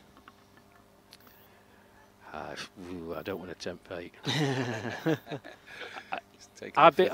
Listen, I've been impressed with him. This is the second time I've seen him live. I saw him up in the northeast when he played against Scotland, and him and Graham Shaw batted really, really well. I know he'd been talked about for a few years, But such is the depth of English cricket and the talent we have, hadn't really got an opportunity. But with the setup now with the Lions, this is exactly why the Lions were set up. Those people who've been on the fringes, have played consistently well, and I think he's Buckinghamshire, is Timor. He's been given his opportunity. That's a lovely shot by Ralph. There's runs there. Is it just a one? It is. Beautifully fielded, picked up and thrown in again by the Australian field, and another run on the board though. Yeah, New Bradwell Cricket Club, Timor's home club. I'm sure they'll be tuning in, giving him all the support and well wishes that they can, as the score moves on to 139 for 4 then. 66 more runs required. As Peter Judd comes in again from that far end. Alam just plays it out into the covers. Tony Panicasio does the fielding. There's no run. 2 off the over so far then. The required run rate. It's over 7 for the first time. 7.1. Yeah, Harshana, definitely match winning partnership if they stay till the end, and that's dabbed down lovely again by Alam, just down to. Like you said, Matt, they steadied the ship, didn't they? Alam and Ralph. It looked like this game could have really slipped away from him, and those 2 wickets within 2 balls of each other. Like that's when you needed that steady partnership. 66 from Alam from 69 deliveries. And Ralph slowly sitting away at 28 now. And that's the 100 partnership up between these two. Fantastic. Very, very well battered. Came together, England in a deep hole at 41 for 4. They progressed it to 141 for 4. 136 balls in 81 minutes. Well done to Simon Routh and Timor Alam. 141 for 4 then. 36 gone. And they do just have to up it a little bit. That gap is 10 between runs and balls, so they're going to need a couple of boundaries along the way, but certainly no need to hit the panic button yet. We're exactly where we'd want to be, I'd hesitate to guess. I fancy Tony Panicasio. He was certainly going to bowl this over. That'll take him to 8, but I reckon Bill Blair's going to be called back very, very soon. We'll see how this Panicasio over, no pun intended, pans out. Oh, that's one down the leg side. There's runs there. It's a long, long chase for Darren Smith. 2 run already, and they're going to chance a 3rd. No, they're not. We'll wait for the umpire's signal. 2 byes. 2 more valuable runs to the total then. 143 for 4. Yeah, I forgot Blair was taken off before using his quota, and he was certainly lively when he bowled. And when it comes to crunch time, you bring on your best. You certainly do. And the delivery got Paul Radish out. Ooh, another inside edge. Well, you don't care how you get him, as long as you get him. But the delivery ball to Paul Radish, yes, Paul will be a bit disappointed playing back in his crease, but it was quick. For this level, he can still fire it down, Bill Blair. Off his full run up today, of course.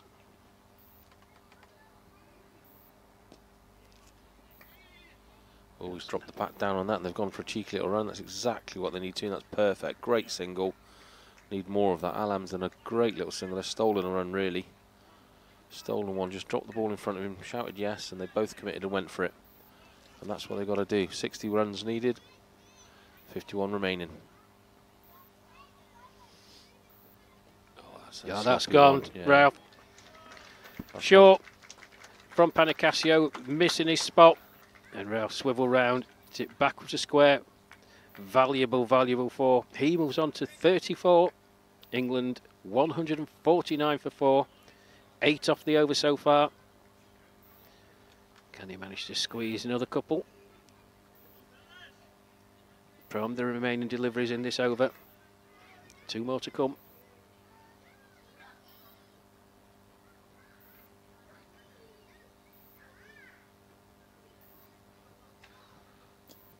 was over pitch as well. Driven straight past the bowler. Long on's coming in for it. Going to retrieve it. It was over pitch, and that boundary that Russ scored the ball before was just one of those we needed. And now sets runs to win 55 now, sorry. Ball's remaining 49, so they've closed the gap. Keep it going, boys. And the 150. Brought up with that single down the ground. Oh, he's had a swing at that, didn't quite get it. Yeah, it was in two minds, Alan. Tony Panicasio just one up. He was eyeing long on. I think sensibly in the circumstances, checked his shot, just played it back down the pitch, but the end of another over them, 37 gone. 8 to go here. England 150 for 4, 55 more runs required.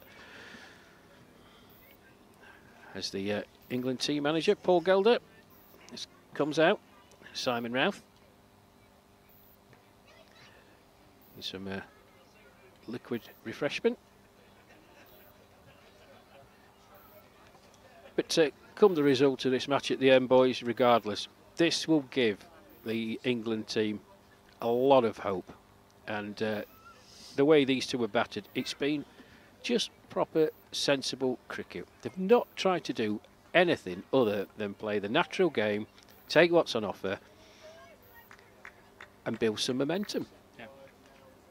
Certainly, Rash. Got another comment from Umar Aslam. Big shout out to my uncle Timur Alam, hoping for a red inker for him today. Umar, thank you very much for that. And he's having a cracking day of it, isn't he? Timur Alam, 67 off 71, 35 off 70. We keep saying about Simon Routh, he's ticking away, isn't he? Towards his half century. Yeah, like I said earlier, I think he's done a cracking supporting role. He's actually faced more balls than Alam now. He's on 35, Alam's 67, so his strike rate's nowhere near. But in that midsection when Alam was just cutting a few boundaries, he just sat back, let him do his thing. You could see he was feeling it. And exactly how partnerships work. He's just done what he needed to, and he's put Alam on strike now as Judd comes in again. He's cut another one. Surprised they haven't moved the fielder up there. They're getting a lot of runs in that cut position, the England batsmen, all day. And Judd's gone for 2 from his first 2 balls. We need a little bit more than a runner ball. I think what they're going to try and do is, if Peter Judd's going to bowl that line, he's going to have to have a bit more protection on that offside. But he's moving Tony Panicasio to orthodox point. But Darren Smith, I think it's out there, is on the point boundary. They're basically in a direct line, and you've got a man short third, but a massive gap on the offside. You've got deep extra cover and a man at orthodox mid-off. So if Peter Judd is going to bowl that line, which it seems he is, he's looking at Tony Panicasio and the man at short third man in catching positions, but a huge gap on the offside if Simon Routh can exploit it. And that's a better delivery from Judd. Fuller forcing Routh to play an orthodox backward defensive shot. Valuable dot ball. 152 for 4 then. Yeah, and just for the boys on the team, we've hit 202 live followers watching us as we speak, so that's good for the commentators, the cameraman and the crew. Finally getting some following, and why not? It's looking like a really exciting finish here. Cheadle Hulme Cricket Club. It's 53 to win, 45 balls remaining. There's a little bit of tension around the ground. The locals are waiting here for the All-Stars to start. Got their glasses charged, and I'm sure most of them hoping for an England Lions result here. Oh, that's well left. He left that so late. Again, a bit unlucky to go straight to the fielder there. He left it really late and cut it backwards and straight to the fielder. Was it Smith there? It was, but that's why he was moved particularly to that point. That's what Peter Judd wants Simon Routh to do. Play it late and maybe uppishly. Judge coming in again from the far end. Wide. Yeah, the leg side, wasn't it? It was a lovely length, but he's just let it go down the leg side, and it's a wide. We'll take them all day long at the moment, the England Lions. Well, with that extra ball, England need to capitalise on this now. Can Simon Routh manage to find a boundary?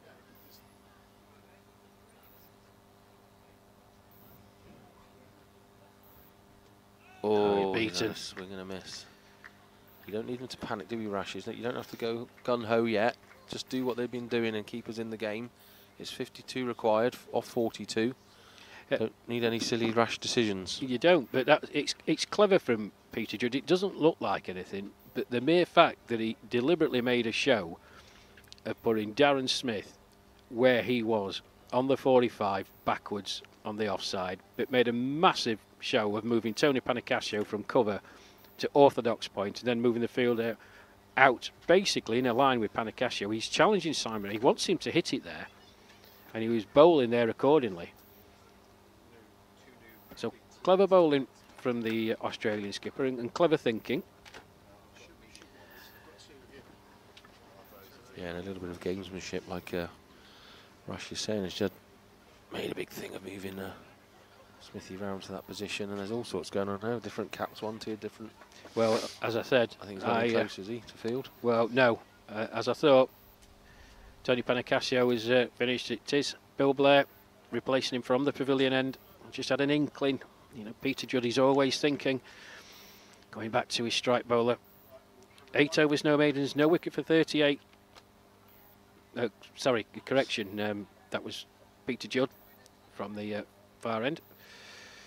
Panicascio 8 overs, 2 maidens, 1 for 24. So he's got 1 left in his locker. Peter Judd's got 1 left in his locker. But he brings on his strike bowler, Bill Blair. Very good opening spell from him. And I still think he's operating with that 7-2 field.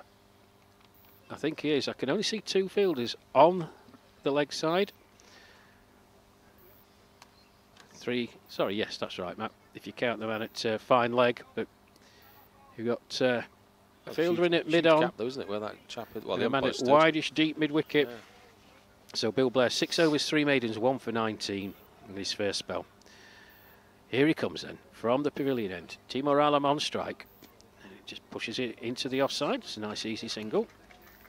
And there's literally nobody stood from fine leg right round to deep mid-wicket on the leg side. So skipper here really backing his main bowler, Bullet Train Blair.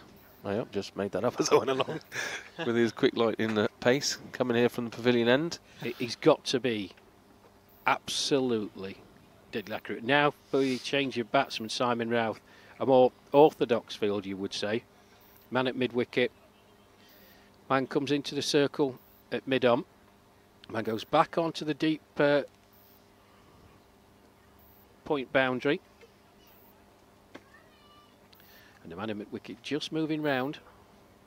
So a wideish mid-wicket. Nobody at square leg. The man at fine leg. So from fine leg through to mid-wicket, nobody at home. Bill Blair has got to be absolutely on point. Yeah, that's a massive gap. I mean, it's easier said than done, but you'd be trying to whip anything into that leg side area. Huge gap with a square leg umpire's position. He's driven it out here to covers. He's gone for an early run. Ooh.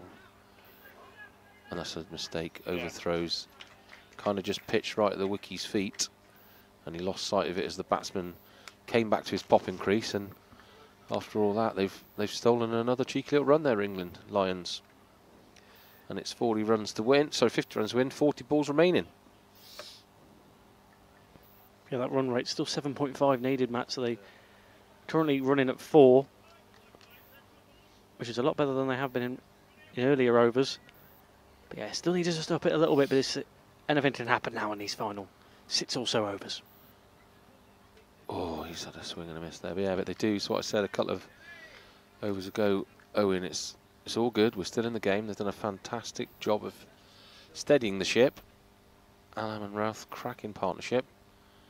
But they do have to just up it a little bit. And that is not easy when Mr. Blair is charging from the pavilion towards you and throwing that ball at you 22 yards away. In a preferred sort of way, I think Timor Alam would prefer this. Just like the ball to come onto the bat, and Bill Blair's pace, it's certainly going to come onto the bat even on this pitch.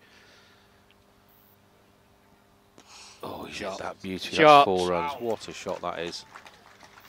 Hey, does it say something about his mentality that he didn't go get a helmet like Ruff did as soon as the bowling was changed? He just happy with his cap on and kind of says he's a little bit confident, doesn't it?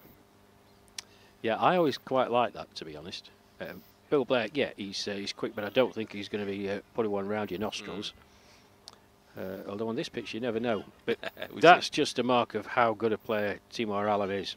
Stood tall, just a tiny bit of width offered by Bill Blair, but that was crunched. And the man only had to move about 5 yards to his left, out there in the deep on the offside. Never moved. And Oh, another that's great another shot. one. That's That is rinse and repeat. Exactly the same place. Glenn Pearce, he literally has 5 yards to move on the left-hand side of him, and the ball's gone past him. It's back-to-back boundaries then. 10 from the over so far. 1 ball to go. 163 for 4 with those back-to-back boundaries. Timor Allen moves on to 77 from 76 deliveries. He's 9th for to go along with 2 sixes. Oh dear. Get me them pills, Matt. And that is by far the biggest runs scored off a Blair over today. As he tries it again, just a little bit more defensive. They've gone for a cheeky run. He's gone bowler's end, and Alam's put the bat down. And yes, the backup fielder has stopped it. But there's another run there. That over's gone for 11, which will do the cause no harm at all.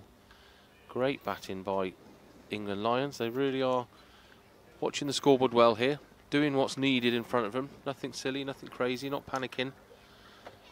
And if that's updated, it's 41 runs to win. 36 balls remaining, which I think is right, because that is 6 overs, which is what we have left. And as Rash said, we had a change at this end. I just wonder, looking like a change at the other end, with the skipper coming together. Yeah, I think Peter Judd is going to bowl out, Matt. Yeah. I thought for a minute he was just in conversation with Stuart Ridge, and I think Stuart Ridge is going to replace him from the far end once he's completed. I fancy Bill Blair. He's going to continue from the pavilion end, but I've got a sneaky feeling it's going to be Stuart Ridge. I think they bowled the same at the start, did they? 2 left, Blair and Ridge. Obviously Ridge will have 3 now, because Blair's just had 1. So that gives us 5 overs, and this one the 6. Oh, that's a good shot down into the ground, didn't quite get it away. My maths is right, that's probably how it's going to play out, isn't it? Blair at this end for 2 and Ridge at the other end for 3. Yeah. I would have said so. Unless, I mean, Tony Panicasio's still got one up his sleeve, hasn't he? Yeah, and you'd be surprised if he didn't use all his 9 overs with his pedigree. So Judd comes in for his last. Ooh, great glove work again. Don't think we've got the replay of that, but that was lightning quick with his gloves. Yeah, shake to the head from the umpire, wasn't it? But my goodness, I mean, we need a few. Yeah. We need a few more like that from Timor Allen. Those back-to-back boundaries that we saw, a few more like that, and those final few overs will be very, very close indeed. So rare mistake from Allen as he flashed at it and didn't get it. They've gone for a run then. I think the fielder's gone to the wrong end there. He has gone to the wrong end. Allen was nowhere near his popping crease at the bowler's end, and he's hoyed it into the wicket-keeper's end. I think if they'd gone to the other end, he'd be struggling. 100%, but another great cheeky little single. This is the running we haven't seen. Certainly at Grappan Hall yesterday, Handsworth Sunday.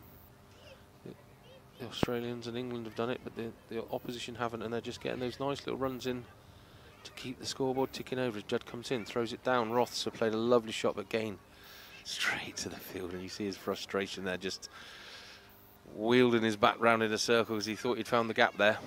Yeah, but he's eyeballing Tony Panicasio and Darren Smith.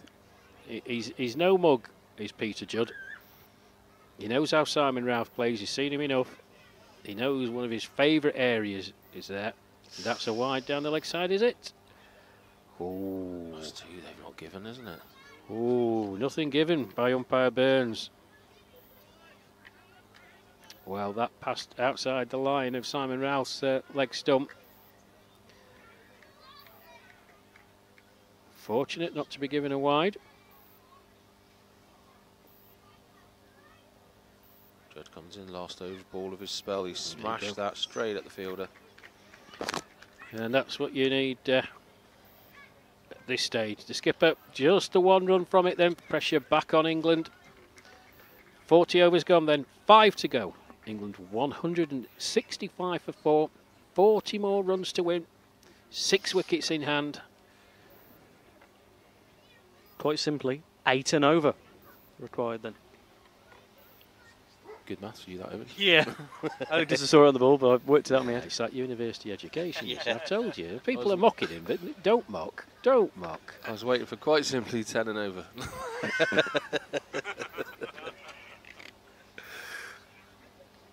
So that was one off that over. So it's good bowling, Judd. Pressure situation. Kind of made up for the 11 that Blair gave away last over, and I'm sure he won't be happy about that. Hands on his hip at the pavilion end. Well, as I said, pace on. Most batsmen prefer it. You're certainly going to get pace on with Bill Blair. Now, Glenn Pearce, he's moving to my left, and he's going to the exact spot where Timur Alam hit Bill Blair for consecutive boundaries in the last over. But that does leave a big, big gap on that leg side. He's backing himself, Bill Blair, to bowl in and around off stump. He's got the cover out in the deep on the offside, but if he just strays anywhere middle and leg, Timur Alam has got the freedom of Cheadle Hulme Cricket Club, because, as Matt said, a fine leg and then a deep, wide-ish mid-wicket.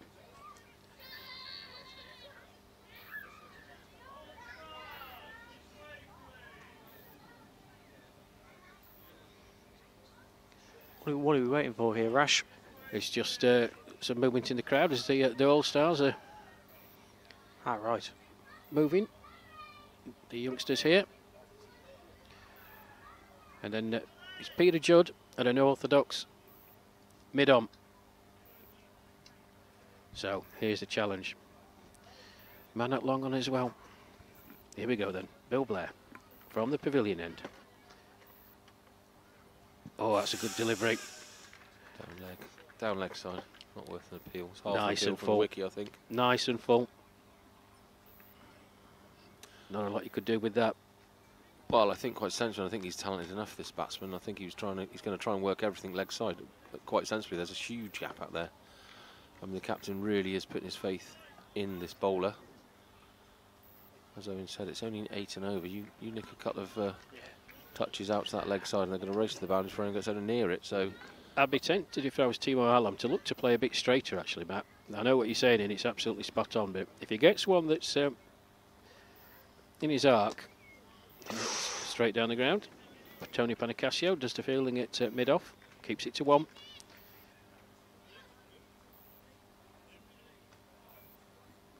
I just think you can't turn a gift down like that from a fine leg to wide mid-wicket, deep mid-wicket. There's 30 yards, 40 yards of space. You've just got to get something on it, and it's going to race away. Yeah, you've got to be bold, haven't you? Because Bill Blair's going to be sticking it in or around off stump, so you either have to go across your stumps and manufacture a shot, or hope that he drifts one there so you can just whip it away. And that's what Simon Ralph tried to do. I think it wrapped him on the pad. Wait for umpire forward. But I must have come off the bat. Forget 8 and over is not an easy task, especially against this batting line-up, Owen. You know, they miss a couple of balls and it pops up to 9 and 10, and you've got to go chasing then, and it makes the job a lot harder. Yeah, it certainly does, Matt. Now, it's very intriguing as we enter these final few overs. You wouldn't want to put any money on it. I think it's too close, just about too close to call. I mean, in a few overs' time, we'll be able to see. Yeah, there's movement behind the sight screens at the pavilion end. So yeah, quite a substantial crowd building here. Just distracting Timur Alam. He's well entitled to wait for them to move, and there's still continued movement. I think they're being cleared now by a local club official. Well done, sir. By the child snatcher, he sat him away. Gone. So Blair comes in, pavilion end. Alam on strike. He's nicked it to that leg side. Now they've got to run hard. No, Alam's just trotted through. Yeah, That's not good particularly good cricket. No. The fielder out there had to make a lot of ground up and produce an accurate throw. We've talked about it before. He's got to run that first one hard. At least give yourself the chance of running 2. Yeah, Doug Murphy out there, I think that was 2 all day long. Well, 2s aren't going to get you there. Need a boundary.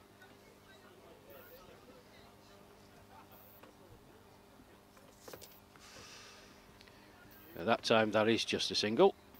It's hit firmly out to Doug Murphy. That's a good arm, good throw. So, Alan, what have you got? Can you find a boundary? As Peter O'Reilly trots out to his position at long on. Peter Judd, shortish at mid on. Doug Murphy out in the deep. Wideish mid wicket, man at fine leg. In comes Blair.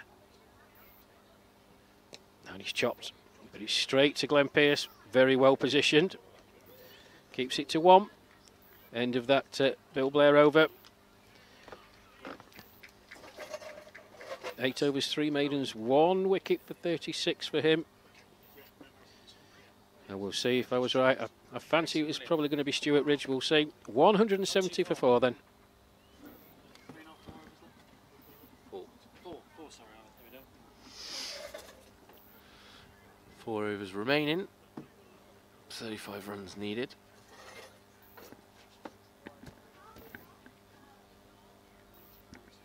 Still don't want to get that run rate climbing high, and Ooh. and I was having to stretch out a bit of cramp in the hamstrings, I feel. He's got a really sweaty old brain. He's worked hard, mind. He's on 82, so he's done absolutely fantastic well. That's way above any other batsman this innings, and like we've talked about, he really did come in when they were under the cosh. A few early wickets gone, not a lot of runs on the board, and England needed someone to step up to the plate and be counted, and Timo Alam's done that today. He's going to be facing here the bowler, and he's come back on to bowl here is Stuart Ridge. Yeah, I saw Stuart. Well, Peter Judd had a word with him a couple of overs ago and was giving him the get loose sign, and I think it's a sensible decision. He bowled in tandem with Bill Blair. Very, very good opening spell. 6 overs, 2 maidens, 1 for 16 from that far end. Matt, you were very impressed with him. Yeah, they were really good. It's a big difference now. End of the afternoon though for starting it. Like we said, this is the 3rd day in a row. Yeah. These boys have played 45 overs, so they'll be feeling it now, Owen. Yeah, they certainly will, won't they? Another square shot. First fielder misses it, and it's cramping up there. Alam is hobbling down that pitch. We don't want to see that. Then they're going to be needing to run and nick a few runs. He's holding that left leg of his, obviously giving him some stick. Well, I've seen Simon Routh play a shot a few times, and he sort of takes a step down the wicket and tries to flick it over mid-wicket. Now, mid-wicket has been brought in. Claude Orlando is just about 10 yards in from the 30-metre circle. Let's see if Simon Routh has spotted it. Now he goes the other way, but straight to the fielder. Again, straight to the field. I mean, you've got to say good placements by the skipper, but we do seem to, Lions have seemed to be quite unlucky with finding the fielders when they've hit those good shots today. And Ridges bowled 2-1 run, and this is what I meant. You've got to keep the scoreboard ticking over. Do with the boundary about now for the England Lions. And there was a great shot again, stopped by the stumps at the other end of the wicket. That's very unlucky for Roth on bat there. At the pavilion end, Stuart Ridge is charging in from the far end. As we see the umpire rearranging the stumps, Ridge turns at the sawdust. As you see on your screens, cloudy all day up here. He charges in for his 4th delivery. Oh, really, really full delivery, and Ralph did well just to block that just before the stumps. They ran a really, really good single there. I fancy Timur Alam is going to eye up that leg side.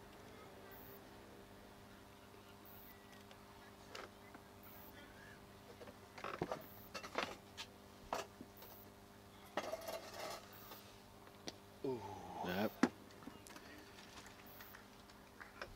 Not really giving him any width at all, really, to swing through.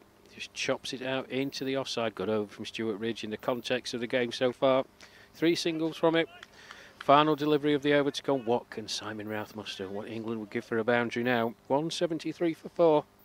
205 the target. Oh, he's gone for it. Yeah, slight misfield by the skipper, Peter Judd. Out square leg. Allows Simon Routh to take a single off the last ball of that Stuart Ridge over. 42 overs gone then.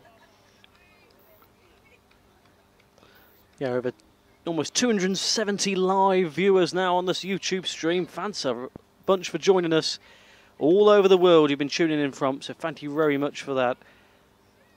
Tuning into a very entertaining game between Australia and the England Lions on this Friday evening. And just for a moment, we've got a spare moment to just thank our sponsors up for the England Cities team.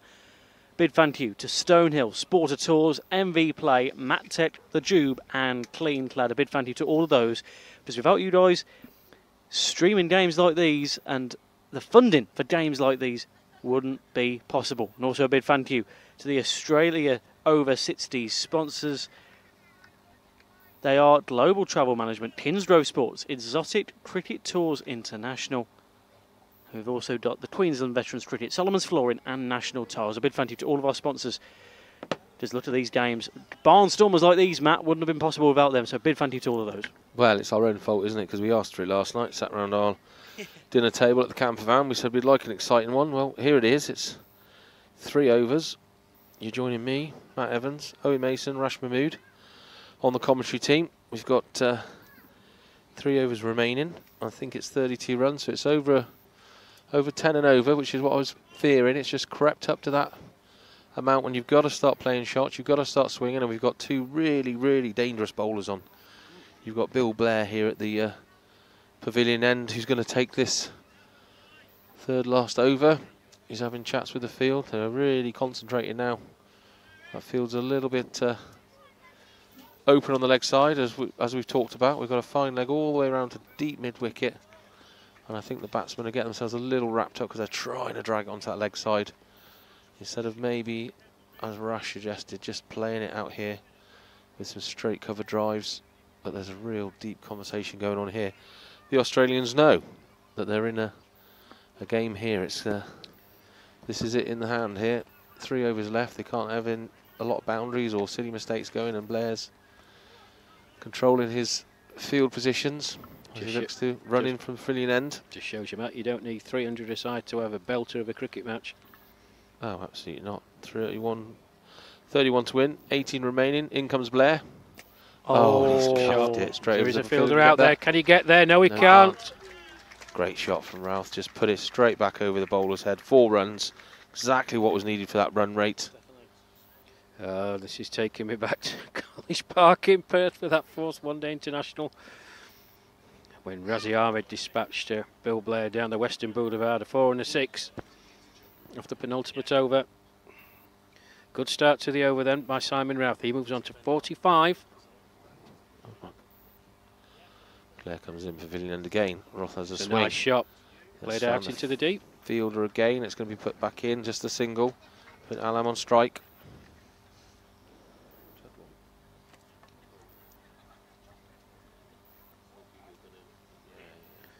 This partnership now worth 137.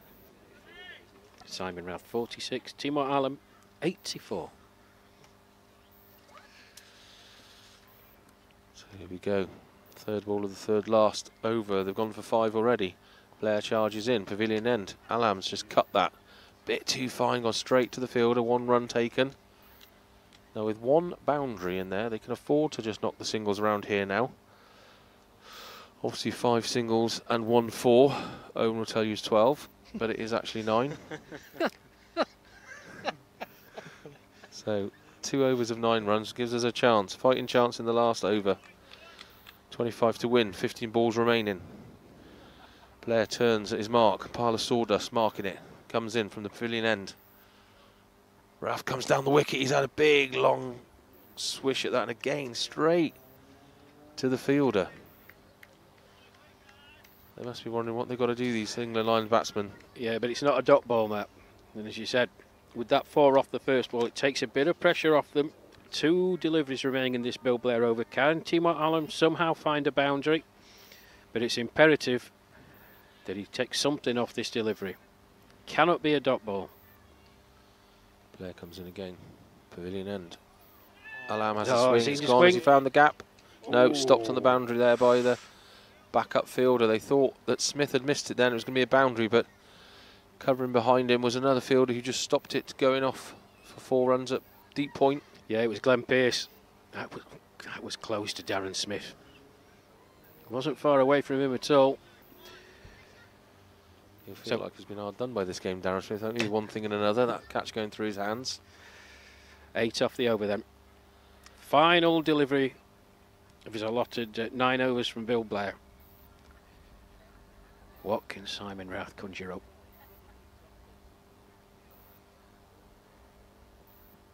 That's full toss. He's got away with it, Bill Blair. Straight out to Tony Panicasio.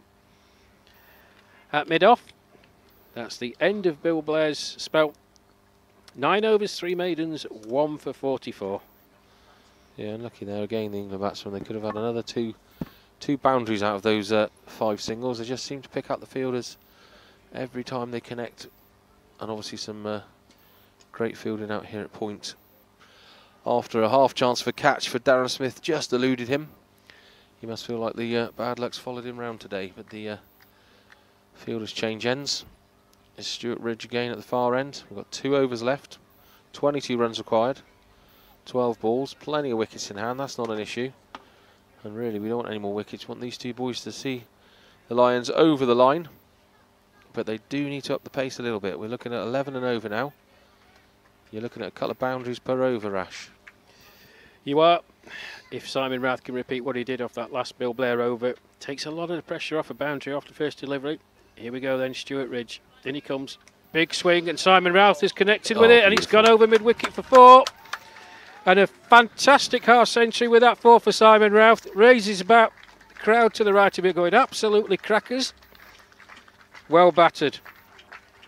It's been the perfect 4 for Timo Hallam, and at one point there was about 40 odd runs between them. Simon Routh 52 not out. 7 fours in that, 93 balls. He's done exactly what he did in the previous Bill Blair over. So pressure back on Australia. 187 for 4. Few of them then needed, Matt. You know, maybe a sits in there as well if they can get it, but it's a few of them needed. It's going to be a fascinating final few balls now, isn't it? Well, sorry, back, go on. Yeah, and that's the flip side of it, isn't it? They've just 1 over where they can knock 2, 3 or 4 boundaries. Yeah. A 6 and 2 fours in here. And it puts the run rate to bed and they can just tick away to the winning total. But as you know, with that comes a risk. And he's had a little swipe there, and Rash has pointed out they've moved Darren Smith exactly to the place where Ralph likes to play it, looking for a catch or at least stop the boundary, and his exact shot he played was trying to cut it down to that 3rd man area, and he's missed it and gone straight to the wicketkeeper's glove. So no doubt he's going to try that again. Stuart Ridge comes in from the far end. Roth on strike. Has a swing. He's top edged it. It's gone up in the air. Someone's going to get that. There's 3 fielders. It's dropped amongst them all. They've got to run 2. Got to run 2. Got to run 2. No, turn back. I'd have been running 2 all day long there, Rash. Goodness me. Well, there were 3 players converging on that. An almighty swing from Simon Routh. Top edge. Up into the air. Yes, possibly. I think I would have tried for the 2 as well. But they scored off it. What can Alarm do here? Ridge comes in far side. He's had a swing himself. That's 2 in the over. And that's what we don't need. Dot balls, exactly. No dot balls needed. They need to get it to somewhere like 12 off the last over, I fancy. Simon Routh, no stranger to this. You know, that 4th one-day international, I keep going on about it, but please go and see it, folks, on YouTube. It was an unbelievable finish. 51 required off the final 5 overs. Razi Ahmed and Simon Routh, and they got there. Oh, it's a full toss. He's very lucky to get away with it. He's going to have to hurry. Oh, misfield from Graham Pavey. He's dropped it. There was definitely a chance of a shot at the stumps there. It's not Graham Pavey. It's Blair. It's Bill Blair. Alan was running to the bowler's end and he was miles out. If Blair had picked that up and shied it in, he would have been run out without a doubt. 1 ball remaining. 6 off the over. They need a boundary. Not going to get it from that. But Rouse on strike, and I fancy in the moment with that little niggle in his leg, Alan suffering from cramp, that Rouse probably the more informed batsman now. And we're down to the last over 15 runs needed. I don't think we've had more than one boundary off and over for quite some time. So the Lions up against it, and it comes down to your man, I fear, Panicasino, yeah. Panicasio is going to do it. Yeah, that's why you saved it. You called it. Yeah, he was deep in discussion with. I mean, I've watched Australia quite a lot. They had a discussion a few overs ago, and I just thought that the way it was going, brought back Bill Blair to try and eke out a wicket. That didn't happen. Obviously, Stuart Ridge had to come on from the other end, with Peter Judd having bowled out. It just left one, and it was a question of which end Tony Panicasio was going to bowl it from. It's going to be from the pavilion end. He's had a long discussion with Peter Judd. Now, Australia just doing a bit of tinkering with the field. I don't think you're going to get much on the leg side from Tony Panicasio. Well, you've got this close, Rash. There's no point not going for it, is there? You've come back from 4 early wickets down, looking like it was going to be a bit of a disaster. These two batsmen have done an absolutely fantastic job. And now 15 needed off this over. Yeah, 1 over, 15 runs. You've got to go for it. Ralph's got it in the locker. He showed us a couple of fantastic shots today.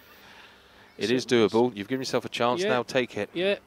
One more, in the scheme of things, they probably won't care, but one more for the 150 partnership between these two, which, you know, is something to certainly single out. And it's tense. It's tense here amongst us three. And the crowd, but there's people, they've got their head in their hands. The England boys out there to my right. Right, who'd be a hero? 2 men back deep, long on, long off. Graham Pavey on the edge of the circle. Orthodox cover. Glenn Pearce on the cover boundary and a backward square. He's gone for it, Simon Routh. That's going to bounce just in front of the fielder. 1 bounce to Peter O'Reilly. Single off the first one. Got to start finding these gaps. They keep hitting it straight down the throat of the fielders. He's run the single, so we now have Alam on strike. Panicasio coming in from the pavilion end. He's moved the umpire back. He's running between umpire and stumps just to up the drama. He lets one go.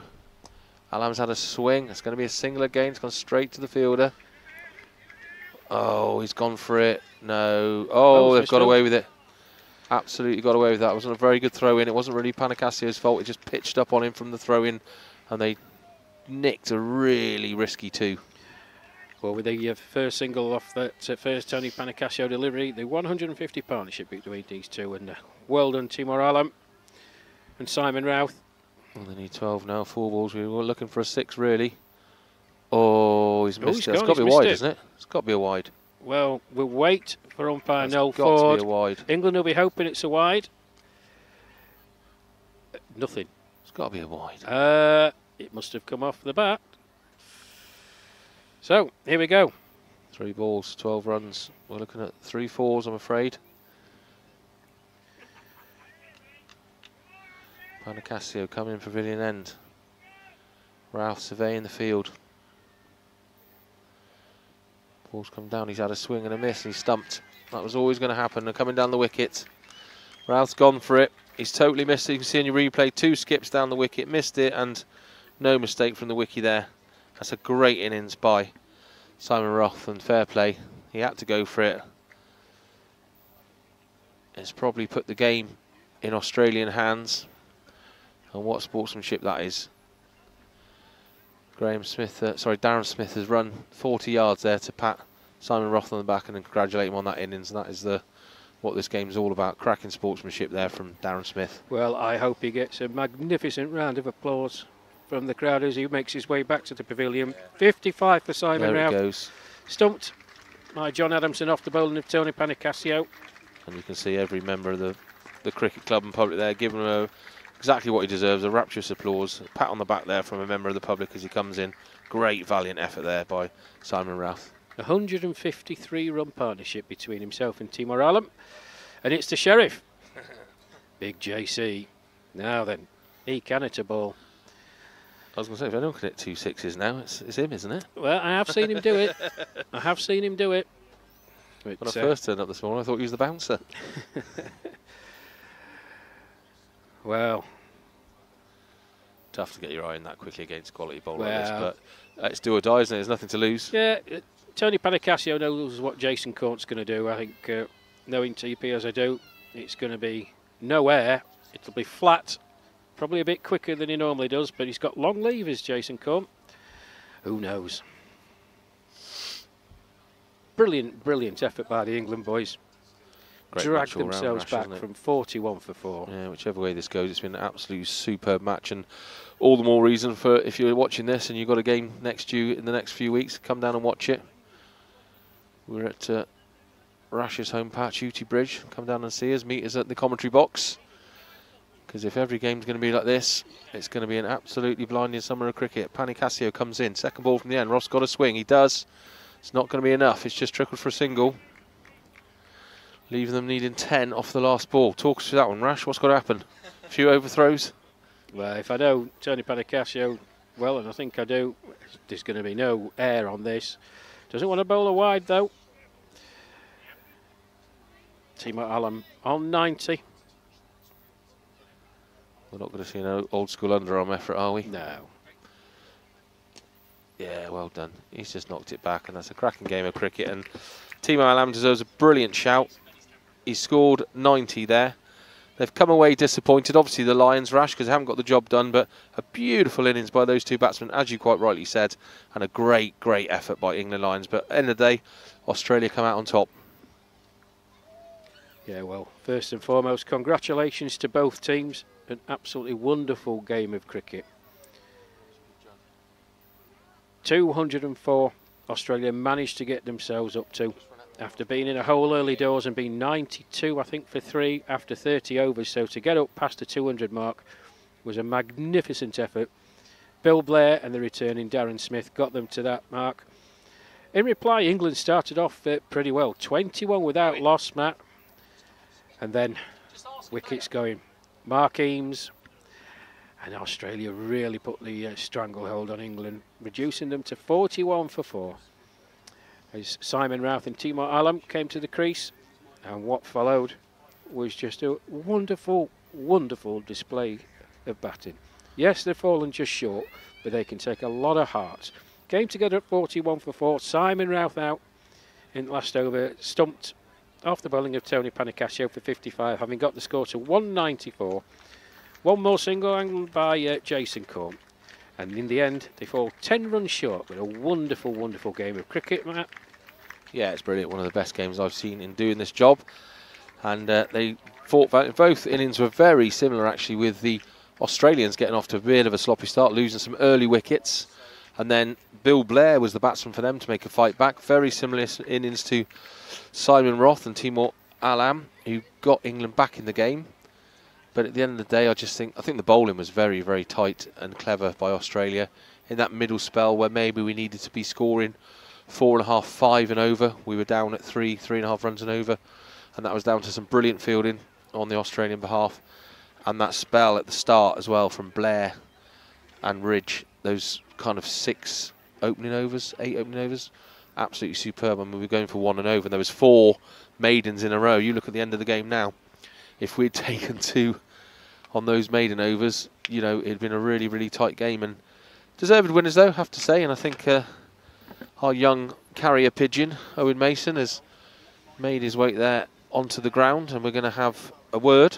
The professional setup we've got now with the Australian captain is going to wander over here and have a word with Owen Mason beside the pitch, fresh off his victory. Yeah. And a great performance by his team. It'll be really interesting to see what he's got to say to Owen.